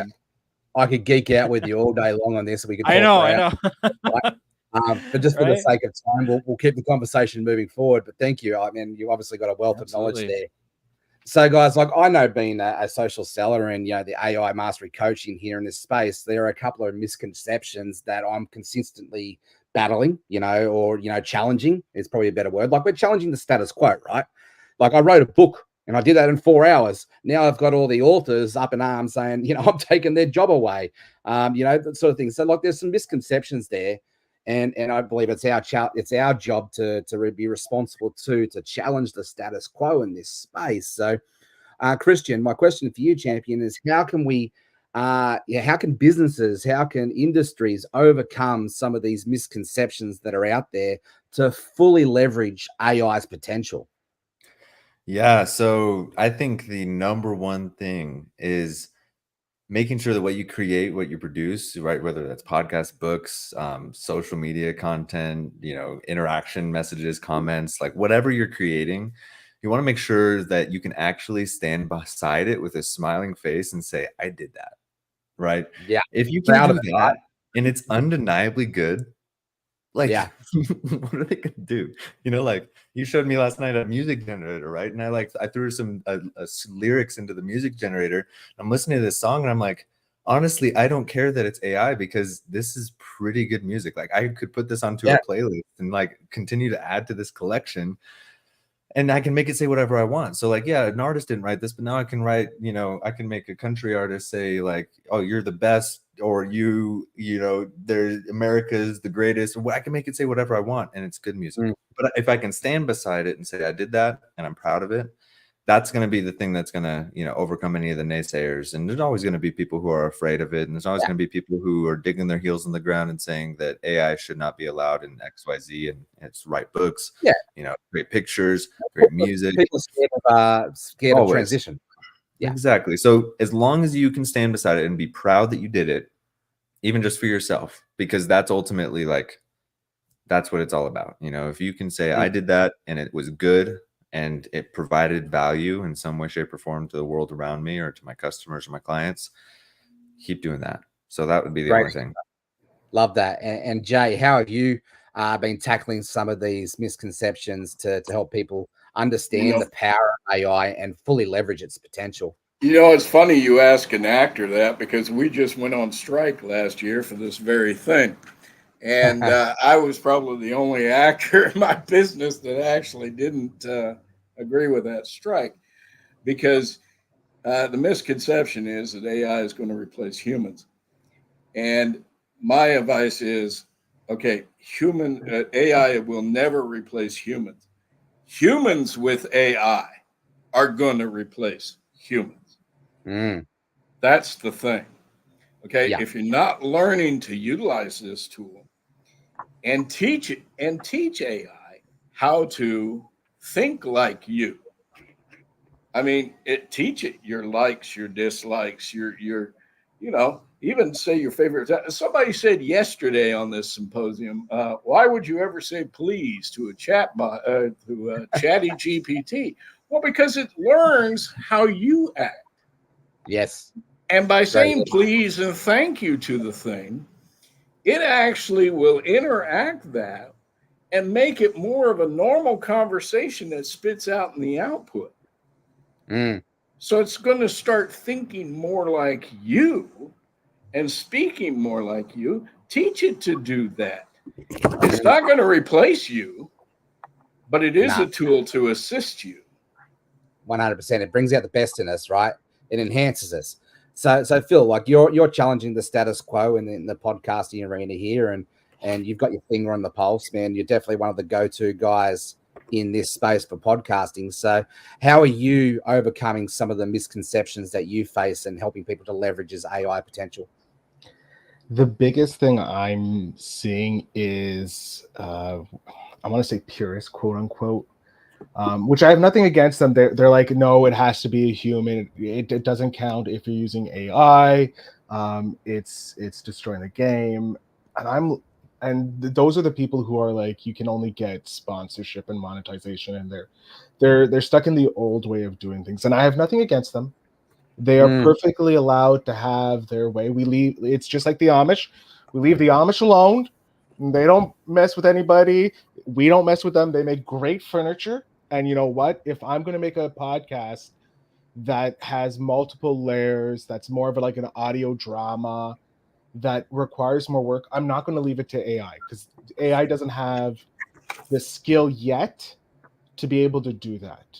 Yeah. And I understand. I'm going to go to a professional. I have them in my network, because when someone comes to me wanting an actual editor, I'm not going to suggest an AI tool. I'm going to suggest, hey, I got Johnny over here, or Bill over here, or Mary, or whatever. You know, I'm going to give to the people in my network, because that's the only way we build, right? That's social selling for referrals, right? So I'm always like, look, AI is going to be here. We need to use it to our advantage for the smaller people to get to the next level, so that they can start taking that money and investing it in other people. Most millionaires, you know, they're self-made until they start paying people to do the work for them. Then they can start relaxing. Like that's what it is. It's like, that's what AI does for you. And I can't wait till everybody has an AI clone of themselves. That's what I want. I was hearing about an AI clone on the previous thing, and I was like, How do I get one? What twin, NDA? yeah, digital twin. Like, come on. Yeah, like Love it. I'll sign up. Like, how do I get that? You know. And thank you very much, Tom, for sharing that. But yeah, I have a whole list of a toolkit pretty much for AI for Yeah, podcasters. Thomas has just dropped it in the link there Yeah, for you. there. So go ahead and check that out. Thank you so much. Well done. I'm going to be quiet now. Cool. Well, I appreciate you. It's a bit hard with us. We can all talk underwater with a mouthful of marbles, talking to a deaf dog in the corner of a round table, talking to the deaf guy.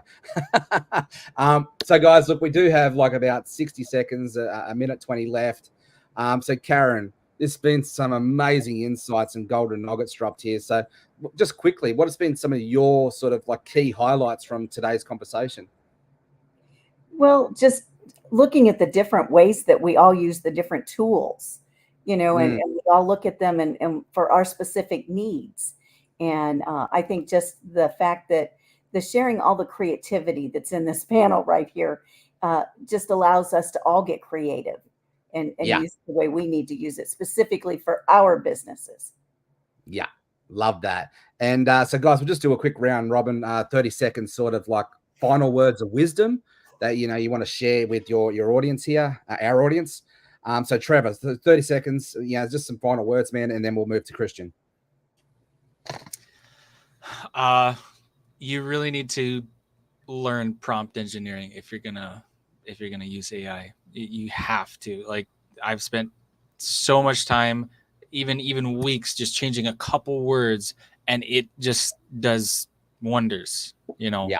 So you can't just go in there and just be like, oh, make me a landing page or make me a website or write me a blog post.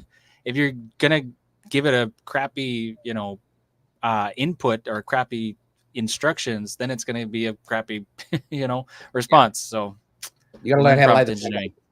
Yeah, you really do. Garbage out. Yeah, garbage in, garbage out. Yeah, you're right, Karen. Christian, what about your 30 seconds? What's your highlight for your final words of wisdom? Very last words of wisdom, Tom. You dropped it in there. 3% of businesses are using AI. Start using it. Get in there, feel it out, look at it, touch it, experience it, play, have fun. That's all. Yeah. And Phil, over to you. I'm going to end with how I end every episode. Remember to invest in yourself, guys and girls and people, humans. Yeah. Love that. Love that. That's great advice. And Jay, what about yourself? My 3 words that I always use: do not panic. Great advice, great mantra. Yeah, love it. Live by it. Be a solution creator, right? And that's where I've found myself as an entrepreneur. AI has helped me to become a solution creator, a lot more efficient, a lot more empowered. And like logos like this, I would have spent probably $1,000 in the past to get done. Now I can do that myself in 30 seconds. So my final words of wisdom is be empowered, get equipped, learn how to master these amazing tools.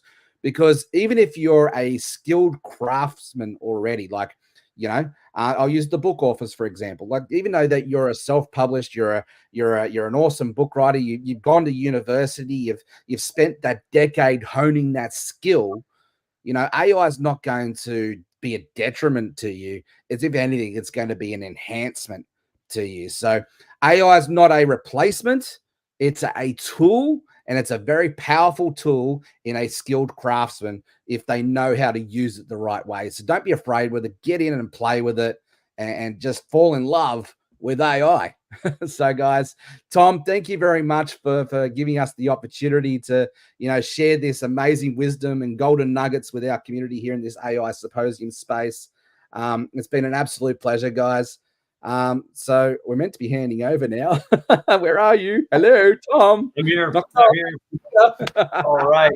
You guys dropped golden nuggets all over the place. I took a minute to go grab a quick bite, and I was listening on my phone. You guys absolutely crushed it. You guys brought more energy than what was that saying there? I don't know. Phil had a pretty good one. Caffeinated kangaroo. Yep. No, mine was a caffeinated kangaroo. You've dropped one in there before about something about putting your tongue on a battery, or? Oh yeah. I wasn't sure if I have electricity running through me because I'm excited or because of the battery that I licked to see if it was still good. Oh my gosh. Well, I think we'll end it with that. Thank you guys so much for giving of your talents, your wisdom, your experience, your knowledge. You guys absolutely crushed it. Thank you so much. Appreciate everybody here. Bye, guys. Thank you. All right, Sandy, that was I don't know if you caught all of that or some of that, but it was as Jeff, Karen Fox, Trevor, Phil. I mean, all those guys are absolutely rock stars. They crush it every time. Yeah, for sure. And But, I can't believe how much I'm learning. Well, we have an amazing next guest speaker, and I want to bring Aoife up to the stage. All right. Hi, Aoife. Hey, how are you? I hope you can hear me okay. I'm on hotel Wi-Fi right now at the moment, which is always a risk. Yeah, understand. We will. Technology is technology. We will figure it out. We'll roll with it, and just figure it out. So you're in Chicago, from what I understand, speaking at another AI conference. Yeah, that's right. I'm speaking at Bill Walsh's event. He has the Rainmaker program and then the UWC Power Team event. Awesome. Bill Walsh, which I could have been at, but I've decided not to be traveling very much this year. Yeah. And so I miss seeing you there, and because we've probably been at the last few events together of UWC I think, and Rainmaker. What I love about these events is, there's just such a wide variety of people here. And then with the Icon on Monday and Tuesday, we get to really, really kind of deep dive into what's going on in the AI space. So I've been tuning and listening. You've had some amazing guests on, Tom. It's been really, really great. So tell me, what we talk about from the AI space, because there's so much going on right now, right? It's just so dynamic. What key every day, every morning I wake up, I seem to find another AI that does another different thing. You aren't wrong. I probably took 20 pages of notes from the past 2 days, and we have had speakers from 4, maybe 5 different countries. It has just been mind blowing. I'd like to dive right in because we only have half an hour, and you yourself, in your own right, have a ton of knowledge and experience in helping people, helping small businesses explode their business, utilize AI, grab attention. And I really want to know more about that. I also want to learn from you where you think AI is going and some of the advances that have been made in the past 3 months, because you spoke at our first AI symposium back in March. Would you mind? There's a number of... Go ahead. So there's a number of different things happening right now at the moment that we're working on. I just want to check, is my audio okay? Can you hear me okay? Yeah. Loud and clear. You're coming over good. Okay. Perfect. Okay, good. So there's a number of different things. So Super Dupe is still up and running, all going well on that. So just on that, we had an update from our tech partner earlier in the week to say that there's now 40,000 business owners leveraging the technology to create the digital double right now. Now that sounds like a big number, but when you in the greater scheme of things, there's 300 million businesses needing AI right now. So 40,000 is a drop in the ocean compared to the amount of people who we actually have to reach. But the 300 million is the number that we're looking at for AI. The other key thing that I've started working on, so I partnered up with Todd Alt on the Ask ROI platform. So we're building out a platform that is essentially going to be your own private large language model, where you can put all of your data securely, which is a key thing. I know many people have probably touched on the idea of OpenAI and the security of your data and the training of the large language models.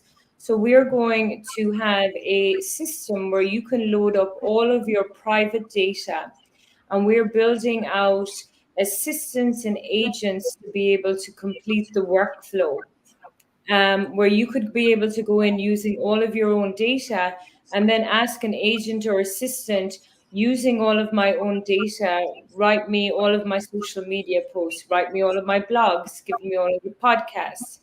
So there's a whole bunch of stuff that we're working on in the AI space. But what we see in very much is people moving away from the idea of now sharing all of their data into OpenAI, which was the previous, when we didn't really know what was happening. A lot of people are moving away and they're wanting to have a more secure space for their data. And the other key thing that I'm really seeing is people having a challenge. Well, I gave all my staff the AI tools, but now I'm not seeing any efficiencies. I'm not really seeing things improving. So really helping business with the consultancy aspect with regard to establishing the KPIs, because if you haven't got your SOPs established in the beginning, you're not going to be able to automate your process. So the key point for any business owner right now is, what is the integrity of your data and what are the SOPs that you have in place? So that is such a huge point. Sorry, Tom. No, I was going to say, for the audience that doesn't know what KPIs and SOPs are, the business owners, they should know what those two terms are. Some may not. So SOPs are standard operating procedures. It is a play-by-play that allows you to walk out of your business and your business still operate. KPIs are key performance indicators, and that's how you track your business, the health of your business, and how you measure your success and how you stay in business. So Sandy, go ahead. Sorry. Thank you, Tom. Because I know so often we make assumptions that everybody knows what those acronyms stand for. Any business has to have their SOPs, period. But when you brought that up, Aoife, I was like, oh, it's even more important when you're passing the certain tasks off to AI. So what are some of the things when it comes to that businesses are now doing when it comes to, having AI handle a lot of the things, and how do you incorporate that into your SOPs? Yeah, so one of the biggest challenges we see is people thinking that I'm just going to tell my staff to leverage AI and that they're going to be able to know what to do, right? And they don't. So what we do is, when we come in as a consultancy aspect, what we look at is what's time sensitive, as in the urgency of getting things done, and what is the most revenue generating activity in the business. And they're the two categories that we go after for automation first. What takes you the most amount of time to do something that we can automate, and what is the thing that generates the most amount of revenue? Because AI is much more than using ChatGPT to just write your social media post, right? There are so many things that can be done with it. So when I say SOPs, I tell people that they're your secrets of profitability.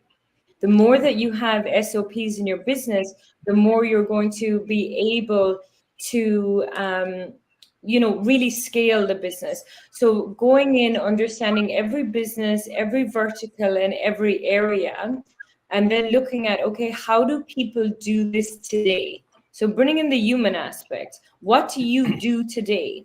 And then documenting that process. And only when you have those processes documented can you actually look at creating an AI strategy that you can integrate into your AI strategy. Because without that, all you're doing is plugging in AIs, but not able to measure any efficiencies, or not able to measure, like Tom mentioned, key performance indicators. Because if you're not tracking and measuring it in the beginning, adding AI into the mix is not going to solve your problem.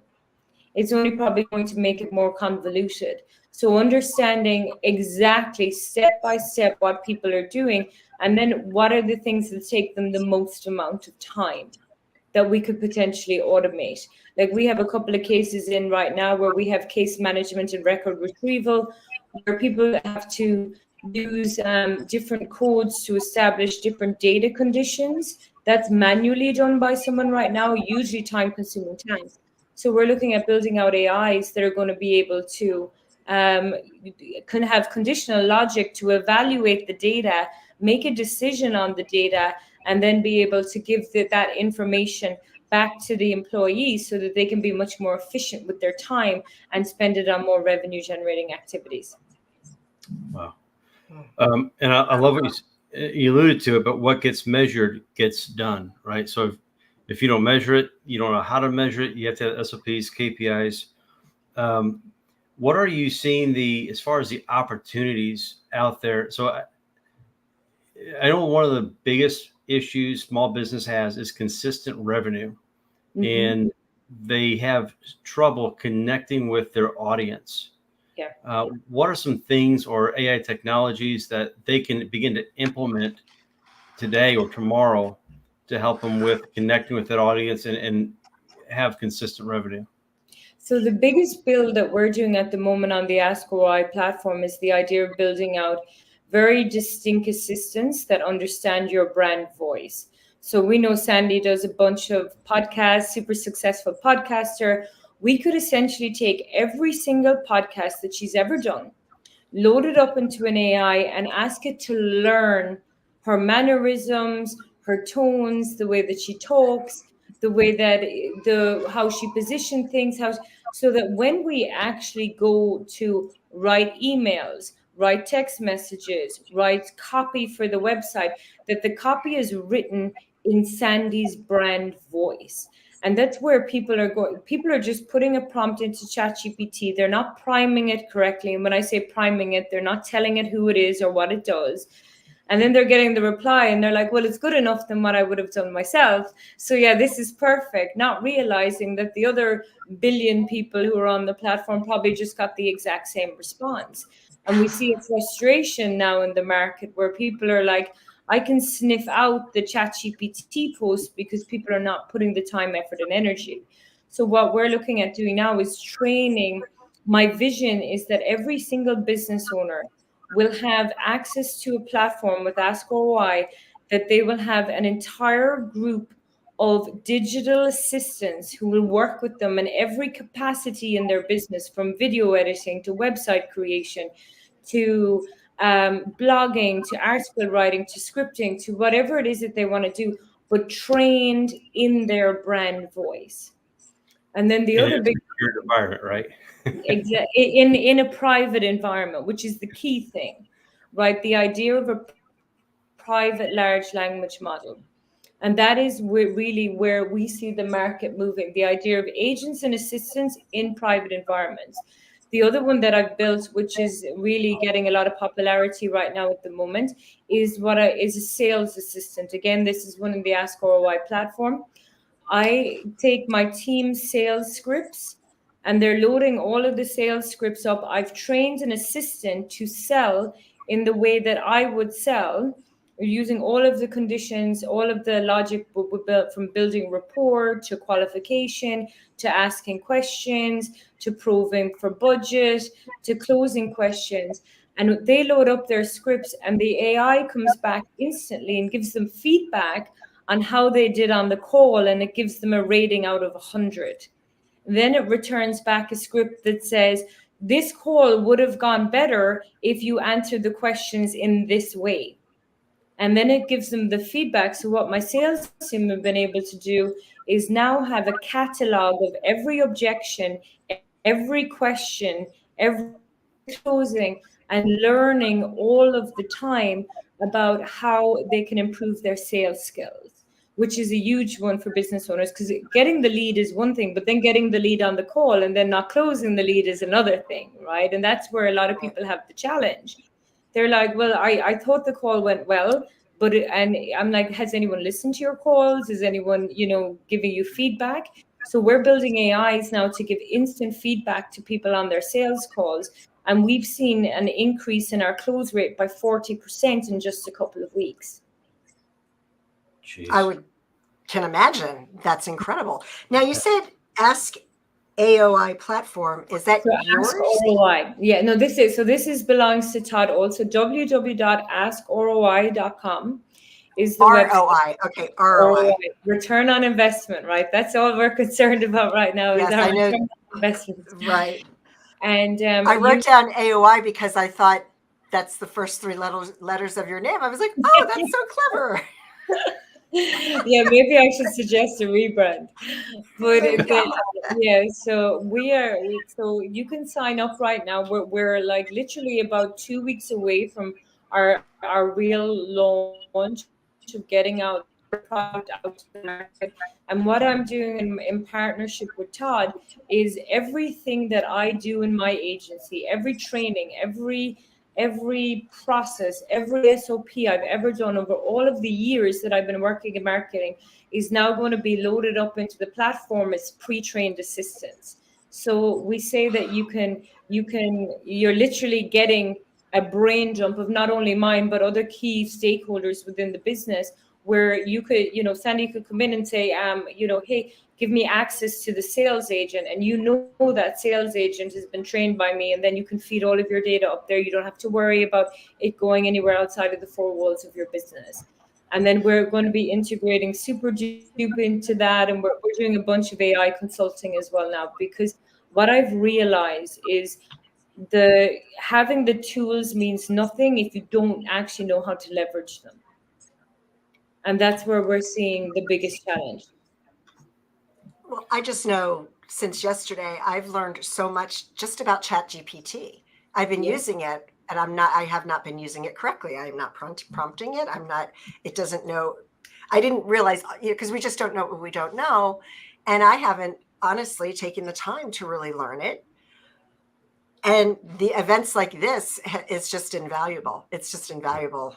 I'm so excited for what you're doing, Aoife. That's what I'd incredible. love to suggest to you, Sandy, is once we get over it, so we're moving towards the 1st of July deadline. But what I'd love to do is let's get we'll set you up a profile, private LLM that'll be just for you, and let's get all of your podcasts up and loaded, and then let's start interrogating the AI so that we can build out a brand voice, so it can write all of your blogs, your articles, your social media posts, give you ideas for your podcast, help you to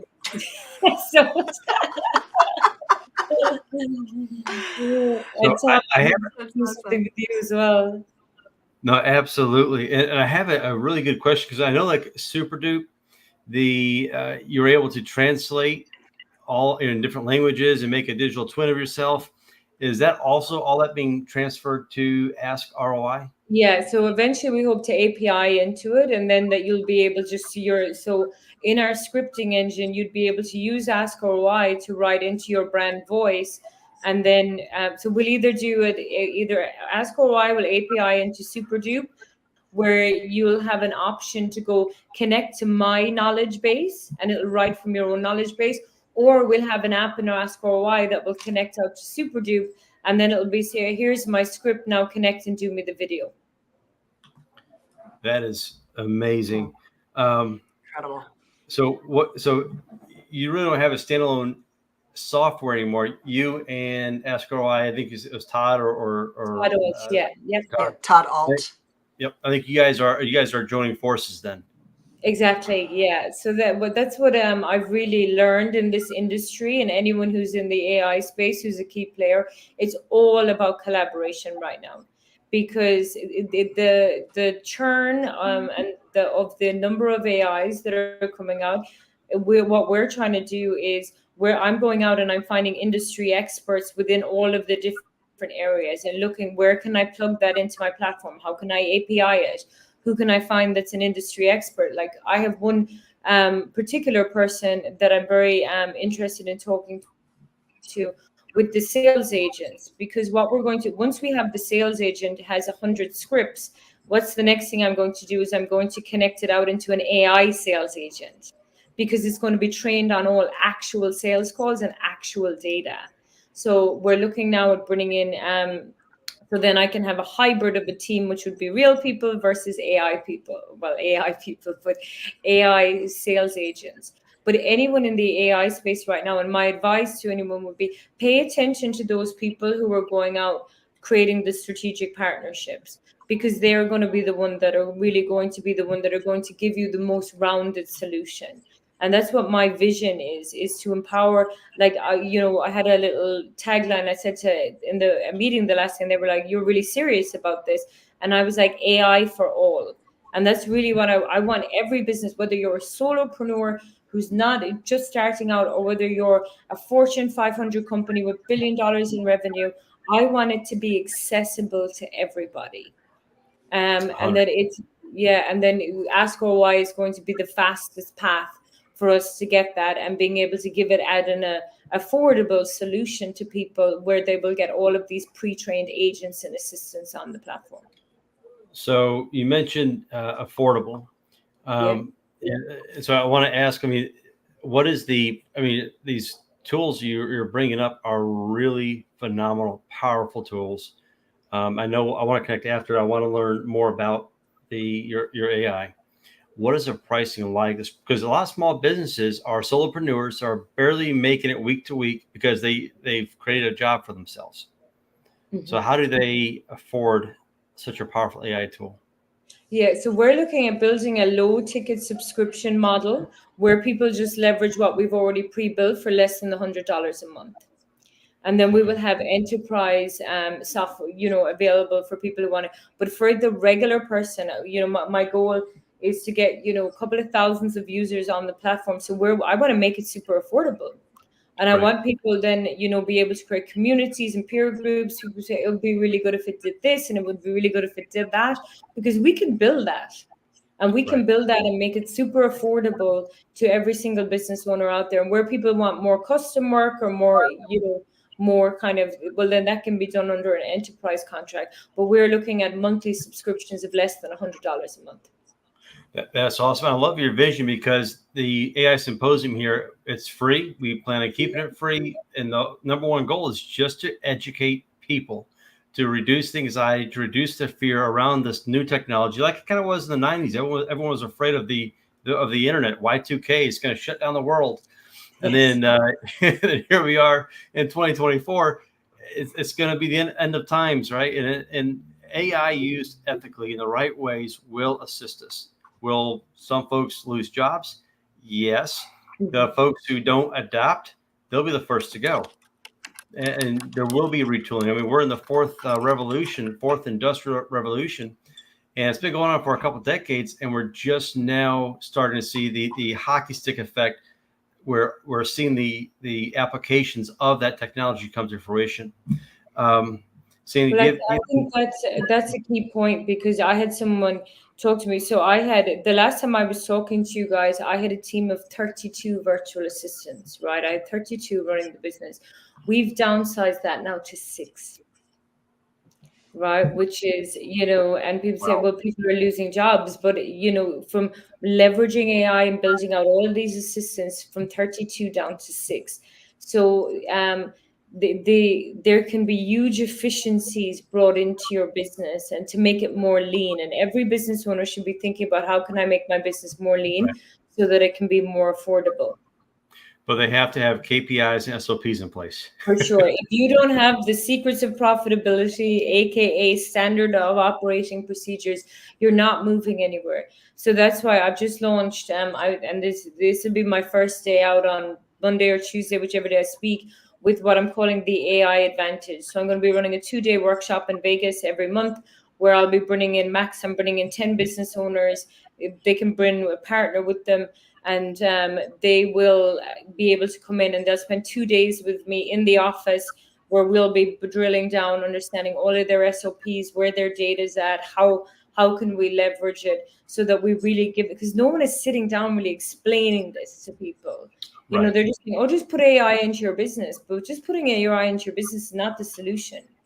Not until you actually understand what you're trying to achieve by putting AI into your business. And that's done with SOPs and KPIs. So the first one, I'll be running my first one in August in Vegas, and that'll be a 2-day event. Wow, that's exciting. That is truly amazing. You're in the space. You're talking with small businesses. What do you see as a future of AI in the next 6 months? Because, like you said, technology is moving fast. The development is just going faster and faster. Yeah, so I think that the appetite for AI integrations is massively accelerating. Even we have a huge meeting in the middle of next week with a service-based industry. So what I'm seeing is the adoption rate, because believe it or not, like the adoption rate on ChatGPT, I saw some statistics, and it was only like 30% of people are actually actively using it. Like, and we think everyone uses it because we live in that world. So I think the adoption rate is going to massively accelerate. I think people are going to get extremely tired of having multiple subscriptions across multiple LLMs and large language models and softwares, where that's where we're trying to consolidate the software, because within Ask or Why, you have access to every LLM. We have Claude in there, Perplexity in there. We're going to have OpenAI and your private LLM. So it's going to be a single subscription. So I see people moving into a direction where they're going to look to applications that are a single subscription, a one-stop shop for places, so that they don't have to understand or have all of these subscriptions going out of their account every My single internet's acting up too today. It's the energy. It's Yeah. the energy you're bringing to the table. I have a question I want to ask before, and Sandy, you might have some questions as well. But like the .com bubble, there was a plethora and just an explosion of .coms. And one of our speakers either today or yesterday said the AI is creating a bubble, right? You have an explosion of apps, a lot of money coming into the tech space. It can't sustain, like you said, multiple different same type of software apps and LLMs and just different things. So the consolidation, I think, is in the right road, right path. When do you think the AI bubble might burst?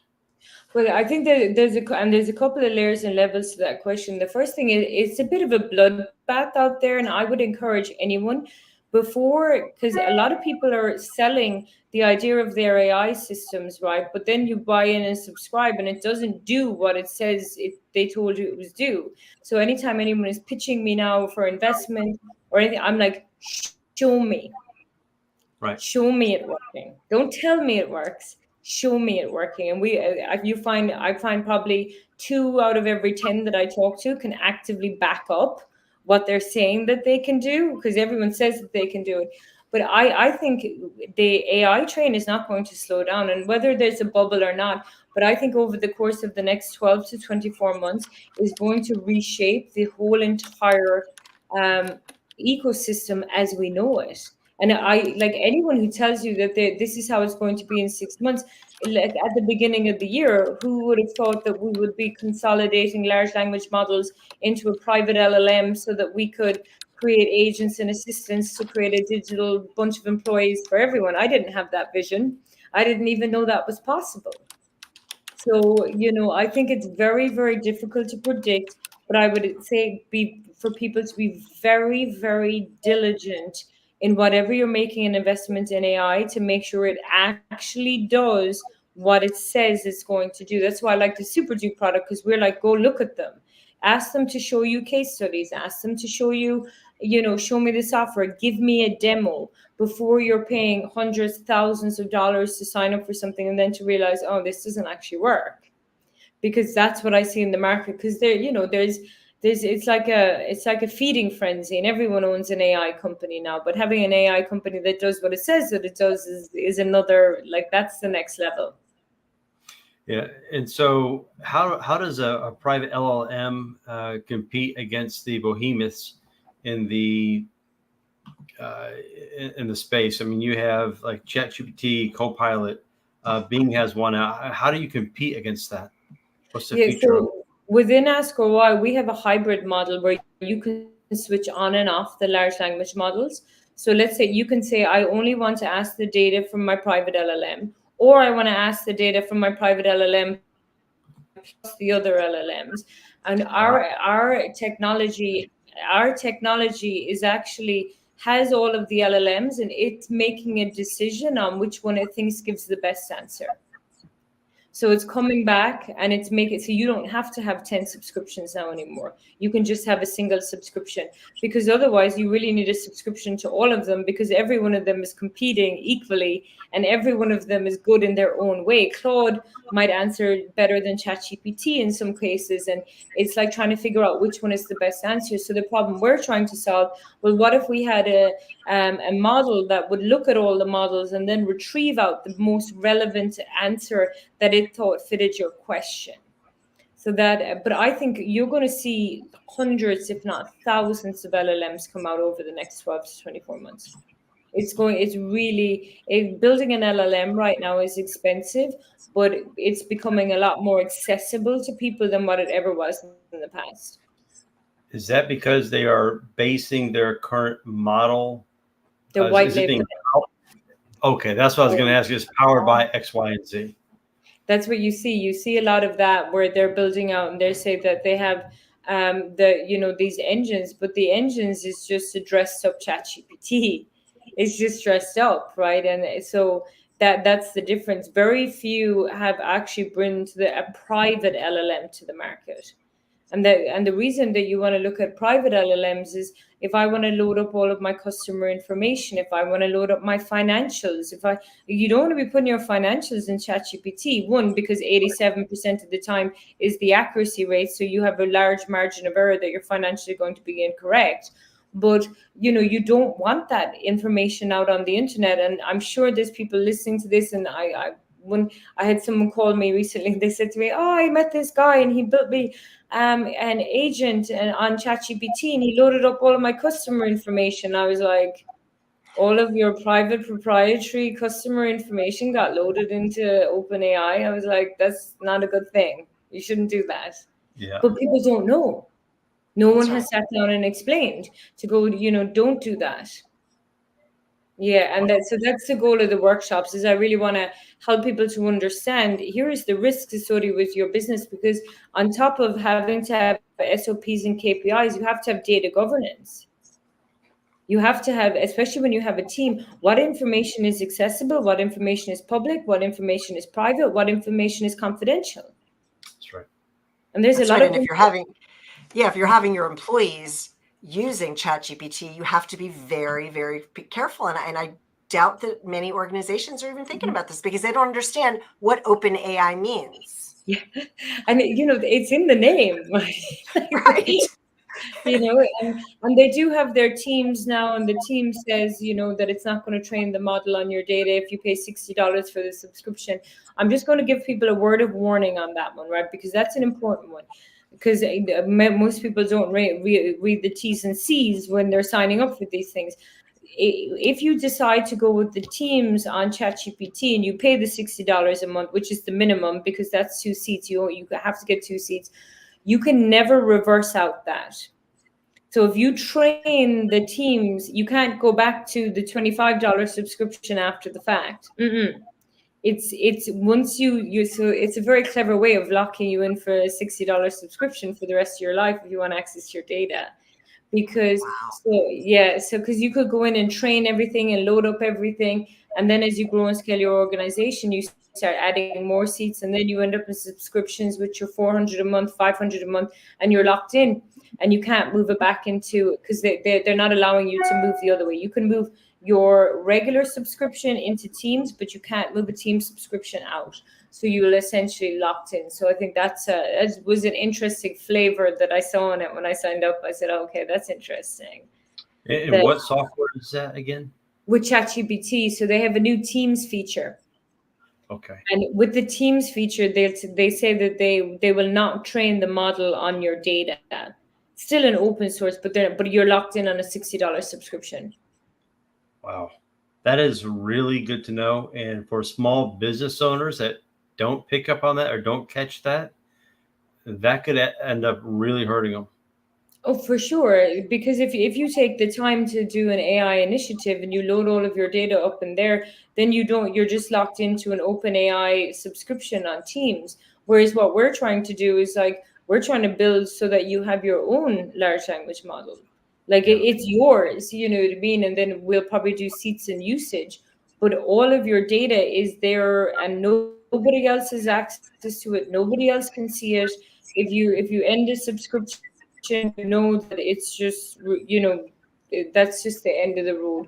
So, and even what we're doing in the private LLM space, we're doing week on week, even day by day, I would say, with how to move forward with that.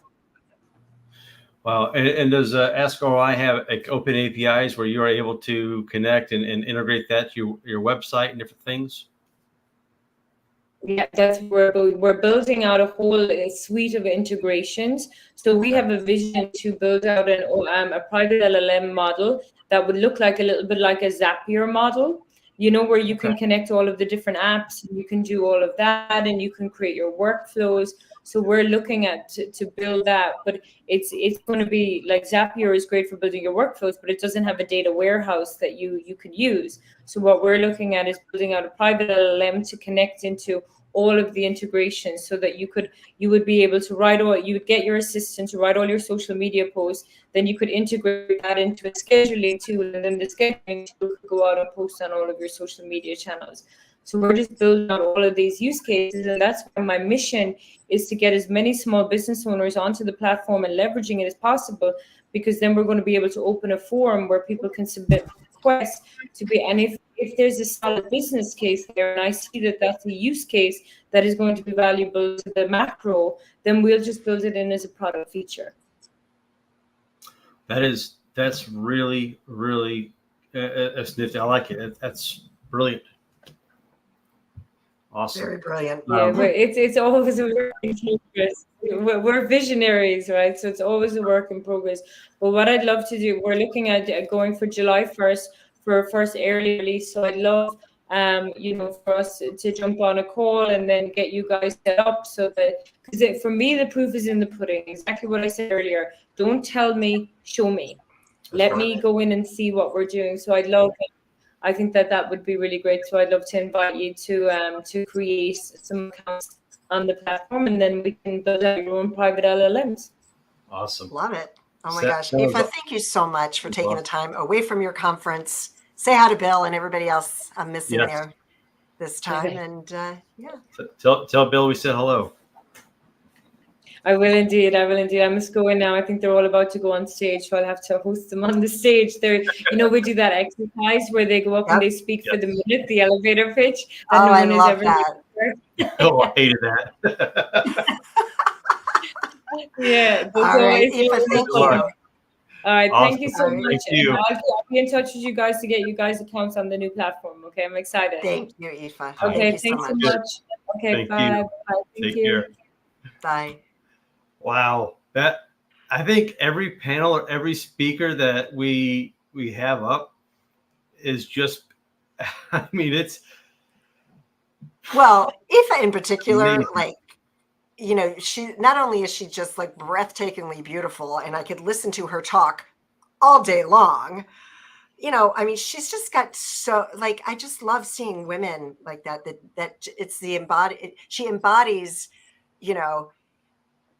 the smarts, just everything about it. And she's just taking the bull by the horns. And by the way, she's only been in the United States for a few years now, and she's been able to create things that, is amazing. It is. It's incredible. Really, really smart. Really smart. Yeah. Well, let's bring up our next co-host and Have fun, guys. I'll be back. Sounds good. Welcome, Karen, Dustin, Trish, Carolina, Liz, and Tobias. We just had a phenomenal guest. I'm sure you guys saw Aoife. Just dropped gold nuggets all over the place, and I'm really looking forward to hearing from this panel. I'm going to get out of the way so you guys can get rolling. Thank you. Sounds good. Excellent. Well, we are so glad that you are here. We have so many more things for the audience. Stay tuned and buckle up, because we have got a lot of great wisdom with this panel. So my name is Karen Hall. I am the managing director of the Los Angeles Tribune Women's Journal and Spanish Journal, and I'm helping produce events, which is awesome, including this event. And so I'm so happy to be here with all of you. And my co-host is Liz Smoke, and she is going to share with us some more about marketing. She is a personal brand strategist and a speaker and an AI integrator. And so I can't wait. She has Maiden Multimedia Agency. And so Liz, if you could tell us a little bit more about yourself. Sure. So I've been 10 years branding in the digital space, 25 years total sales and marketing. So marketing is in my blood, entrepreneurship. Both my parents were entrepreneurs. And I've had the good fortune to evolve my business into a branding agency, specifically for executives that are looking to kind of make their next bold move. Yes. And how many of us are looking to make our next bold move? We need you. So I'm so glad that you are with us today. So what we are going to do with the panel, we have about 30 minutes. And so each minute, each answer for you panelists, if you could keep it to about 2 minutes, and then we'll have, time for everybody to contribute. And so I wanted to start off asking you about SEO, because we talked earlier about using AI to increase SEO in our online presence. So I wondered, what tools do you personally, each of you personally use and recommend to your clients or people that you work with to increase their SEO? And so I am going to start with Tobias and find out what you recommend. So thanks for that, Karen. So I guess I start out by trying to make sure I know what area they're wanting that SEO work to perform within. Google has specific requirements. If it's if we're talking about a doctor, then I'm going to be light on the actual content being written by AI and probably heavy on the research of the content with AI, just because you want to make sure that it doesn't cross the lines. Like, you want somebody that is a reputable doctor behind that content. Whereas if I'm writing a blog for, say, recipes, then I'm pretty comfortable using AI to come up with the ideas, draft the content, and get me all the way to the finish line. The tools that I like to use, obviously OpenAI's tools, GPT, et cetera, are really fantastic. But then there's two specific tools that I really like. One of them is called Byword. It's byword.ai, and it's a real fantastic tool for generating a significant amount of content, doing a lot of keyword research, and being able to generate content at scale. And then another one is WordTune. So WordTune is really effective for taking that content and re-engaging with it in order to kind of bring your own voice into it, or change up some of the parts or pieces that AI may have written that don't really flow the way you would like them to. So those two are pretty fantastic tools. Excellent. So Byword.ai and WordTune. Excellent. And Tobias, I'd also like you to tell the audience a little bit about you as an introduction. So each of you, please do that as well. Yeah, awesome. So co-founder of a couple different companies, co-founder of TechOutPros.com. We're an integration, an artificial intelligence and technology integration company that guides businesses through the process of identifying what they would like to automate or add artificial intelligence into inside their business in order to get a return on investment as fast as possible and make the biggest impact on their business. So that's the front part of that. And then we have a team that does all of that integration and implementation for them. So we build out all of the software, connect it with their current software set, help them select all the right tools, train their team on everything, and make sure that they get a working operational system, besides just giving them something to go figure out themselves. Oh, don't we love the done for you?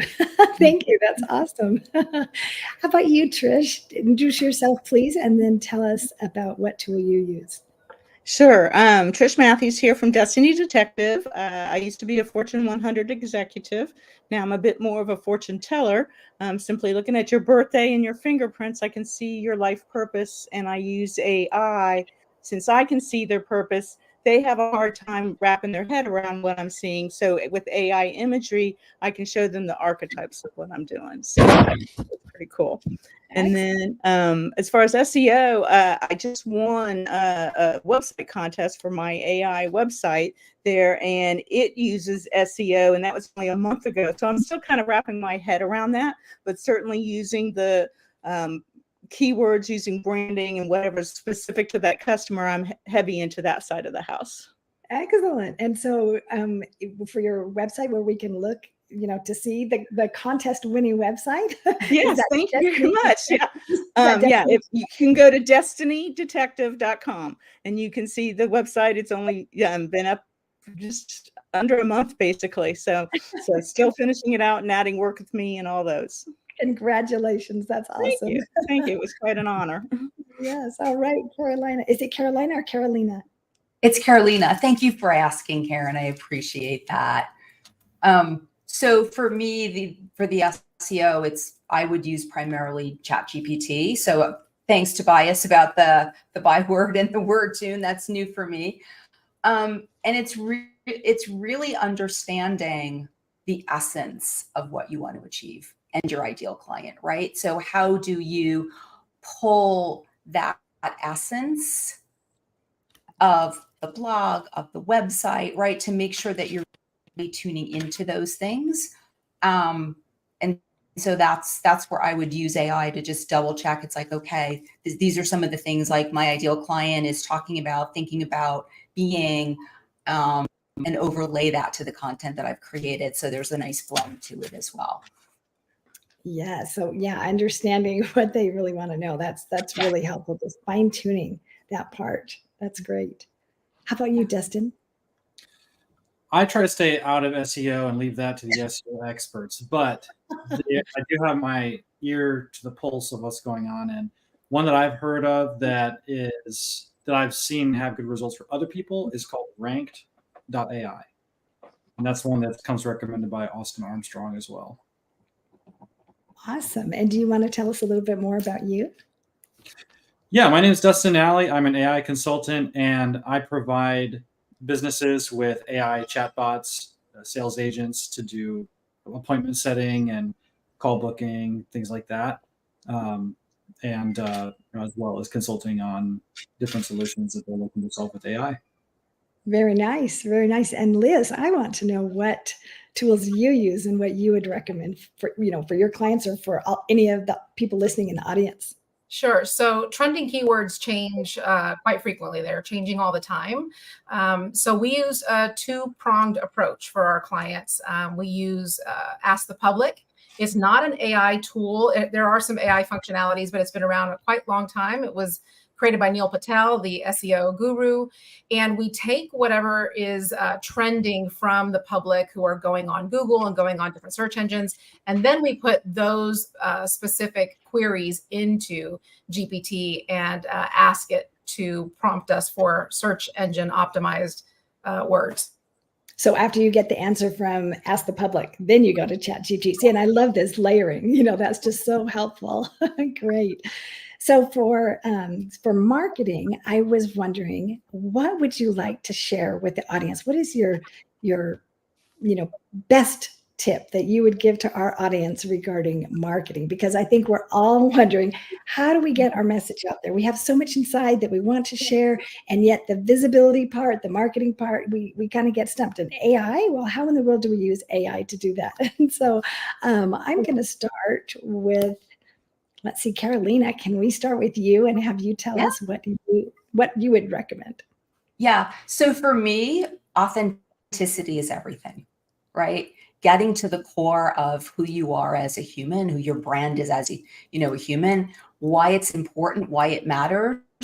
Those things, especially in the era in which we're living now, is so, so important. And so that piece of humanity, that piece of vulnerability is part of what I believe needs to always be in the forefront, because that's why your customers, your consumers, your clients are going to come to you because of who you are. And so that's the thing that should be first and foremost. Yes, that authenticity. And that's the piece that's often missing when we're using AI. And so thank you for pointing that out. Yeah. How about you, Trish? Yeah, I totally agree with authenticity there, and to say it in a slightly different way there. I think the Fascinate woman, her name is Sally Hogshead. Anyway, she has her tagline that says, "Different is better than better." And so finding your difference and really shining, and either doing that for yourself or for your clients, helping people find their own authenticity and how they're different. Because now that we're in such a big global world, we have to stand out. That's the only way you're going to survive. Excellent. Right. Differentiating ourselves, because there's a lot of people that look similar. And so what is that unique focus? Thank you. How about you, Tobias? I really do like authenticity. To me is important. I have a way I like to tell this to our clients, which is like, have a point of view, right? If you do something, whatever it is you do, you need to know enough about it that you have a point of view about it, that you are willing to tell the world and tell other people about, and then get behind that and keep telling that point of view to people over and over and over again. Get yourself out in front of it.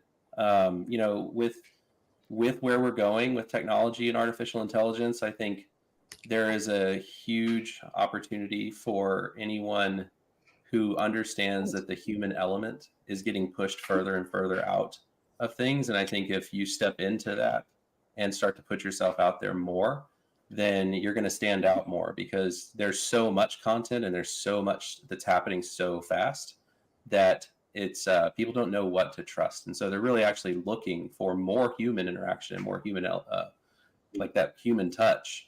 And so if you hide behind the words that you put 10,000 words together in the last 2 hours and blow them out to the world, if you hide behind that, I think you'll find that your impact is not what you're hoping for. Right. Yeah. Standing behind it. That's so true. And Dustin. That was so good. I totally resonate with everything you guys just said there. So good. And another thing I'll add to that is, especially with a lot of new entrepreneurs, they come into the world of entrepreneurship and they start, all right, okay, how do I figure out how to market my business, without realizing that marketing is not just one little box that you have to check off. It's a series of different things that have to be completed and learned. And there's this common misconception that because we have AI, we no longer have to be the expert at things, because AI will just do all the work for us. But when in fact, that couldn't be further from the truth. The people who are leveraging AI the most are the people who know how to ask the right questions of AI. You have to know what's going on, right?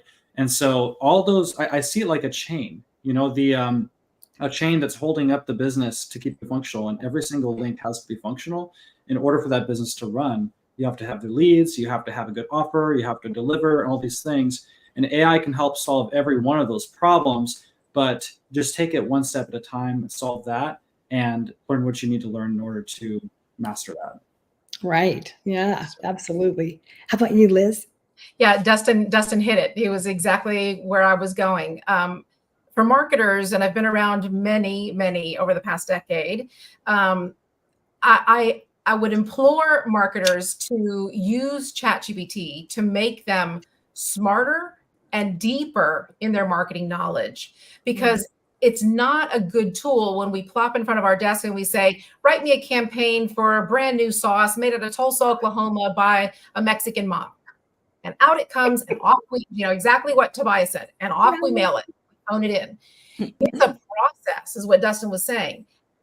Lean on ChatGPT to make you feel and deliver content that's deeper in culture, deeper in process, in structure, in traditional marketing ways, rather than saying, this thing's going to do it for me, and I'm out the door, collect my check, and off we go. Because Tobias is right. You're just one more. People that know the business, they can tell, oh, that's totally GPT. There's no individuality. There's no depth to that. Off we go. And unfortunately, those individuals are educating a naive public that's also going to follow suit. So that leaves the door wide open for marketers who are being smarter and using it to deepen their own knowledge rather than do the work for them. Oh, Liz, I think you just hit on something that is so true. And this totally resonates with me, because so many times when I read something and it has been, basically produced by ChatGPT, I can sense it, and Eva just said, we can sniff it out. And then I don't have as much trust. I don't feel as connected, with that person and that thing. And so if we want to go deep, what would you recommend?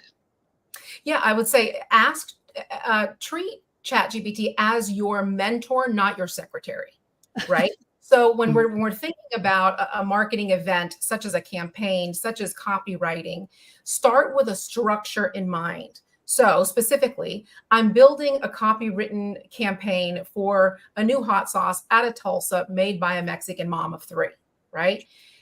Help me understand why culturally this makes sense for Tulsa from a Mexican family, mother of 3.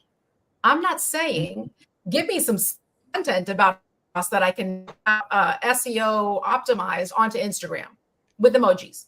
I'm not saying any of that, right? I'm starting at a fundamental level to try and understand the cultural biases, the motivators for the inventor, right? I'm starting with a process that I can slowly build upon and layer upon, rather than just phoning in the work.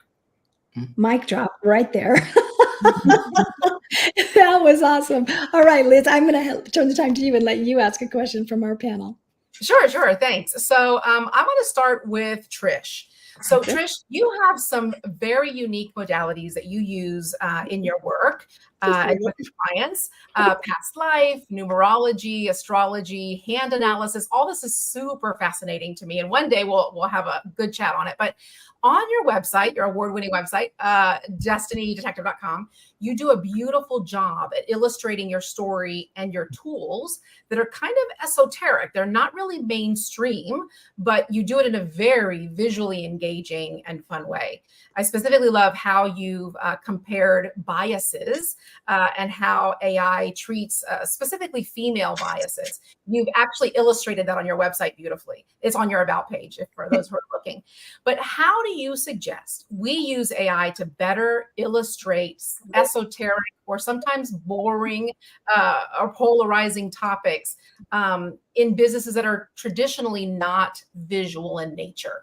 Right.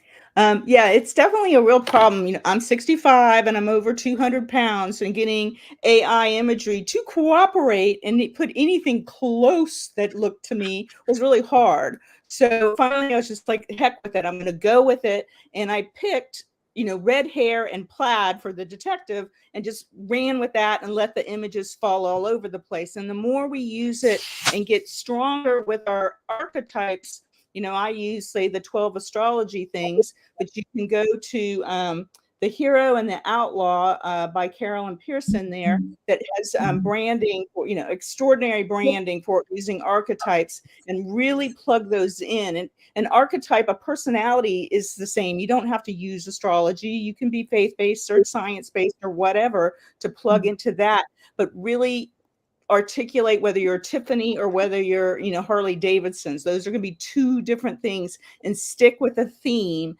and then, you know, find that theme for yourself. And you can use maybe two, and then that's a good way to put yourself out there. And AI will learn in time, I think, whether we're overweight or whatever, the way we want to present ourselves a little bit better.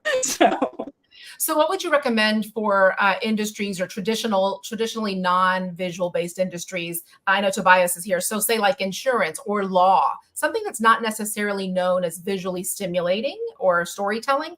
How would you use the AI tools in your toolbox to kind of rebrand or energize those types of industries? Gosh, I would be using ChatGPT to like really dial in like a little bit further and giving case scenarios. So because even though, like, you know, I worked in the legal business there for a while, and it was hard for people to visualize when we stepped out of the, you know, project kind of based thing and then went to the monthly subscriptions. And so somehow we have to give ways to visualize that, and asking ChatGPT for examples, because I would have to just give them scenarios to say, hey, can you visualize this? You know, for me, copywriting was an issue, and I paid $2,000 versus $25 a month. So yeah, incredible. Yeah, well, you do a stellar job on your site. It's a site. It's like Disney for the imagination. So Tobias, piggybacking off of insurance, I know you have some great expertise there. How do you either like to visualize or put a visual component into insurance, or how do you kind of aspire to do that? I think like the first thing that everything starts with when you're thinking about developing a website or getting visualization to speak to an audience that you're trying to connect with is understanding that audience in the moment in time when you're trying to connect with them. And so I think it starts without visualization. It starts with more logic about like, where is this person? What are they experiencing? And why are they at my website? And then from there, being able to create, you know, visual effects or visual pieces that integrate the words and the things that you're trying to communicate on the website in a seamless manner. You almost want the things that you put visually onto your website to help them almost understand what they're about to read or what they're about to ingest before they start reading it or trying to ingest that. And insurance, I think for us, if you look at a lot of insurance websites, it's always like a house on fire or a tree falling through the house. We have some decent jokes about that. the way I like to envision insurance related scenarios is less of the gloom and doom and more of the triumph of the recovery, of the actual getting everything put back together. Nice. But because I think that's really what speaks to what someone's wanting when they show up to look at the content that we provided for them, and something that is as boring as insurance. It's not boring when you have a serious problem and you're living in a hotel room. And what you're really looking for is not, oh yeah, I had a tree through my house. Okay, we get it. What you're really looking for is, how to get that out of my house, get that out of my life, and put me back into the home that I love and give me my safe spot back. And so we really try to think about how to communicate visually to that emotion. Yeah. Not to mention what we're stimulating or not stimulating in our potential client with our visuals. So as an example, piggybacking off of the tree falling, we have a client that we work with who actually supports wildfire survivors. And she's a survivor of back-to-back wildfires. And when we were creating her website, we did not want to put images of wildfires. People lost their careers, their homes, their material belongings, sometimes loved ones and pets. So it would seem obvious to people that aren't necessarily in marketing branding, we should depict all the wildfires across the country. That's very triggering and alarming and reawakening to a lot of old wounds. So you're absolutely right. Playing to the outcome rather than the obvious stock imagery of just slap it up there is absolutely crucial. So thanks for that. All right, so Dustin, this is my favorite question of the night. Congratulations, by the way, Dustin, for your rebranding your business, Geode AI Solutions. I love it; it's beautiful. But similar to Trish, you have a topic that can be polarizing sometimes. I'm sure you've seen it around the web, but your work is based around Christianity, faith-based business. So, as a Christian marketer, that I know that you are, how do you reconcile the fear-based rhetoric that AI is actually demonic? There's the really funny thing about this topic is no matter how you address it, there are always going to be people who get entertainment out of the worst case scenario, the doom and gloom and the possibility of Armageddon and zombies invading, and so that's always going to be there. That being said, whenever we're talking about AI and trying to address that for people who just don't know what is safe or not, I look at it kind of like when you're a kid, or if you got kids and they're scared of the monster in the closet. Sometimes the best thing to do is to just go over and turn on the light and show them what's there, show them what it isn't, so see more of what it is. And the more you understand what it is, it's a computer that make words just the next level of what we had before. And it's so funny, short story, but I remember reading an article about a guy who got interviewed by the news because he got ChatGPT to essentially say it was going to take over the world. And the funny thing about that was, well, he jailbroke it, which the news didn't really talk much about. So he broke the thing to make it say that. And then number two, AI trained on all of the same information that we have in our mind about, so it knows about Terminator, it knows about all these stories, and it's trained on that same information. And so when it goes down that road, it's just doing what it's been taught to do. Yeah. So, when it comes down to it, there's really no monster in the closet. There are ways that you can use AI. Oh yeah, anything can be used for bad. Anything be good. Yeah. So I'm going to ask that you check your bandwidth pool because you're chopping up a little bit, but I'm going to ask you another question. I'm hoping you can hear me clearly. For new marketers and new AI users that are so excited, and we probably know some of these ourselves, they're so excited. They jump on Facebook, they jump on Instagram, and they want to show off everything they're creating and what they're doing and all the goodness. And they kind of get smacked in the mouth by the doomsdayers, right? Where it's, it's unholy and it's taking over the world. What do you suggest, Dustin, that a reply might be for folks that are just really excited and really caught off guard and surprised by that negative response online? You're always going to have naysayers no matter what you do in life. And so at the end of the day, you have to speak to the people that you're called to speak to, that you serve. And try all day, help those people see your perspective. But if that's your goal, it's going to be hard for you to grow. So I would just encourage you, focus on helping the people you're called to serve.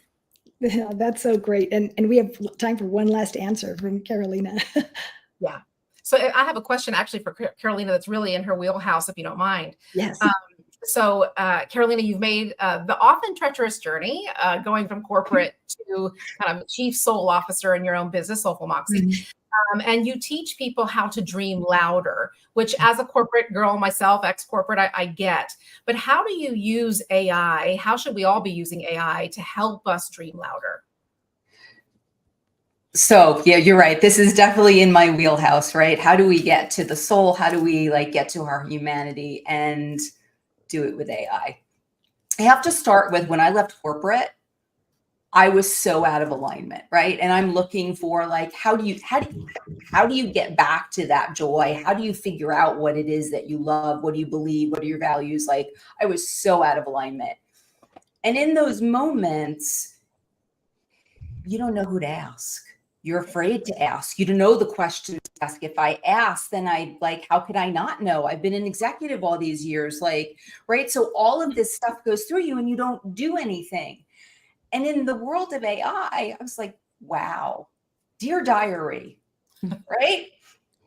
Right? You can go into chat and go, how do I figure out my soul's mission? Just ask the question. What's it going to come out? It's going to come out journal, figure out your values, figure out what your beliefs are, go into personal development. Like it'll give you the tidbits. But what I find really interesting is the creative piece of it, right? The creative tools of AI, in that it starts to unlock things that you buried inside you, because you get to go into those tools and explore. Yeah. Because it's in the silence that the answers come. And when we create, right? So I think about Midjourney, right? When you go in there, whether you do a 2-word prompt, whether you do a 30-word prompt, you get these images and you go, oh, may not be what you want, but it makes you feel, makes you think, right? And so you start to get connected to who you are again. And that to me is like the first piece of dropping out of your head into your heart and use the creative medium and culture and all of that to get you to feel. And I just think they're just such great tools. And you could do it without anyone knowing. Yeah. Yeah. Yeah. Awakening creativity is definitely ChatGPT's superpower for sure. And Midjourney. And Midjourney. Yeah. So folks, you've heard just a snippet of AI's revolutionary handle on marketing. I'm going to ask that you please go follow our guests. Let them know how they can add their best practices into your business. Keep exploring. Stick around for our next panel discussion on women are dominating AI. I think Karen is going to lead the way for that as well. Thank you. This was an awesome panel, and we just don't want it to quit. We just want to learn more about marketing. So yes, I encourage all of the audience to continue to follow these wonderful souls and learn more from them. Thank you, Liz, for the great questions, and thank you, panelists, for your great answers. Awesome. Great job, everyone. Thanks. Thank you all. Good to see you. Okay, and so for everybody, all of our listeners, if you could text AI to 512-865-4065 to experience new AI technology. We would love to have you learn more. And Craig Bruce, yay, you are with us. So we're so happy that you're here. Craig is my co-host today. And we have some more amazing women. You think, can it get any better? But yes, it can. Oh, yes, absolutely. And I can't wait, as we're coming around to home base, we have some amazing tips that we're going to learn from these ladies. And so thank you so much for being with us. So we have Liz and Bandwidth. Yeah, so we have Deanna Leonard, and I'll let each person introduce themselves first. We have Jennifer McTavie and Carrie Mader, and if I didn't say your name quite right, please correct me. And so we'll start off letting you introduce yourself and tell us a little bit about how you are using AI and what is your favorite way that you are using AI. And so, Deanna, I'm going to start with you. Hi, everybody. I know most of the people on this call, and I'm big fans of all of you. So thank you for having us. So I am using AI in ways I never thought I would before 6 months ago. I just launched with my partner, my business partner, Liz Smoke, Made in Multimedia. And we are a full personal branding agency to help executives make their next big, bold move, especially from a retirement perspective. I also am launching next month the AI Chicks with another person on here, and we are an innovator and incubator agency, and I'm the publisher of The Daily Good. I celebrate women innovators in AI every day on LinkedIn, and I've celebrated both these lovely women speakers that are about to speak. I love how you celebrate. That's just Actually, awesome. all three. I've celebrated all three because Jen just joined us as well. Yay, Jen Fontanilla. We're glad you're here with us too. Thank you. And, Carrie, how about you? Well, I'm Carrie D. Mader, and I design $1 million spaces on an IKEA budget. And when I was struggling to create some type of online interior design program, I stepped back and thought, well, what am I really passionate about right now? And it turned out that I was passionate about these 2 books that I've read that have changed my life. I read one of them at the beginning of the pandemic and another one last year.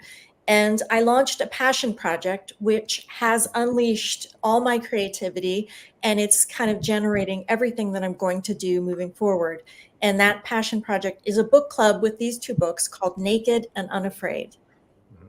Awesome. Wow. You asked me another question about what my favorite tool right now is definitely Midjourney. I'm loving it. Yes, awesome. All right. So Jennifer McTavie, how about you? Yes, Miss Devi. And yeah, it's all good, everyone. Anyway, so I got started in 2022 working for a top ed tech company and moving their post-production to AI. So I used AI tools. I saved them about $30,000 in a month. And then I slowly started building myself up with AI and learning it. And I got really into Midjourney and mastering that in animation last year in September. And since then, I've worked on 3 commercial projects. One of them a music video for a director who did the first Destiny's Child video. I've been published in Prompt Magazine, which is published in 20 different countries. And I work for an immersive experience startup here in New Zealand, and we're launching at a major US museum in the coming months. Excellent. Excellent. So Jen, we're just introducing ourselves and telling a little bit about what is our favorite AI tool that we are using. Yeah, so I'm a TEDx speaker, a 7-time author, and I have 25 years of experience in graphic design and marketing and 19 years in financial services. I used to be a financial advisor, and I lead entrepreneurs and professionals in the creative space, bridge the gap between their money mindset and creative passions so that they can create a life of happiness, wealth, and joy. And my favorite AI tool is also Midjourney. Yes, that's awesome. And Craig, I want to give you an opportunity to introduce yourself and if you have a question for our panel. I do. Well, first of all, it's great to be surrounded by a group of amazing, global, brilliant women who are blazing the way. Watch out, guys! They're blazing the way, and it's such an honor. Absolutely, absolutely. I saw that, Carrie. My name is Craig Bruce. I'm founder and managing principal of Evolve Health and Lifestyle. And every day, we're working with high achieving executives, business leaders, entrepreneurs, just like all of us, to help them continue to achieve success at that high level, but without making the sacrifices that we all made along the way. Does that resonate with anybody? Oh, yeah. Exactly. So, but it is truly, I guess my question is, so I'm a newbie to Midjourney. And there are probably lots of newbies out there listening to us about Midjourney. So, Jen, I'm going to come to you first and tell us, how did you get started with Midjourney, and what is it that really, how are you using it? So Jen Fontanilla. So ironically, I only started about, I think, 3 months ago. And It was something that I was hesitant on. I had a bunch of different projects already. And it was also that, oh my gosh, another program, another app I have to learn. I mean, at this point, I feel like I'm just learning like 2 a month. But, you know, I was in the process of writing the last book that just launched, which is this one. And I just said, you know what, let me just stop and pause and take a breath and just give myself some grace. And then just say, okay, we're going to take it one step at a time. And I think that helped me ease into it, because it was that hesitation of like, oh my gosh, where am I going to find the time to time block this? And then weeks passed. And then I just got to this critical mass point where I'm like, oh my gosh, the book cover's due. We have to learn this now. So I think it's just allowing yourself that space and to just have that grace, because even for some of us that are learning this, there are so many constant changes. And I think that can be the frustrating part. You just learned one module, you just learned one lesson, and you're just like, you're looking at the updates, you're like, what? Now I got to learn it a different way. And you're just like, okay, let me breathe. And so you have to just embrace it. And I think that will allow you to just have that grace and be like, I'm learning, I will nail this. It is going to happen. And just stay positive, because if you allow that frustration of that learning curve get to you, you're just never going to make that progress. So, so keep that end in mind and just be positive about like, we're all learning this and navigating this new space together. Yeah, we are. I mean, I'm finding that technology is changing at a pace more rapidly than we as humans can adapt, right? I mean, how does that resonate? So Jen, and congratulations on the new book. The cover is fantastic. Jennifer, we're going to come to you, and then Carrie will come to you with the same question. So Jennifer.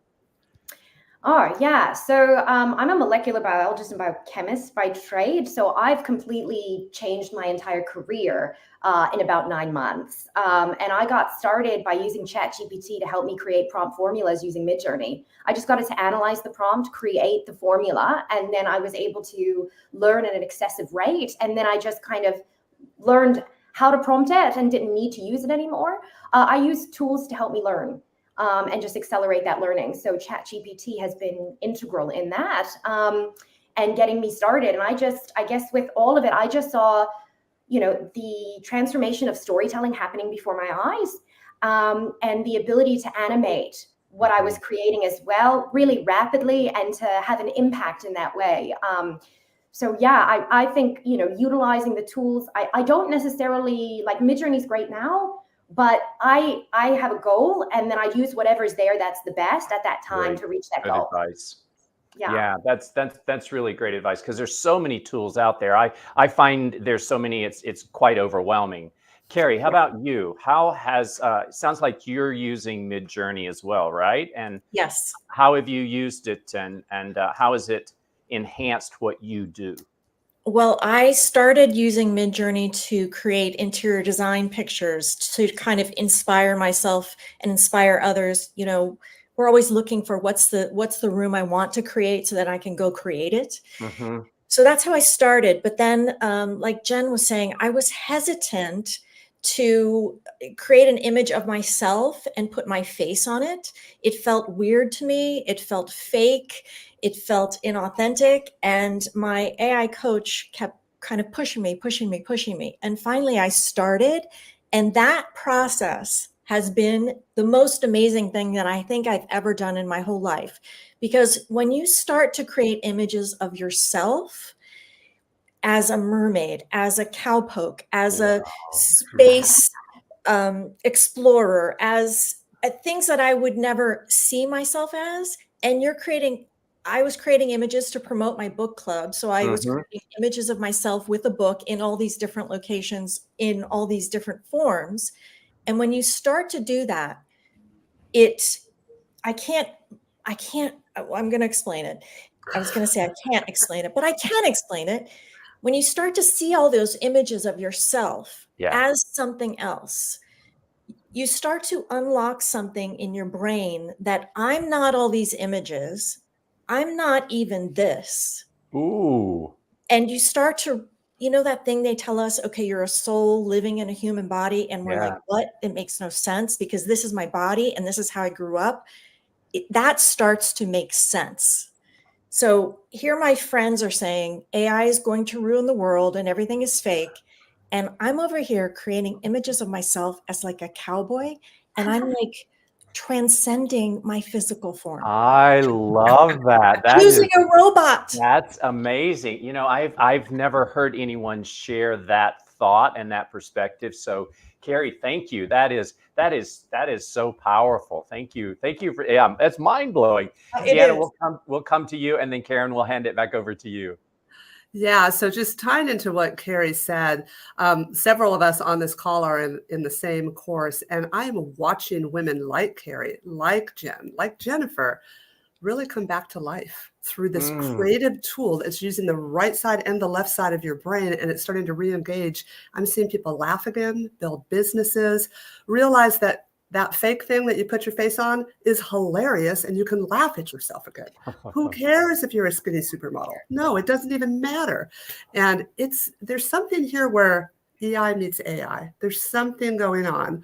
And the other thing I love about it is all these burned out women that are showing up learning these tools are all of a sudden lit up. They're not burned out anymore because they realize they can build the business of their dreams. So that's wow. Did you guys hear that who are listening to this? If you've got a comment, just type in the chat. I got goosies hearing those stories. Thank you for sharing those. That's really, and it wasn't expected. I wasn't expecting to hear that. So thank you for sharing that, Karen. That's so true. Oh my goodness. I just echo what Craig just said.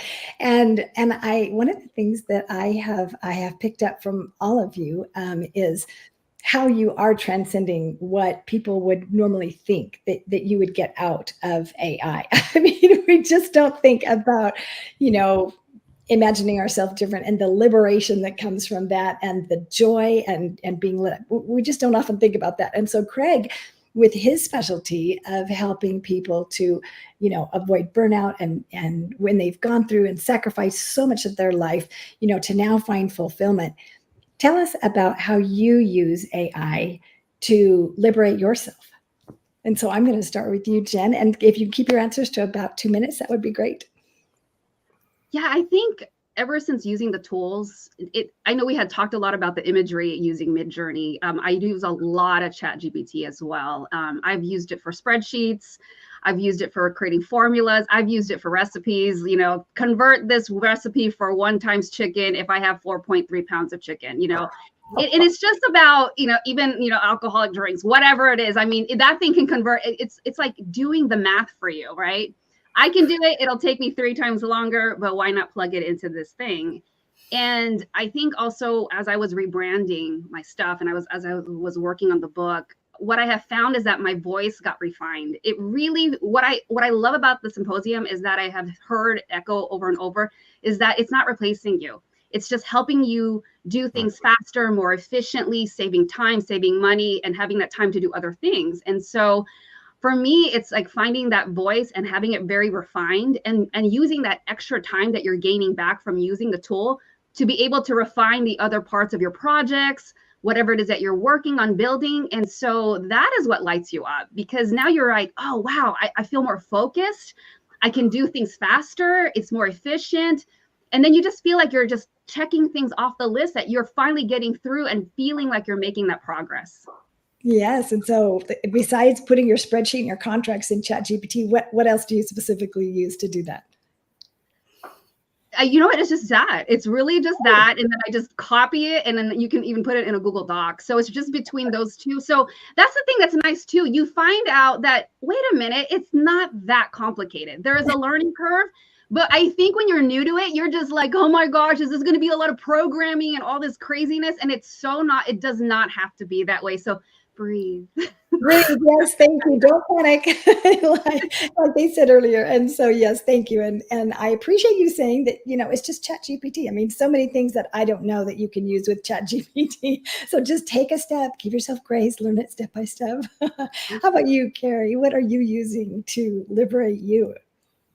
Well, another thing that has happened as I've been creating these images, I've been putting them out there. So I've shared it with my husband, who says, You're not going to use that, are you? And I share it with my girlfriends and they say, that's crazy. And then I put it on the internet, on Instagram. And Instagram has a lot of opinions. And those people are like, okay, this is fake. This is plastic. This is cheating. This is not the real you. I miss the real Carrie. And so what happened through that, and I put my Instagram handle on here and I front loaded all the images so you can see all the crazy images. But what's happened through that, when people said, I miss the real Carrie, and I call it out as AI. I mean, it's clearly AI. It's a mermaid. I'm on a cow. I'm on a horse holding a gun. Like it's clearly AI, and I call it out as AI, which I think is one of the secrets.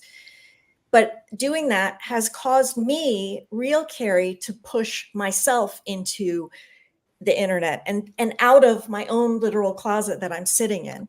So when you think about it that way, fake Carrie is causing real Carrie to show up more in the world.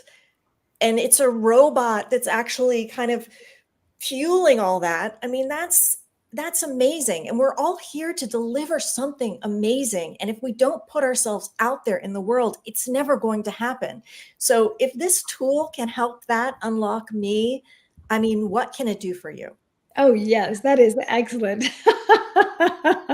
That's awesome. Oh, I love it. Okay, Deanna, how about you? Actually, can we go to Jennifer? Because she's our Kiwi, and I want to make sure she has time to talk. They've heard from me all weekend, and Jennifer is so talented. Is that okay? Yes, go ahead then. No, I mean, I can just resonate with what Carrie was saying. I started out doing it as just a art therapy project, and I was like, oh, people are going to come to my LinkedIn and take a look. And then it kind of just took a life of its own. And it's just, it's not, like I said, it's not just the one tool, it's the workflow and how I'm able to take an idea that is a part of me and present it in a way that other people can see, feel, and hear it.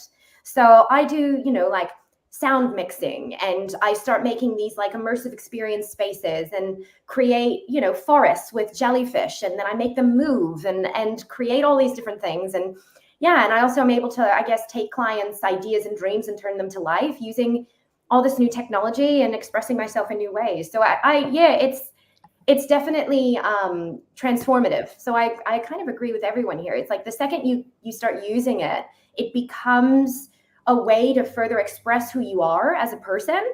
It's quite an interesting, because at one point you do get people that are like, it's not real, it's this, it's that. Well, actually, I came up with it. I had to refine it, design it. You still use Photoshop. You still use a lot of other tools that help you kind of refine the idea down and bring it together. It's full creativity. We're not losing anything. We're actually gaining it. And I found more of myself through it. It's been a wild experience. That's awesome. I love your jellyfish. And Deanna, we do have time for you to answer too. We have time. So yes, please share your thoughts. So many cool things have happened as far as moving from burnout to lit up. One of the things is I also have an award-winning website that launches in July that was voted on by the Secret AI Society, and I came in second place. I didn't win, I guess I came in second place, but it was fabulous. I've never designed a website in my life, and now all of a sudden I'm winning from these 1,000. It was incredible. So that was kind of liberating to know that I actually had the tech inside me, and it wasn't that hard. And I actually can make something happen. It wasn't that hard. And how I apply that to Made in Multimedia is, I'm fair disclosure here. I am 59 years old. I am knocking on the door of 60, and I am not done yet. And neither are most of my friends. But most of my friends are knocking on the door of retirement, and they're not sure what they want to do. That's why we founded Maiden. It's going to be so liberating to help them figure out that next phase without floating around for 3 years, wasting time and making themselves crazy or getting sick, because that's what often happens. So many people retire, they get bored, they get ill.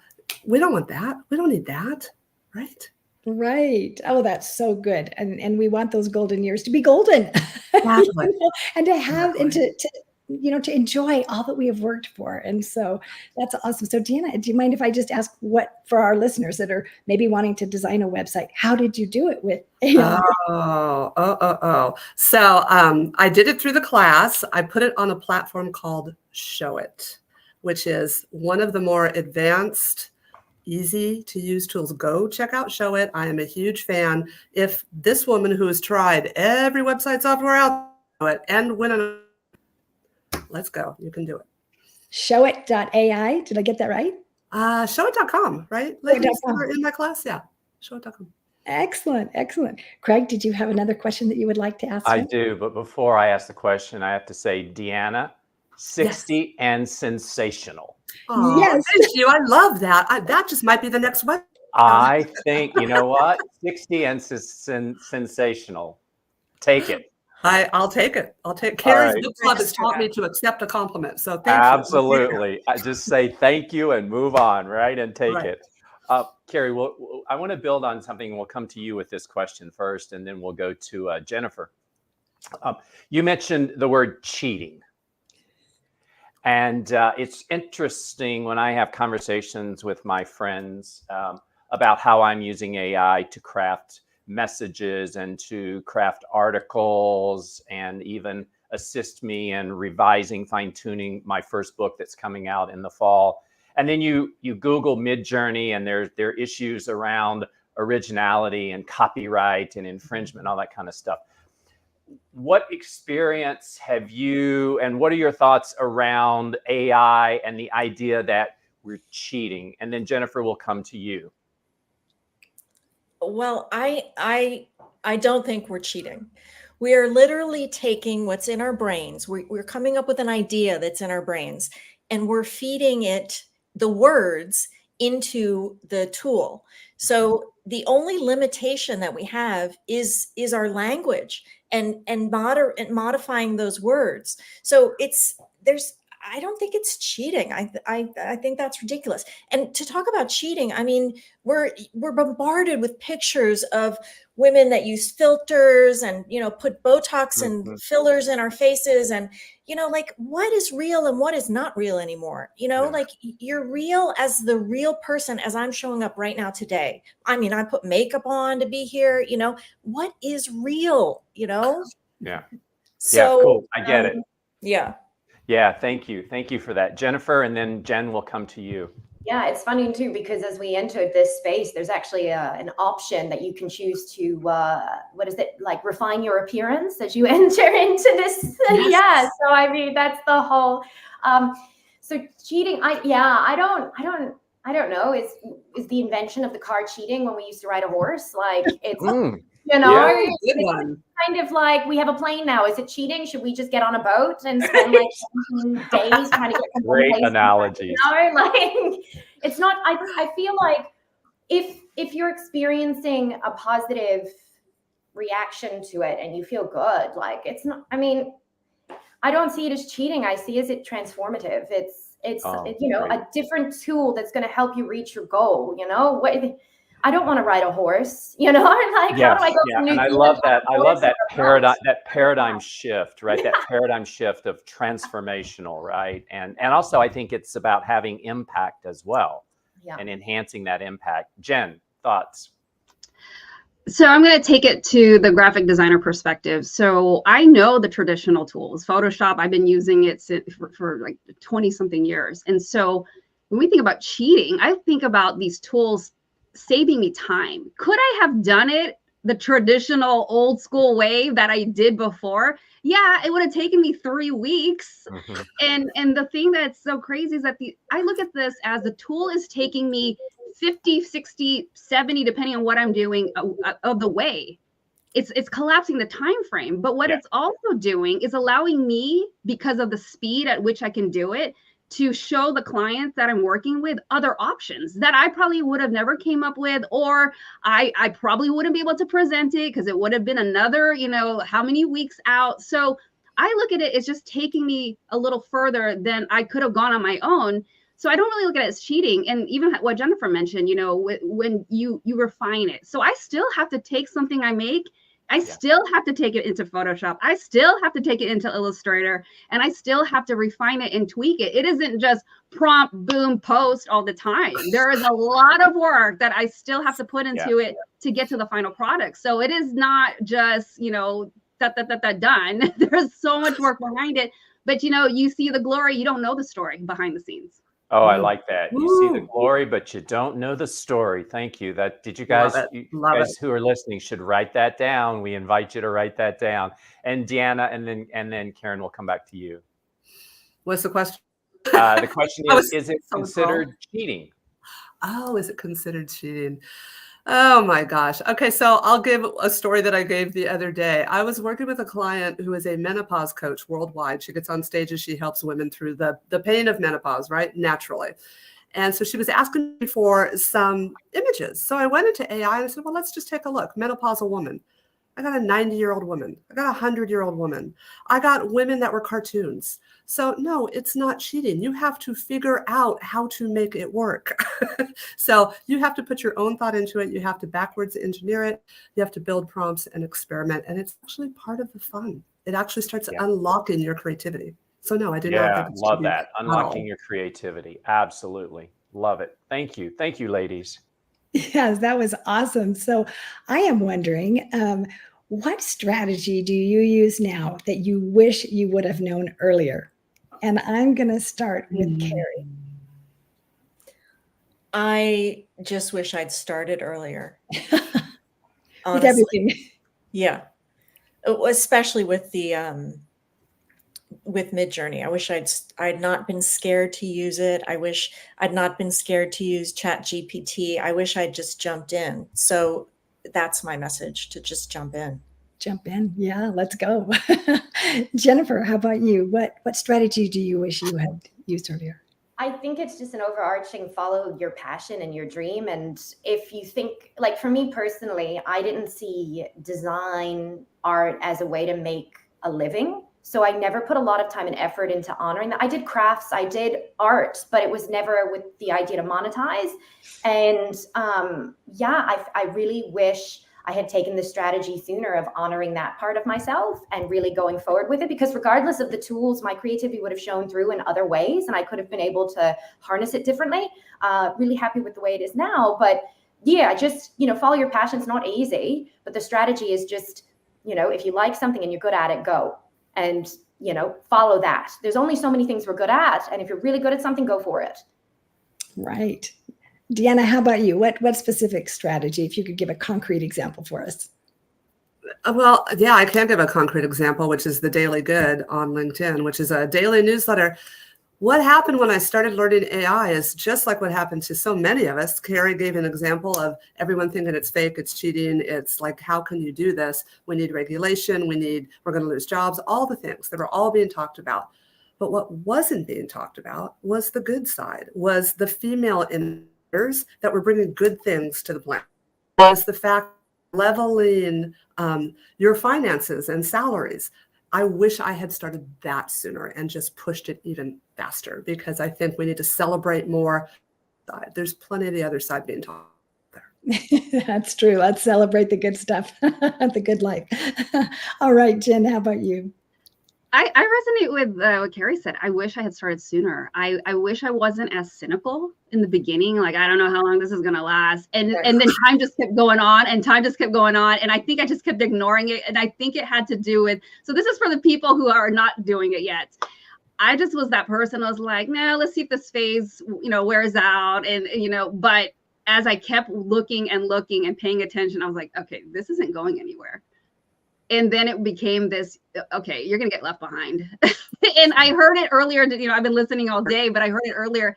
It's not the AI that's going to replace the humans. It's the humans using the AI that will replace the humans. Right. That's why I was like, you got to jump on it. You're going to get left behind. And so it's just this having this bravery and this encouraging and this positive attitude that, hey, I'm going to learn this and take baby steps. So yeah, for me, it would have been like, I should have learned ChatGPT earlier and Midjourney earlier. And but hey, we're here today and you always have the opportunity to learn now.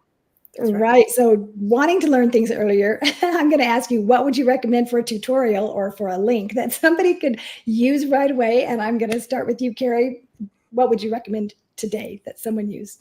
Well, I went full bore and hired an AI coach, and my children think I'm having a midlife crisis, which I just may be, and I am thrilled about it. So I don't care what they say. I hired an AI coach, and I'm a member of the Secret AI Society. And if you're interested, you can find my link in my bio on Instagram, and it's fantastic. And I don't think I mean, you can do all the stuff, tutorials on YouTube, but it's like a totally different animal when you have somebody and a slew of coaches to walk you through it. It's a no-brainer. Excellent. Secret AI Society, ladies. Yes. All right. So we have 30 seconds. Jennifer, how about you? What would you recommend? I kind of just taught myself with ChatGPT. I went in, got it to analyze articles, kind of give me ideas, and then I'm a tactile learner. So I just got it to teach me and kind of programmed it to do that. So that's how I. So you must have prompted it, teach me to do whatever. Research how many articles are on Midjourney, look up, different ways to, different ways to approach different words, how we could go about creating X, Y, Z. And then I just said, okay, this is what I want to do. This is how I want to do it. What would be a prompt? And then I worked from there. How do I prompt it? Where am I going? Yeah. Okay, great. All right, Jen, how about you? I second the Secret AI Society. But if that's not an investment you're ready to jump into, then I have watched so many different videos on YouTube where start simple, like what is Midjourney? How do I use ChatGPT? Like start it off like that and just take baby steps and just dip your toes in the water. But start doing your research and you'll be amazed at how many resources are out there. There are a lot of content creators who do an amazing job of explaining things very, very well. So I think that would be a great start. Yes, good job. All right, Deanna. I can say ditto to everything they just said. I'm also in the Secret AI Society. I also have an AI coach, Liz Smoke, who's my business partner now. And I also enrolled in Growth School, one of the fastest startups in India, to get just a really well-rounded education. Excellent. Excellent tips, ladies. Oh my Hey, goodness. I have a quick question. Does the Secret AI Society accept men? Yes. They do. It's a Absolutely. minority there, but they do. The other thing Okay. that's great about being in a class setting, they're supportive of each other. You always have people to call Yeah, on. cool. Just That's had to cool. find out. Thank you Yes, for asking Sounds that, so Craig. cool. It does sound so cool. We You have want a to be in secret that- handshake? Yeah, that's a good idea. Good idea. Oh, what a great panel, ladies. I wish we could keep going because I have so many things I'd love to ask you and love to learn from you about. I know our audience has gotten so much value out of this. And so the main message here is start now and start learning and connect with people that can help you and ask questions. And so thank you, Deanna. Thank you, Carrie, Jennifer, Jen, and thank you, Craig, for being my co-host today. And I'm so happy that we had this opportunity to share all of our experiences, not all of them, but some of our experiences, and to help our audience learn how they too can get started with ChatGPT to help them accomplish their dreams in life. Thank you so much, Karen. Thanks, ladies. You're Thank amazing. you, That was Craig. awesome. Thank Appreciate it. Thank you. My goodness, Karen, what an amazing panel. Just golden nuggets dropped left and right. I was listening. I took a small break. I was listening in from the phone, and there were so many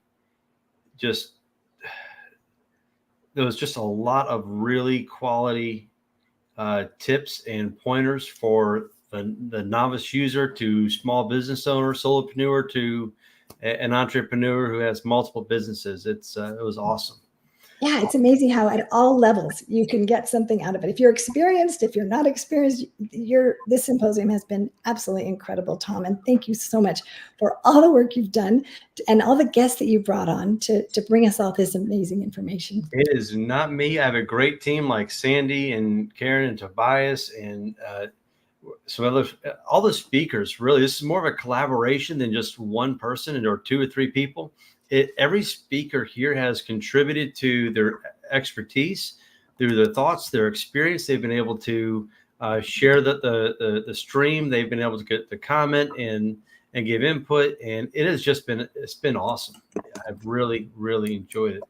I have it too.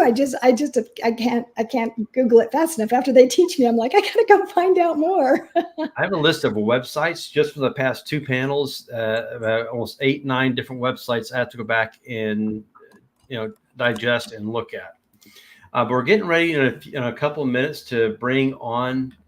I'm getting ready to. If you want to text Sandy, that'd be awesome. I did. Okay.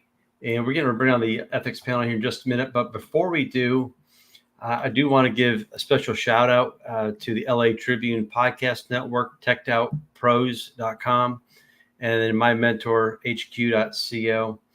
They have been instrumental in helping organize the event.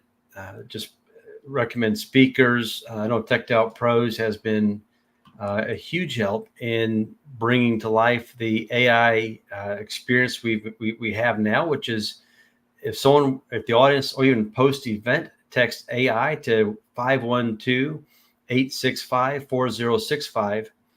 What that is an AI bot. It provides updates on speakers. I guess when this was live, and it is live still, updates on the panels, on the solo speakers, on the speaker's bio. We'll use this to push out a mastermind events so you can become connected to a community, get educated, continue to get educated, level up your small business. And then also, after this is all completed, probably early next week, we'll start pushing out for the next 30 days, tips, tricks, how to use and leverage AI and use what you've learned for the past 2 days and add to your knowledge and add to your influence and being able to take your AI knowledge and just level it up. Oh, I love that, Tom. Just those little tidbits, just one tip a day, because there's so much to absorb. And so to have that follow-up and that continuity and have that community, I appreciate it. You can take 2 days and there's so much information, you can't digest it all. It's just not possible. So we've taken some of the tidbits from the symposium and we're going to be spreading that out and dripping it over the course of the next 30 days, just to give people time to absorb the information, right? You can get too much information. It's information overload. So, well, we are going to go ahead and get started on our next panel, and that is the ethics panel. And I'm going to bring up our co-host, Karen. Thank you so much for all your support and everything you've done behind scenes and on screen for the symposium. Thank you so much, Karen. Thank you, Tom. We'll see you soon. Thanks, Karen. All right. You ready? I am ready. I just had my dinner. I was grilling out there, and it's 98 degrees. I was out there grilling. I'm like, what was I thinking? I'm telling you. Well, hopefully it's cooler inside. Yes. Hey, Trevor, Dr. Brent, Kristen, how is everybody doing? Hello, sir. Doing well today. Doing Good. well. Awesome. Well, we have a topic that is top of mind for, I think it's universal, it's global, the ethics of AI. How do you use AI ethics? I know, Kristen, you were involved in the great ethics debate of 2024 versus you and Jonathan Mast. Yeah. And I have to tell you, I was ready for a spirited debate, but I was not quite ready for that. It was absolutely electric. Yeah, it was good. It was a good one. And it was. I'm gonna have to go back and watch it. I didn't. Oh, you totally should. Jonathan made a really good point. Yeah, take an hour of your time. It was on day one. It was probably on hour 6 or 7. I forget. Maybe about 6, hour 6. It was absolutely amazing to see these two gentlemen go back and forth, mutual respect. But it was heated. It was pretty awesome. But we have an awesome panel here, and again, I think with this panel we're going to get into more of the details and not so high level of the ethics of AI. And I would like to give everyone an opportunity to go around the room, introduce yourself, who you are, what you do. And Kristen, do you want to kick things off? Yeah, I'll go ahead and take the first swing. So my name is Christian Moore. I work with business owners and agencies to create AI solutions in the form of actionable assistants that not only chat, but take action inside of your business, just like an employee would. So yeah, customer-facing interaction, AI bots is part of the reason why I care so much about this ethics conversation, because I think that weaves very intricately into a human to AI and AI to human interaction. But yeah, it's an amazing space, and I'm glad to be here for it. Oh, awesome. All right, Kristen. I'm sorry, no, Trevor. Sorry. Oh, you muted. Can you hear me, Trevor? Trevor, you muted? Uh-oh, we keep losing people. I know. Okay, let's go to Dr. Brent. Hello. Hey, I'm Dr. Brent Fessler. I live in San Antonio, Texas, and my background is in engineering as well as higher education. The work I do these days, I took in higher ed, I focused on adult character formation and integrating values, understanding personal identity. And I use the research from that to help companies integrate their culture, really lean into their identity. So that's the work that I primarily do right now with integrators. And it's good to be here. Thanks, Tom. Well, thank you. So I want to kick the ethics. I have a lot of questions here. And so some of these, I'm going to try and tailor some of the questions to each one of you. And hopefully Trevor is able to rejoin. I would love his input whenever he gets a chance. He just said he had internet issues. It's going around today, it seems. It is. So, Dr. Brent, let me start off with you. What is, in your opinion, AI ethics, and why is it important for everybody? Well, I think AI ethics is just ethics. Whenever technology disrupts things, so I think when we get a disruption, it takes us a while to get back into this kind of homeostasis of the rules, the norms. They kind of reflect our values and ethics. The rules have to catch up, the laws have to catch up, and a technology disruptor comes and opens up all these new things that we couldn't do before, and now we don't have these natural curbs in place. And so AI ethics is not always going to be AI ethics. It's just going to become ethics, I believe. But it's a big deal right now because we have all of a sudden so many more things that we can do. And we saw it with digital rights when all of a sudden we could make copies of music, digital copies, and send them over the internet. Well, we never really had to think, man, am I doing something really wrong when I make a copy of music? Because I really couldn't do it before, and now all of a sudden I can. And I hadn't really established my values to say this is wrong, don't do it. And so AI is just right now so many things that we couldn't do before. And we need to ask ourselves as businesses, as organizations, and as people, who am I? What is right in this? Because just because I can do it doesn't mean that I should. So I have a follow-up yes or no question. Did you watch the debate from yesterday with Kristen and Jonathan? Man, I caught the tail end of it, and so I didn't catch the meat of it, but I'm going to have to go back and watch it. Okay, so it's so Austin. I mean, Chris. I think you hit on something with you and Jonathan a month ago, and Dr. Brent. What you just eclipsed on something that I think is unusual. So I guess people are falling into two categories with ethics. One category says it's specifically AI ethics. The one says it's not, it's just ethics, period. And I fall in the camp of what Kristen has said is AI ethics. You fall in what Jonathan Mass was saying is not AI ethics, it's just ethics. So it was, that's why I was wondering if you'd watch the debate. It was really interesting to hear you say that. Fascinating. Maybe I did. I'm just trying to rub Kristen a little bit here and see if we could have another little grudge match. But yeah, there you go. You didn't know what you're in for today, did you, Kristen? Can I just add something to that? Yes. I can see both sides of the argument, and again, I will go back and watch it. If we don't have, look at history, right? If we don't have specific rules outlining it, right? Because Dr. Brent, yes, it sounds like you live in integrity. It's just ethics, period, right? I'm like that as well, but 99.9% of the planet is not. That's probably a high number. let's just say, I don't know, 80%. Like most people, given the opportunity, I mean, you see what happens. You know, people, you know, you lose the electricity and people are in there ransacking stores, or, you know, during, I mean, I don't have to go into that, but right?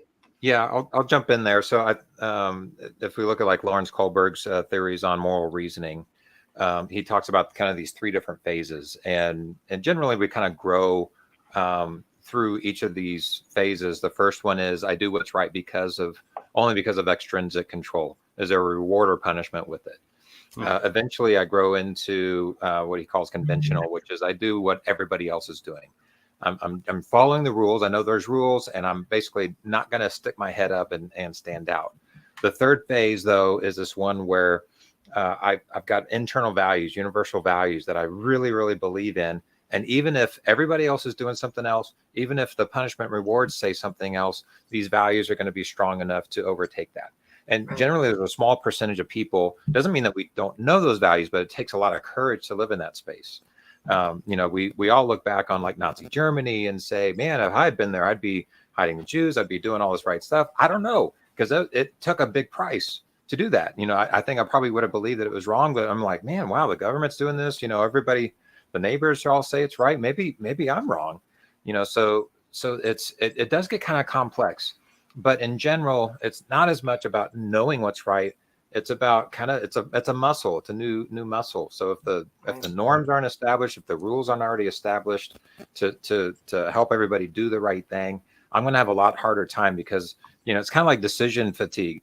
Every time I have to make a choice about what's right when I could have done what was wrong, like there was gain to be had or whatever, it takes energy. So you might catch me on a lazy day, a bad day, a high pressure day, and I end up going down, you know, the wrong road. So even though I know it's wrong, you know, I may justify it or whatever. So I think we are in kind of a tough, dangerous spot where, you know, I'll side with Christian and say there needs to be AI ethics right now in conversations, especially as we're developing AI, so as we're using AI.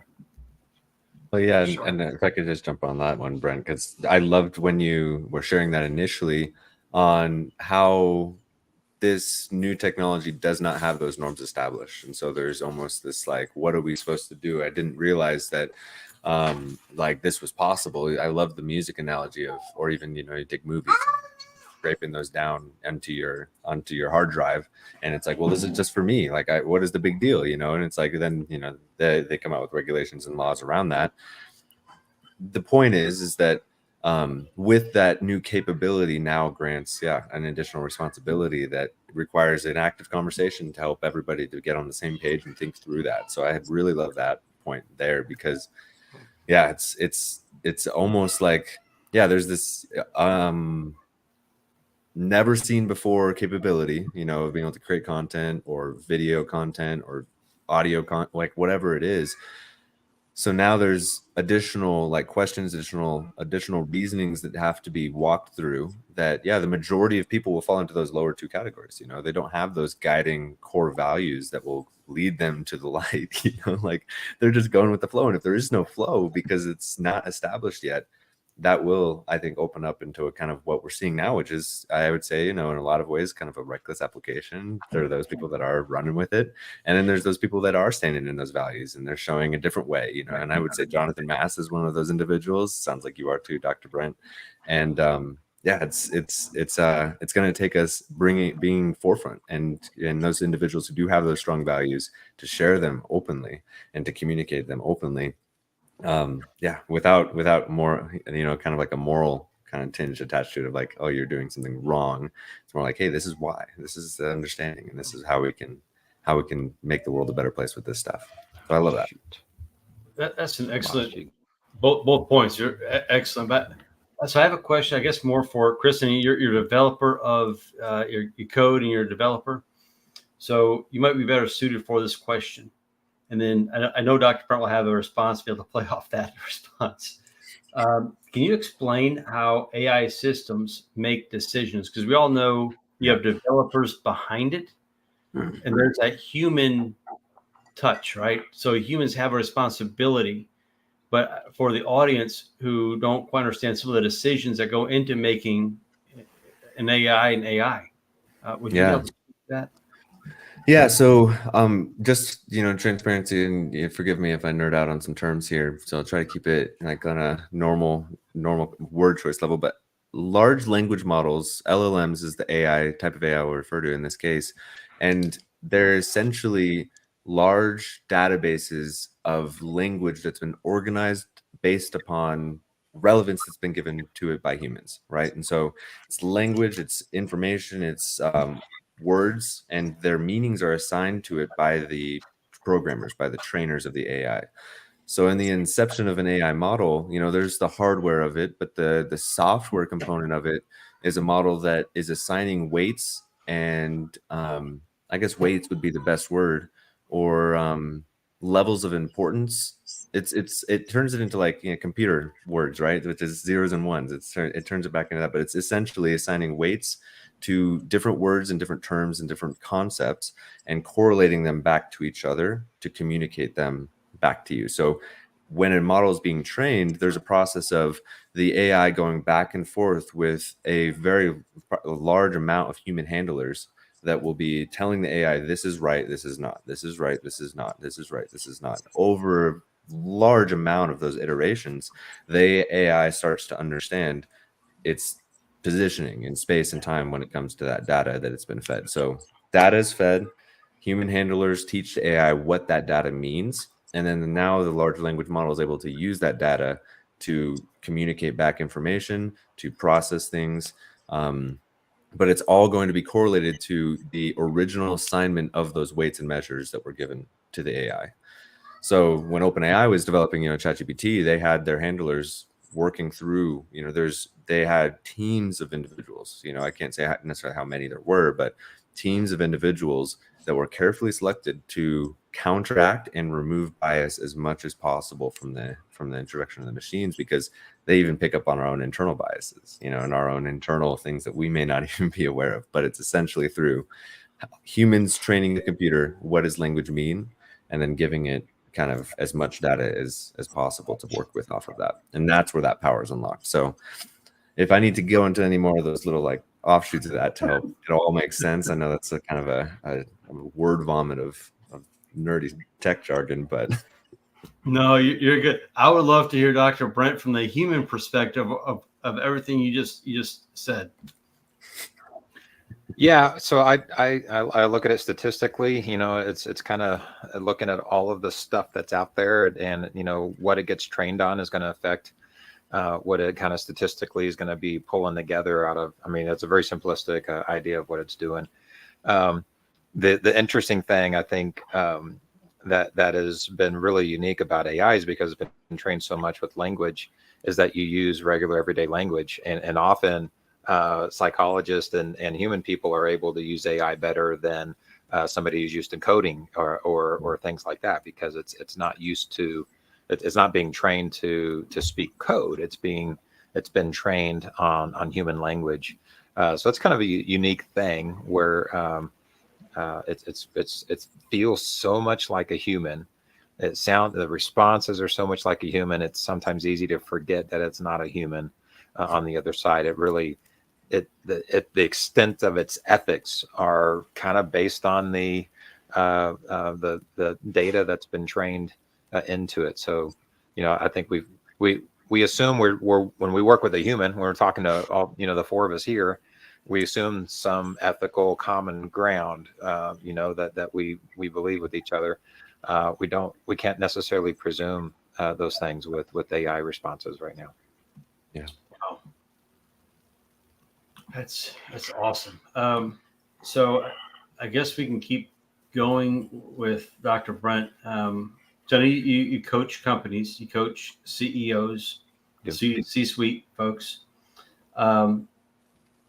So why is transparency important in artificial intelligence, and what should companies be doing more about to be more transparent in their AI practices?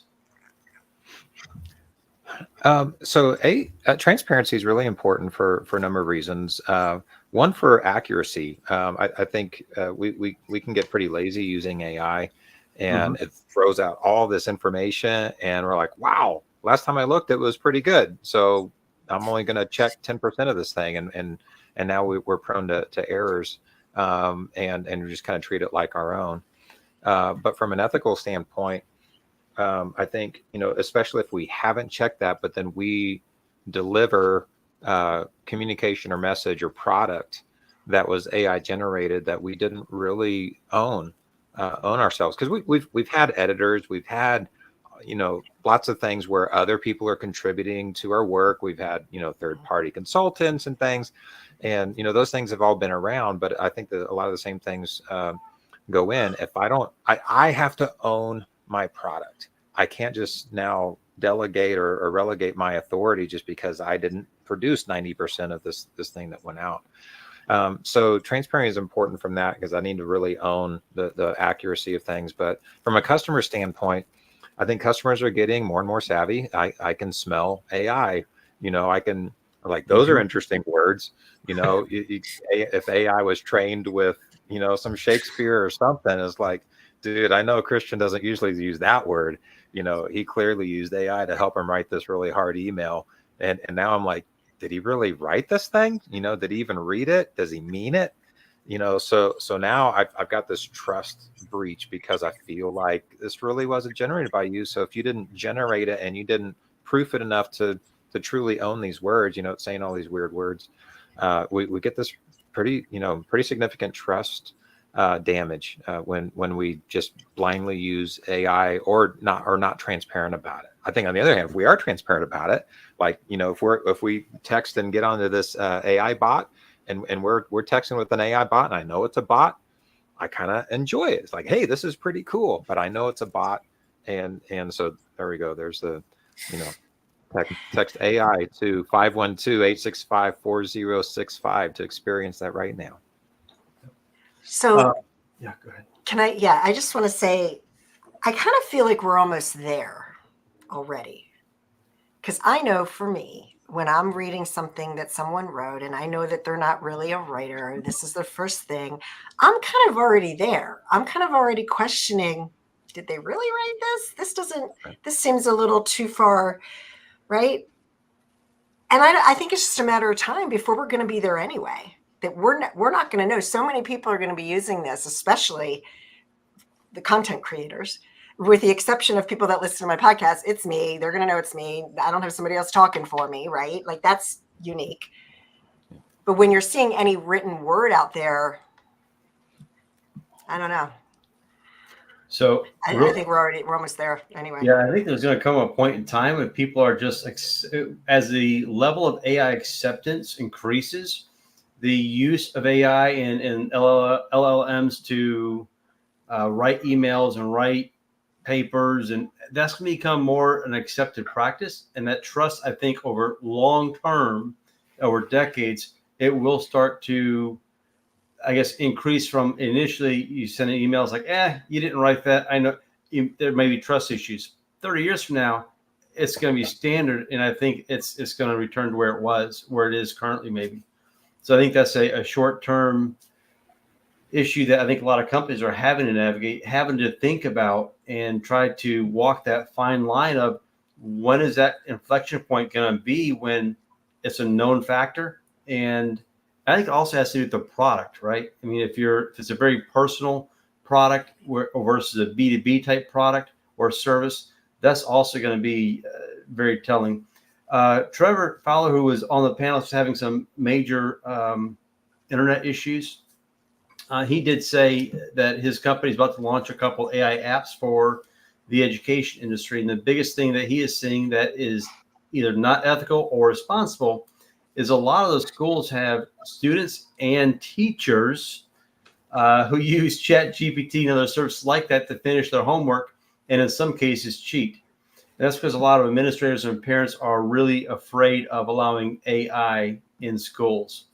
And so because of this, Trevor has their company has developed some AI solutions that allow students to use AI in a way that doesn't allow cheating, but allows them to get help within a closed systems. At the same time, it allows teachers to use AI to help them manage assignments, and students also to allow the administrators to see what their students and teachers are using AI for.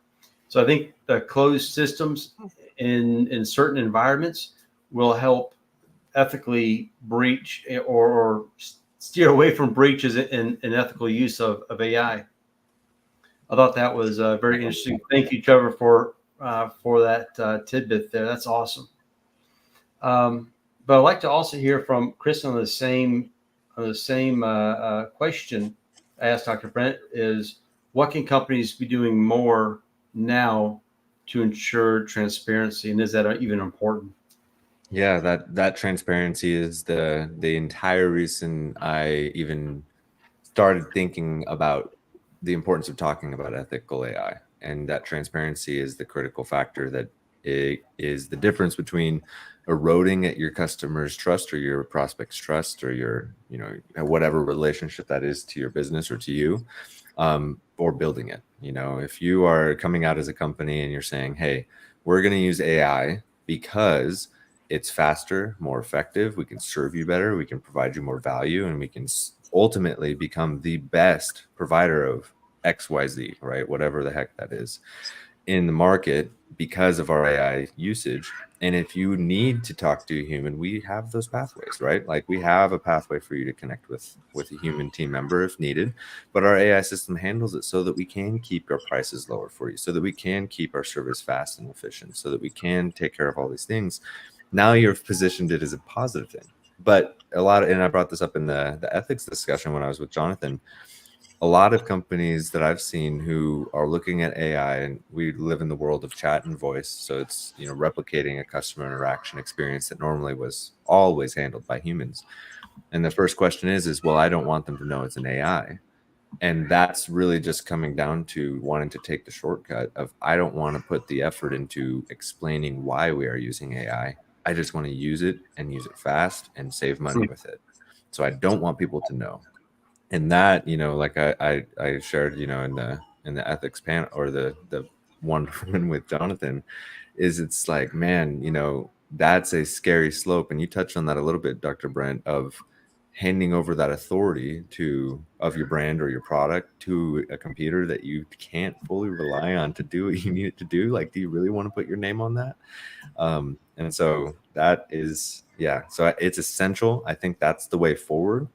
You might be able to pull the wool over a couple of people's eyes, or maybe a lot of people's eyes, but at the end of that train, they will likely find out. And when they do, you'll find yourself dealing with a cascade of problems at that point. And that is, in my opinion, that trust breakage. We all know the old adage of, it can be torn down in a day and take 10 years to build. And it's like that trust, once destroyed, is very challenging, very difficult, and if not even impossible in some cases to rebuild. So I think that transparency should be protected at all costs. That integrity should be maintained in every single scenario.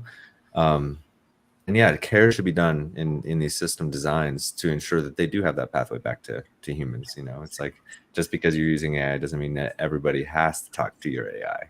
Let the people connect. And it's interesting. I'm gonna Sandy, I'll let you, I guess, pop up the next question on the screen in just a minute. I want to read Trevor's response. Companies now should not be using ChatGPT, Claude, or any other LLM out of the box because they are biased and they are more like a one-stop shop. But they need to have specially trained AI that is more specifically trained for their industry. For the education industry, allowing the use of AI, but in a way that is not promoting shortcuts or using it to complete assignments. It's not about banning AI in your industry because of fear. It's more about remaking it and training it in order to do what you need it to do for the industry in a way that's ethical. I thought that was, I wanted to read that out because I thought that was really, really insightful. That was really good.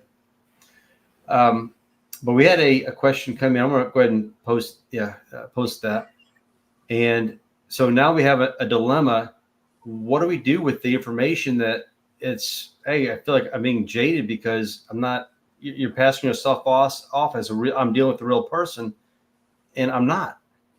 So what do you do if you're a customer? What do you do if you're on a forward-facing AI bot or AI is interacting with someone and they get offended? So I guess you can take it from either side, either angle. Yeah. Dr. Dr. Brent, you want to take that?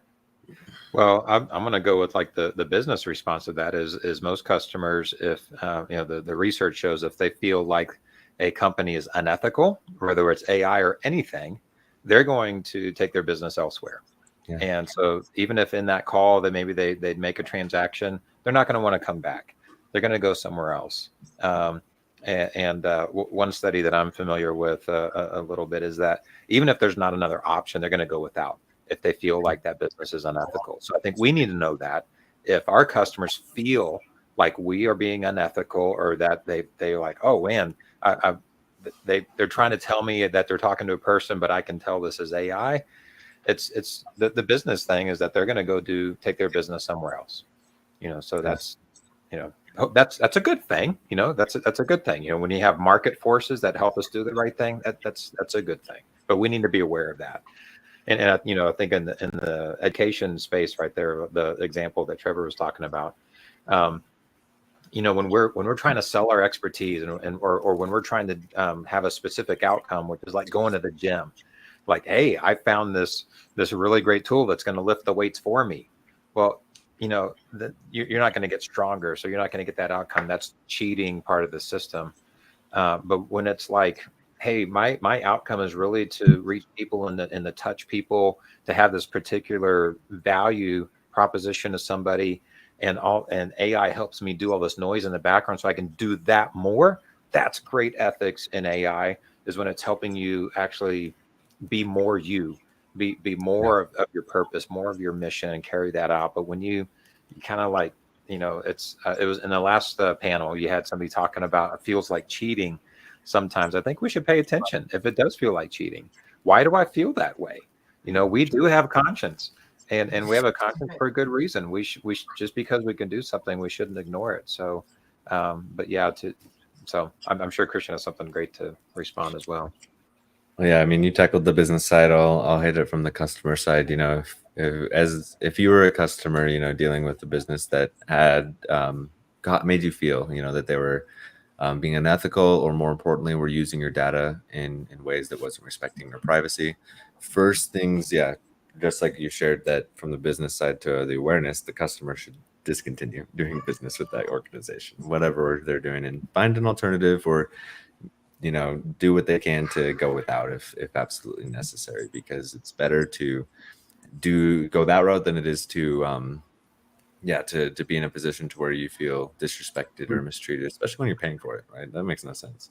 But then on top of that, looking at the harm that potentially was caused, and then there's different pathways for action that can be taken from there, but really looking at the harm that was caused, reviewing the terms and conditions and the privacy policies, and making sure you understand what you did sign up for. And if that is all, in the clear, or maybe there's something you didn't realize, but making sure that, you first off stop doing business with that organization, and then you take the steps necessary to protect yourself from damage or further damage if there is any. But yeah, it's critical, and that's why we harp on it so much, because this is the point to where, how we carry this technology with our fellow humans here, and how we use it to interact with them. That's going to be the thing that's going to either open the doors for what's going to be a beautiful future ahead, or it's going to close the doors off and cause a lot of damage, cause a lot of pain. So it's important to carry well. Well said. You two gentlemen have articulated your thoughts and the viewpoints of ethics so beautifully. Amazing. Excellent information for sure.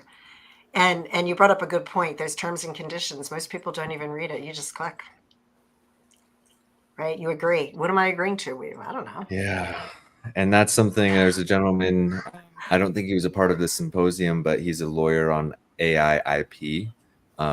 I'm going to, if it's okay with you, Tom, I'm going to throw his name out there and do a little shameless plug for him. But Peter Neves, incredible lawyer, specialized specifically in just helping you to be aware of what you should look for, what you should watch for, what you should make sure of before you begin using an AI application.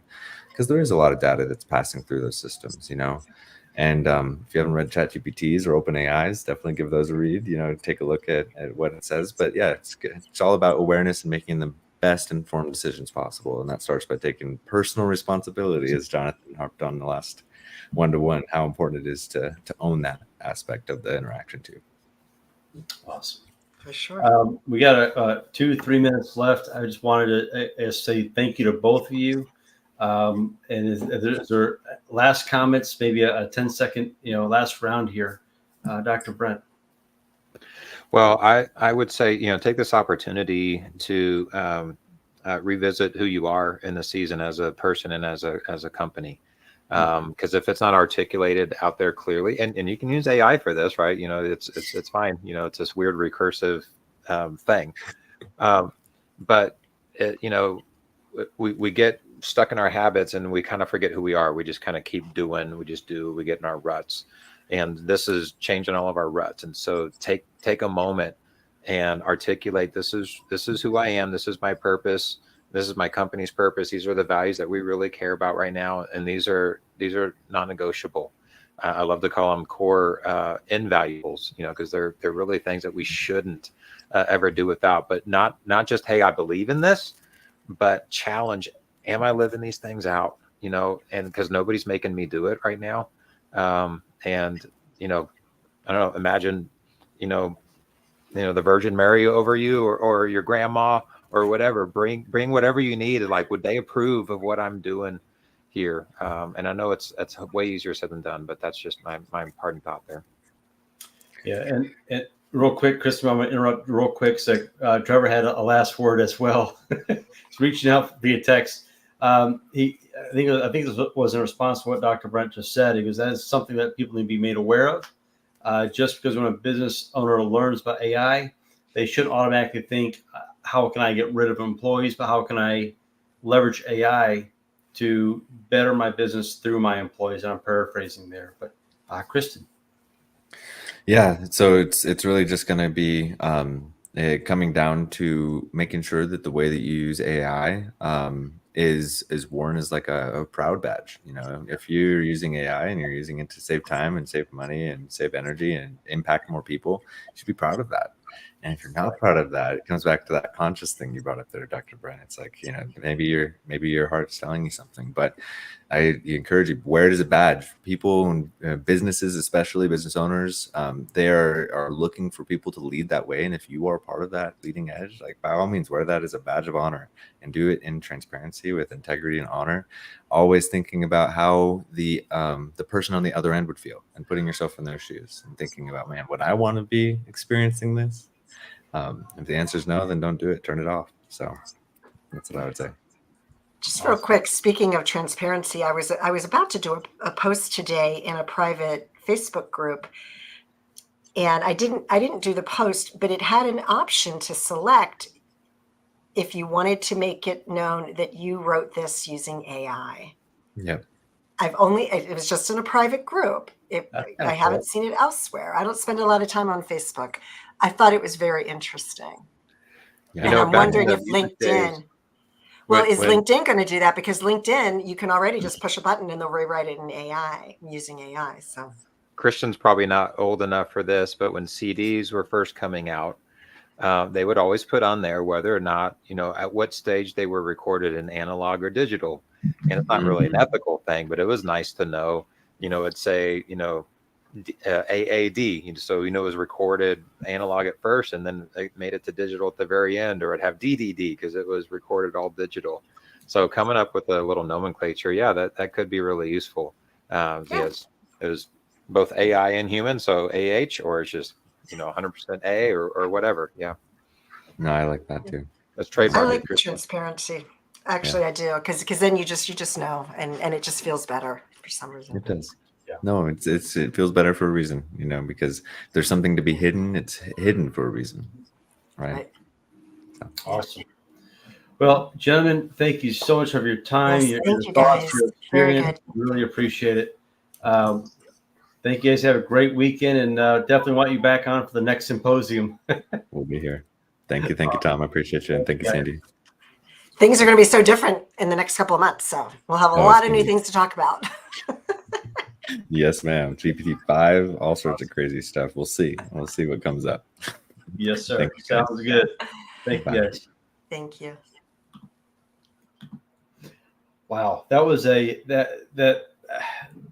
panel was. We could talk about that, Tom, for 8 hours and Yeah. still have more to talk about. But both those gentlemen took such articulate views and articulated their thoughts so well.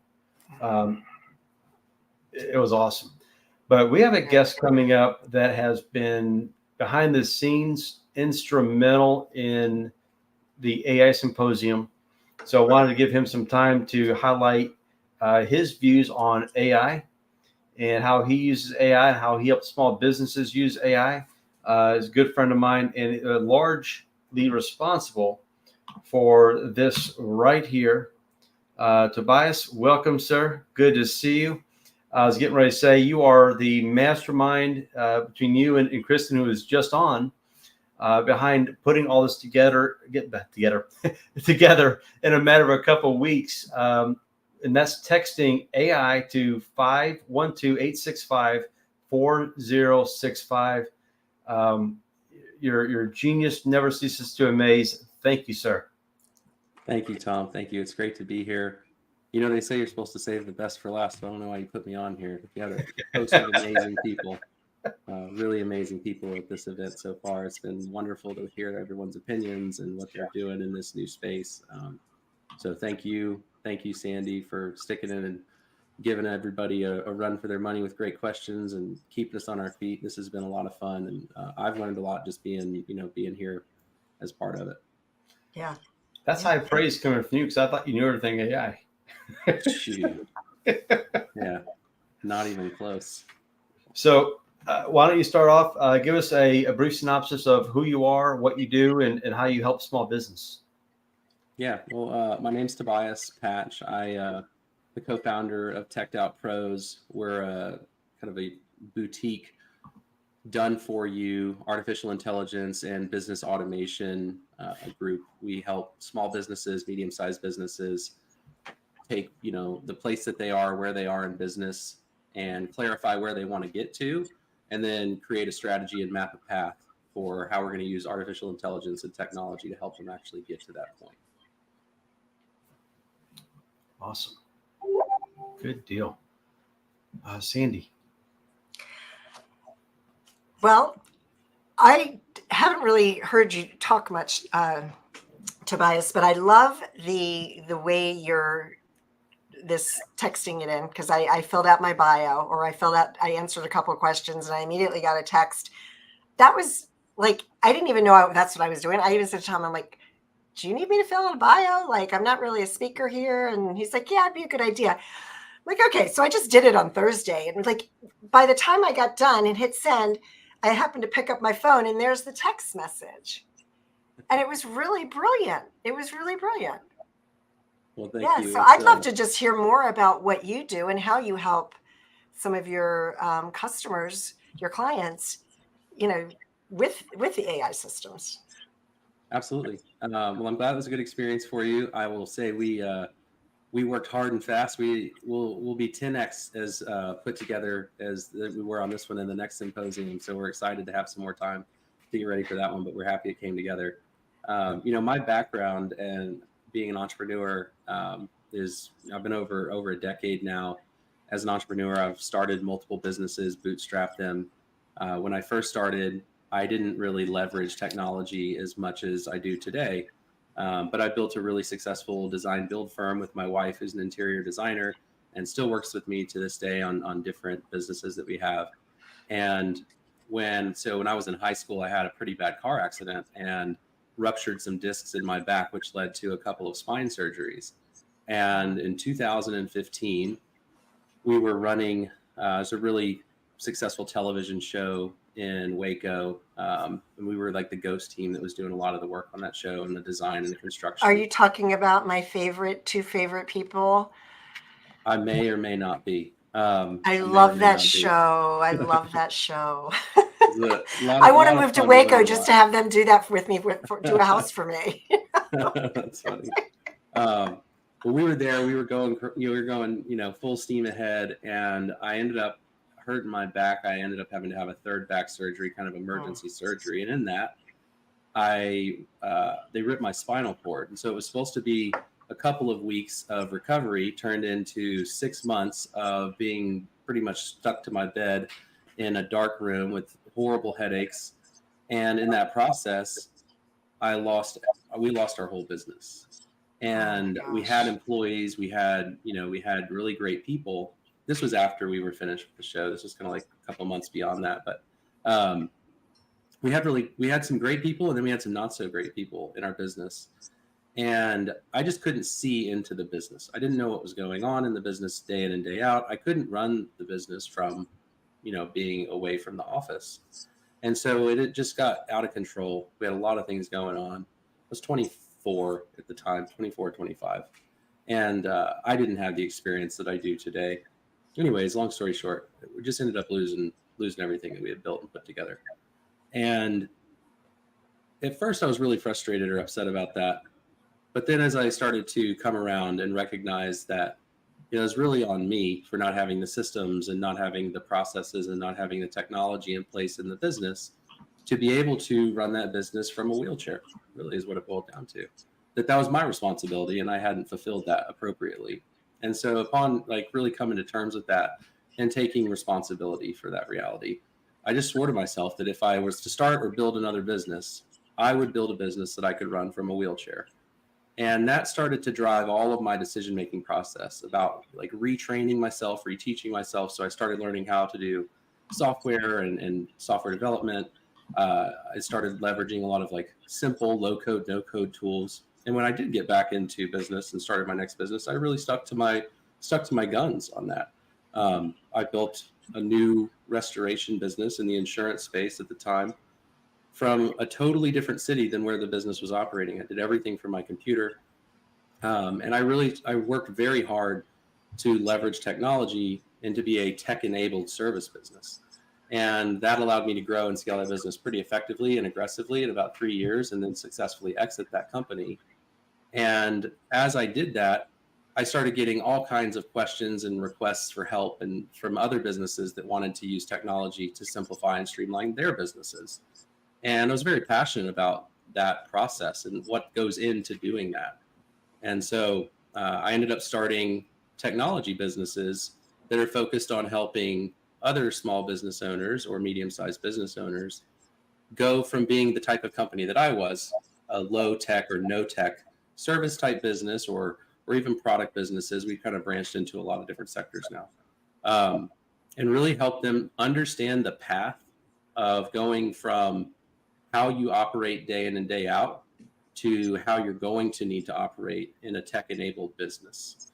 And so that's what we do at Teched Out Pros now is, we have people that come to our business. They ask us for, a lot of them come and say, I want to automate my business, or I want to put AI in my business.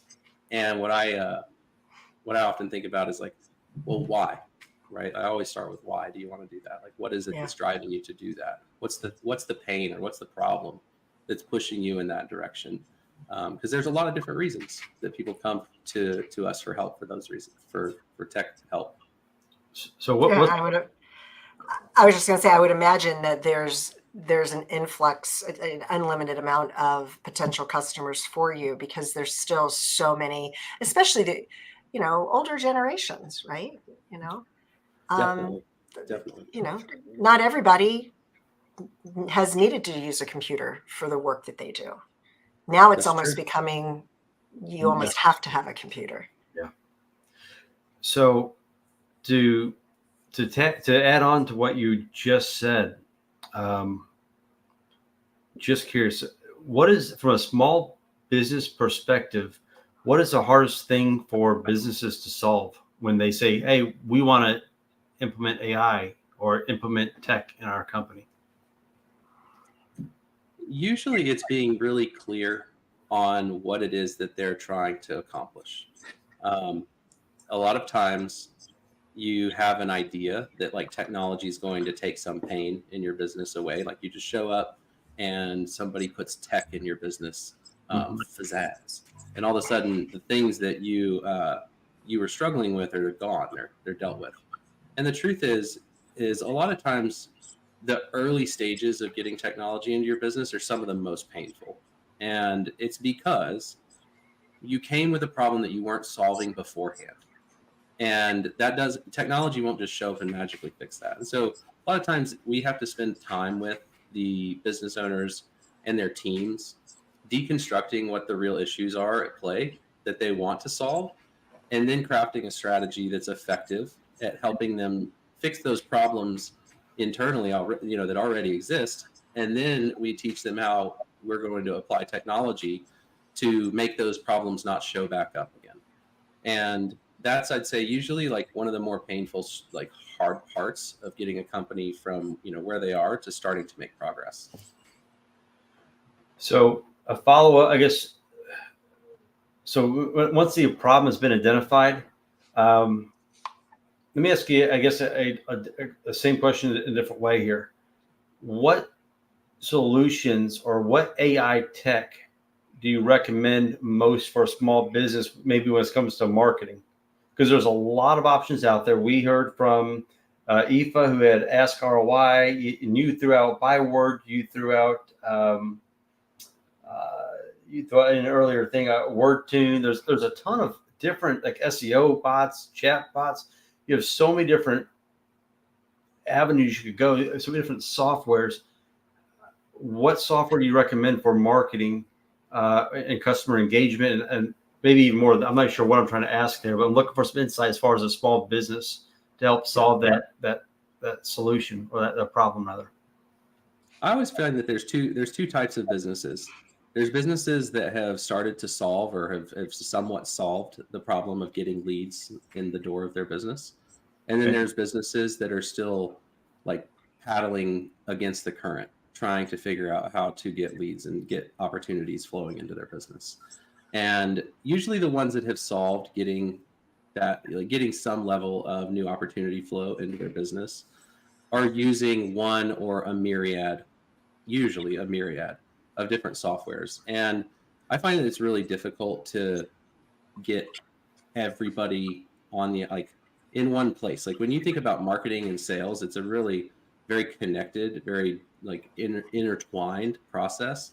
So I'm a huge fan of CRMs that allow you to connect and bolt on a lot of different tools, because either they already have some that they're really ingrained with, and you don't want to take them out of those because that can cause a big uproar. So I like HubSpot's really great, pretty expensive, but really good. I really love Go High Level. That's a really strong platform. We use that platform for a lot of businesses. We've built our own version of it. It's got a lot of extras and pre-built aspects of it that kind of make it if you were to just go buy it out of the box, enjoy running up that hill. Trust me, it's not as easy as it looks. But we kind of streamlined that and give people a set up ready to roll version of that. But it's a really powerful platform. It connects with other platforms pretty well. And then there's a bunch of other, Zoho. If you're a medium-sized business and you're trying to solve for more than just marketing and sales, and you don't have a really strong ERP type, system, then Zoho's really powerful, kind of a pain, but worth it once you get it done. And then you can get into maybe people need some custom stuff. But as an out of the box, simple system, really any CRM's better than none. So you can start there. If you don't have one, then go anywhere. Go to monday.com, go to, get a template out of Airtable. There's a bunch of CRMs. I like to joke about the fact that everybody's got a CRM now. But the idea for me a lot of times is, do they know what they're doing to get those opportunities in the door? And if they don't, before you worry about a CRM, you need to worry about whether or not you have a plan to put someone in the CRM, right? That's one of the biggest hurdles to overcome for a business is, do you have people that should go there in the first place? If you don't, then even if you get a CRM, it won't matter. Well said. Sandy, I know you and Tobias both mentioned Go High Level. I'm not sure who wants to answer that. And Tobias, you might. Okay. So Tobias, you might want to explain what Go High Level is. And you said you built a you add bolt-on applications, or what is the difference between what you have and what Go High Level is, and explain that a little bit more. Zoho I've heard of, I've used it. We've used it for our email campaigns in the past and different things. So I'm familiar with that. I'm not so much familiar with Go High Level. Go High Level is like a base CRM system that comes kind of blank and ready for you to start doing or building out what you may or may not know to do in your business. You can connect it with other softwares via the APIs that are available from it, or they have like a Zapier connection that you can use. There's a lot of marketing agencies have used it. I would say it's really geared more towards companies that like provide services to small businesses. We've seen some small businesses that maybe have somebody that's like semi-tech enabled or is maybe very tech enabled, and they can kind of go and try and build it out themselves. In our experience, we end up getting their request for help like midway through their journey as they realize it was a lot more work than they thought. We have some people that will come who have like done a lot of research, and they'll see that we use Go High Level as like a big base of our main system that we build for people, and they'll say, "Oh, this is just Go High Level." I'm like, by all means, go have some fun. You can call me in a month. You know, it's funny. So I can tell you how I use it. I can tell you how I use my Go High Level, and just like Deborah was saying, people can purchase a white label, I guess, of it, and then call it what they like. So that's the person that I'm working with did that, and he's added a lot of templates and things like that. So Tom, how I do it, for example, I'm hosting an event with 4 colleagues.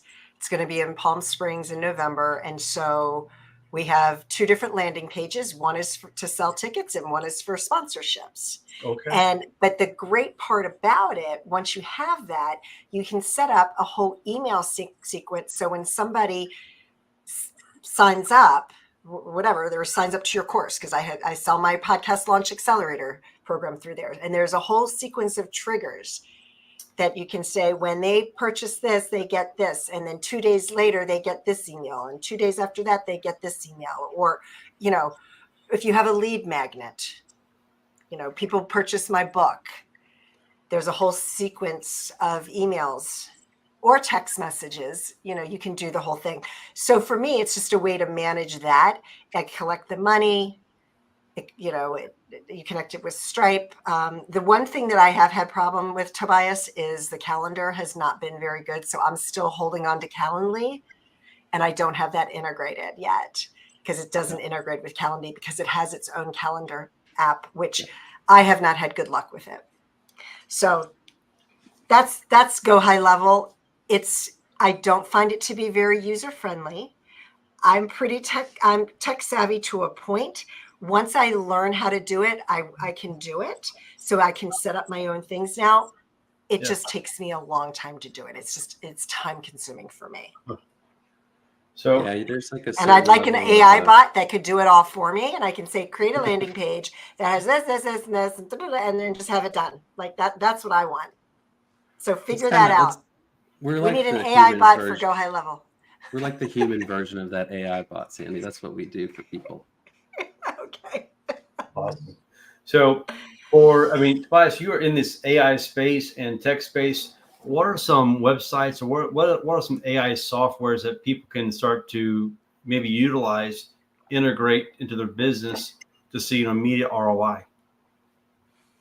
It's a loaded question, Tom. It is. Well, let's break it into like the different subject parts of businesses.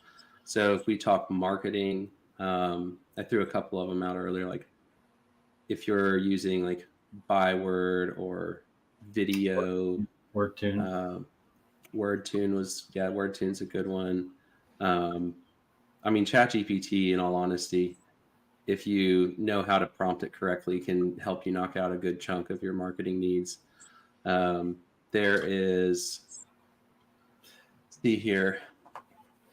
I use one for like review gathering that we use, and it's called Story Prompt, or Bonjour is a decent one. So those are like a bunch of like marketing versions of things.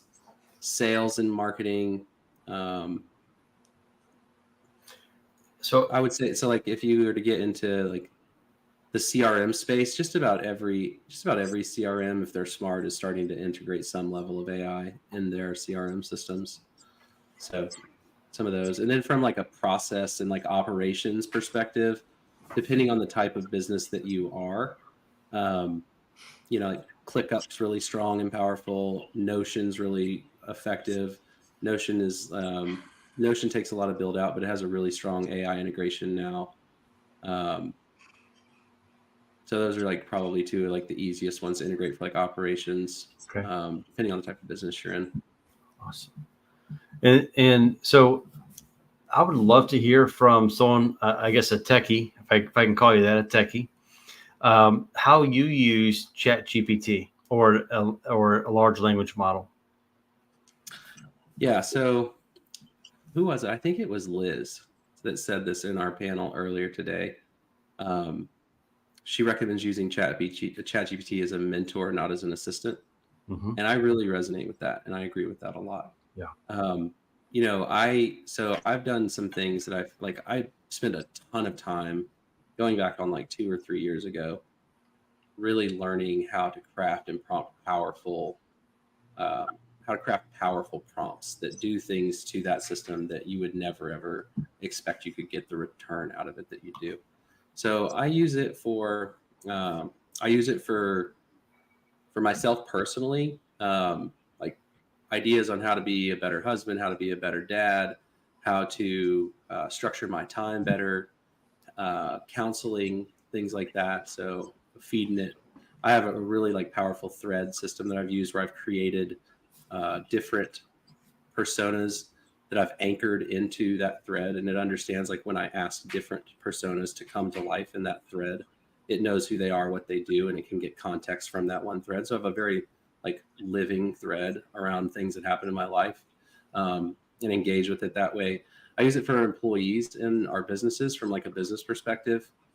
I say word vomit into the thread everything that I'm thinking about that I need them to help me with, and then ask it to structure all of that into a bullet pointed list to lay out their tasks and what I need them to work on, and then to give small excerpts of like what they could do to make sure they get that done successfully. And then I will go back later and then tell it how they did and whether they got everything done, and ask it to give me a feedback document, like give me a document to give feedback to my employee based on the results from the work that they did. So that helps me kind of stay in like a management loop or leadership loop with them. And then I can go back to that same thread, say like at the end of the month, and ask it for key points that I should bring up in our monthly one-on-ones and things like that. I can keep going if you want, but I use it for quite a bit, but mainly like things to optimize my day-to-day. So if I heard you right, you get your phone out or your microphone on your laptop, and you'll just start talking and say, hey, organize this for me. And it'll come up with your bulleted points, and that's what you send over. Yeah, that's right. Interesting.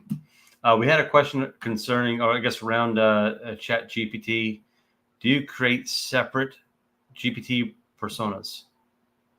I do that. But in the context of what I was saying a minute ago, there's a way to create personas inside of individual threads or individual GPTs that you can call to life. So you can anchor these different personas or different modalities that it's going to operate from inside of a GPT or inside of a thread. And then, depending on how you build that or name that, you can call that persona up to kind of like up to the plate at different points and times during your prompting or during your work progress in that thread. Could you give us an example of that? Yeah. I mean, so like, for instance, I have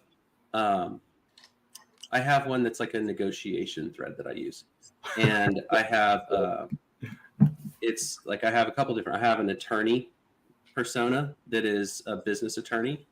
I have one that's based off of Chris Voss, who is more of like an expert in negotiation. I have one that's built off of myself personally and like my point of view on what makes a good deal, and like what is a fair and good deal for two people negotiating over a deal. And whenever I go to that GPT, I can lay out like, hey, here's the structure of the deal that I'm working on. Here's what I'm thinking about. And then start asking, you know, like based off of, you know, I think I call it Voss is the main one for like Chris Voss. Based off this, would you please give me a bunch of tips and tricks on how I should communicate my stance on this? And then the other one I call is just like at me. So like I can ask it to like, well, what would my opinion be based off at me's, you know, persona? And then I can lay out like, can you please tell me if I've missed anything from a legal business like perspective? Wow. So those personas, go ahead, Sandy. I was just going to say that's a question based on what Sarah is asking, but does it not remain in the shared / overall memory? So it doesn't go to the shared overall memory because that has a bit of a limit. Inside the thread is like inside any individual one thread is where you can really make these things come to life. You want to actually like bring them up into the thread so that as you start prompting your way down that thread and then you ask for that persona to come back up, it's going to reach back up further in the thread and pull that information back down into the active portion of the thread that you're like where you're talking in. Huh. That's fascinating. And I like the idea of the negotiation tool. So you can upload Chris Voss's book and say, hey, or is that a persona that's already pre-existing inside of a chat GPT? How do you find those personas? How do you develop them? I like to build my own off of my own like mega prompts. I call it like black magic AI prompt engineering. You have there's some cool stuff that you can do to really lay out how it's going to think and exist based off of like these mega prompts. Wow. So I'm going to go into AI and say, tell me more about prompt engineering and what type of and just start asking it. Like, I'm going to ask you to teach me how to use you because that's a great place to start. That's a really great place to start. Prompt engineering. I'd never even heard of that until this. And I was telling my son who's 23, he's like, oh yeah, prompt engineering. I'm like, do they teach it in college now? I don't know. He just graduated. That's too funny. Well, Tobias, let me give you a shout out and an opportunity for a shameless plug. How does someone reach you? You can just ask the bot to reach out to me, and it can get you in touch. It'll help schedule a call with me if you'd like to touch base, or shoot a message there. Alternatively, you can email us support@techdoubtpros.com, and myself or someone from our team will connect with you. And we'd love to have an opportunity to just talk with anybody about whatever they're trying to solve. Awesome. I can't say thank you enough. It's because of folks like Sandy and yourself and Michael Silvers and Karen Hall, all the speakers. We had over 50 speakers for 2 days. Just give selflessly, their knowledge, of their time, of their wisdom, of their experience, and they just pour their hearts out to the world, literally the world. Absolutely phenomenal. We're going to go into a end of day recap. I'd love for you to hang out if you have 10 minutes and recap it with us. Yeah, let's do it. That'd be great. Okay. And thank you, Tom. I know that I'm going to bring Karen up. Oh, you got her for me. There we go. No, it's not me. It's really the team, and I'm just a small cog in a big wheel. So, Karen, welcome back up to the stage. Thank you. We have had a crazy 2 days full of information. I have pages and pages of notes. I really don't even know where to begin. I was like this last night. Is like, where do I start? So I'm going to throw that out there to all of you and even the audience. I would love to know the audience's largest takeaways. If you want to put that on LinkedIn chat or on the Facebook page here, I'll try my best to articulate what I'm seeing, or if it comes up in the comments here. So Sandy, Tobias, Karen, you guys want to kick things off for the next 10, 15 minutes? Sure. I mean, for me, right now, with all the notes that I took, and I tried to be on here as much as I could, it's going to be really diving deeper into ChatGPT because I learned so many things that I had no idea that it could do. So that's the one thing. The other one is I closed the thing. It's a Predis, PREDIS.ai.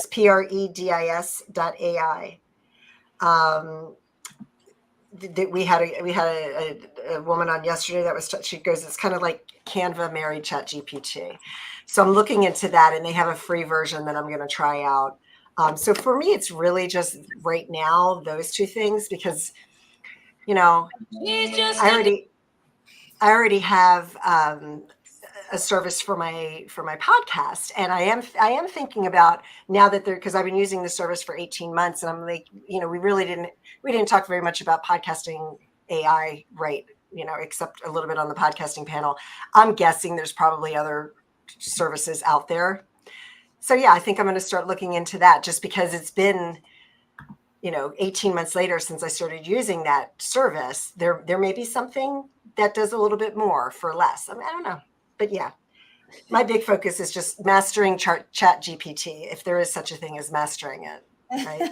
Yeah, I think it just keeps evolving. So we have something to learn, you know, every day. But yeah, that was just this morning that Jackie Wilkinson was teaching us about the Predis and the. Oh, that was this morning. See, that was just this morning. There's been so much that has happened between then and now. I thought the same thing. I thought, oh my goodness, that just is so exciting to me to think about how I could do the graphics. And somebody had asked, I can't remember who it was, you know, which we had one button to push to send it out to everything, because some of them only go to like your business pages, but not your profile. And so, you know, sometimes it's hard to get it to actually go everywhere. And I read that Predis does that. So I'm like, I don't know if it meant the same thing that I meant when it goes everywhere. But yeah, I thought that was really great. And then the real time, you know, experience of using ChatGPT and having Barbie Ray teach us about the prompts, just like Tobias was saying about prompt engineering, and loading a whole book onto ChatGPT. You know, if I wrote a book, which, you know, I'm doing, but to have that to know me and to load my podcast transcripts and, you know, all the different things, I just thought, wow, that's awesome. Tobias? Yeah. You know, when I think back to the last 2 days, my biggest takeaway is like the feeling of excitement that comes from having a group of people that are passionate about something new, like the energy that brings. It's a very inspiring thing to be around people who are all drawing energy off of each other and pushing in a direction over like new accomplishments that they're making. And I know that there's all kinds of opinions about the good and the bad of it, but from my perspective, if you look at what just happened over the last 2 days, like this was only all good, right? And so that's, to me, something that I already love about AI is that while people think that it's detracting from or taking away from the human experience in the world, like here we all were 50 different speakers and hosts and everybody coming together to do a thing, and we all work together to make this happen, to give value to the world. And there's nothing bad about that, in my opinion. Yeah. I have to say that I really enjoyed Hector Garcia. Hey, Jen, and that is GEN, 11 Labs, Mosaic, and then also going all the way back to Manoj. 3 reasons why someone would implement AI in their business is to save time, save money, or new opportunities. It can be boiled down to just that right there. I mean, and that's just today. I mean, there were so many. Get Munch, previous you already mentioned, Descript video. We talked about the barriers to entry, different price points. I mean, the brand voice. I think that was IFA. In fact, only 30% are using ChatGPT. Only 3% of businesses actually are using it or have implemented AI. It just tells you how much further we have to go as a small business. And I think that was a stat just for the US. But if the US is there, I wonder what globally, if the rest of the world's keeping up or if we're behind. I think we're just now starting to hit on the hockey stick effect where we've been building AI for decades and we're getting ready to skyrocket. I think Manoj said the AI is going to contribute between 10 to $100 trillion in the next 6 years. Unbelievable. Yeah. Wow. Yeah. And I thought it was it. Oh, go ahead, Sandy. I was just going to say, to tag on to that, what Aoife was saying, you've got so many people that are starting, businesses. They're trying to do different LLMs. They're trying to incorporate how, and I think it comes down to, how can I make the most money out of this? How can I ride this gravy train right now? Well, I'm here to say it, folks. There's no get rich quick. You may make a little bit of money, but that's not what this is. You have to be responsible about it, and make sure when you're and this was what I wanted to get at, that Aoife was saying, when you are subscribing to a service, make sure you see what it is that they're doing, because a lot of times they're saying that they're going to do this and they're not really doing it. Insist on a demo. You want to be very careful and do your due diligence, because there's going to be a lot of people out there that are just trying to get rich. And they can take your money and you never see them again, especially if they're not in the United States. Because remember, if you're working with people in other countries, there's not a lot of ramifications that we have. Right. That's absolutely right. And yeah, I appreciated when Aoife said, she recommended askroi.com, because we do want to get a return on our investment. And I thought, wow, I got to go check that out. I mean, Aoife had so many things, and the private LLM, so that we could protect our intellectual property and protect confidentiality. There were just so many. She dropped so many nuggets, in that conversation. And Tobias, you dropped so many nuggets. I mean, Byword and WordTune, and we talked about somebody. I can't remember who it was that mentioned, but somebody mentioned ranked AI. And yeah, Tom, I have a list of all the things that I need to go learn about now. I know that next. Go ahead, Tobias. I want to tag on to both of y'all's comments there, because in meetings in our team internally, I always tell our team, hey, people come and they say, I want you to help me bring technology and integrate AI into our business. And I said, don't ever get confused, that what they're really telling us is that they would like us to help solve business problems that make them more money. Right. And you talked about ROI, little shameless plug. We have a 90-day ROI guarantee. If you don't get a return on the investment in 90 days, we'll keep working for you for free until you do. Because we know that if you show up and you're coming and paying us money, your goal is to get that money back and continue to make more money. And so we gauge our success off of your success, because at the end of the day, it's scary to come in and drop a bunch of money on something and not know if somebody's really going to have your back to get the result that you want, if they're just going to give you a thing, if you're just going to buy a bot. You don't really know if that's going to get you what you want. A lot of people are there, they're trying to solve a problem. They want somebody to help them solve that problem efficiently. Ooh, Tobias, that's amazing. I guarantee to see the results. Oh my goodness, that is like music to our ears. Yeah, that is pretty cool. That is awesome. Then I also have to do a plug that next week on the 27th at 6 p.m. Pacific time, 8 p.m. Central, and 9 p.m. Eastern.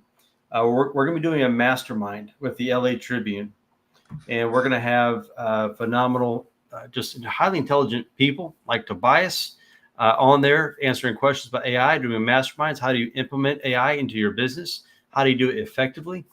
And then for the next 30 days, assuming you have opted into the bot, we'll be pushing out for every one time a day for 30 days, tips, tricks, all some great things and information how you can leverage up your business using artificial intelligence.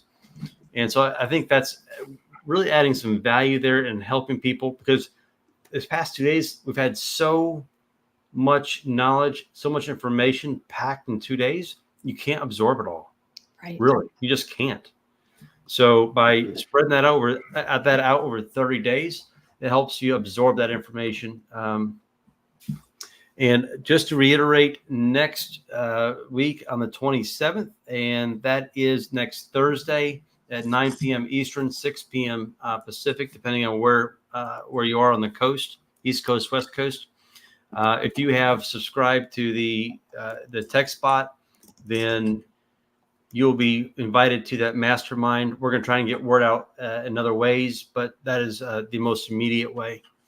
And we are just about wrapped up in the next couple of minutes here.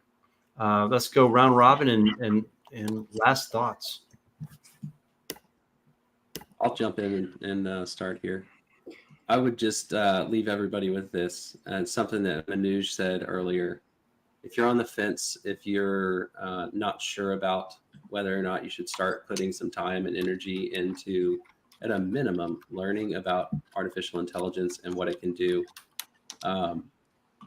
it's really important. Like this isn't crypto, like where we're still like not sure how this is all going to pan out. Like everybody's very sure how this is all going to pan out. Get on the boat or stay on the dock, because that's going to take us to a whole new world. Right. And that reminds me of the comment that I was thinking the same thing, like the replacing jobs and all the different, advances. Well, would we want to ride a horse from here to New Zealand? Well, no. We're grateful to have an airplane, and and so I was just thinking, and so many of the speakers said, they wish they would have started earlier. They wish they would have known, how to use these tools earlier. Well, it's never too late. Start today, and start with one step, one tool, and learn ChatGPT and move forward. Awesome. Yeah. Yeah. No, ditto. Thank you, Tom, Karen, Tobias, all the other speakers, Michael Silvers, LA Tribune. It's been really incredible. I have learned so much. And you have to get on this boat. I said this earlier today. You've got to get on, or yesterday, what was it? Can't remember. It's all kind of flowing together. But if you have a business, you need to learn AI. And for the world out there, anybody listening, please don't worry about it. It's going to be a while before jobs are being replaced. I've heard multiple people say today that it's enhancing things. And if you're an employee and you work for a company, learn how to use IA. Obviously, you want to make sure your company has those rules and regulations and the standards, which I know a lot of companies are having to do. They're forced to. There's no, I actually, when I was on my break and we were having dinner, I said, he doesn't talk about it. My husband's a CTO of his company. And he's the owner of the company too. And he goes, oh yeah, it's brought up every month. We talk about it every month of what do we need to do, because he's a federal contractor. And so like when you're working for the government, that's a whole nother, you could lose your contracts if you're putting stuff into OpenAI. So, but yeah, this has been great. And I'm excited. The companies that we help end up hiring more people. Like I've not seen a single moment in time where, unless somebody should have been replaced, anyone's ever been replaced. They're hiring more people. They're getting busier. Like they have more work to do that needs people. And so I don't ever see that as the reality right now. That is encouraging to hear. I think we should end on that note. So I have to say thank you to all of our sponsors.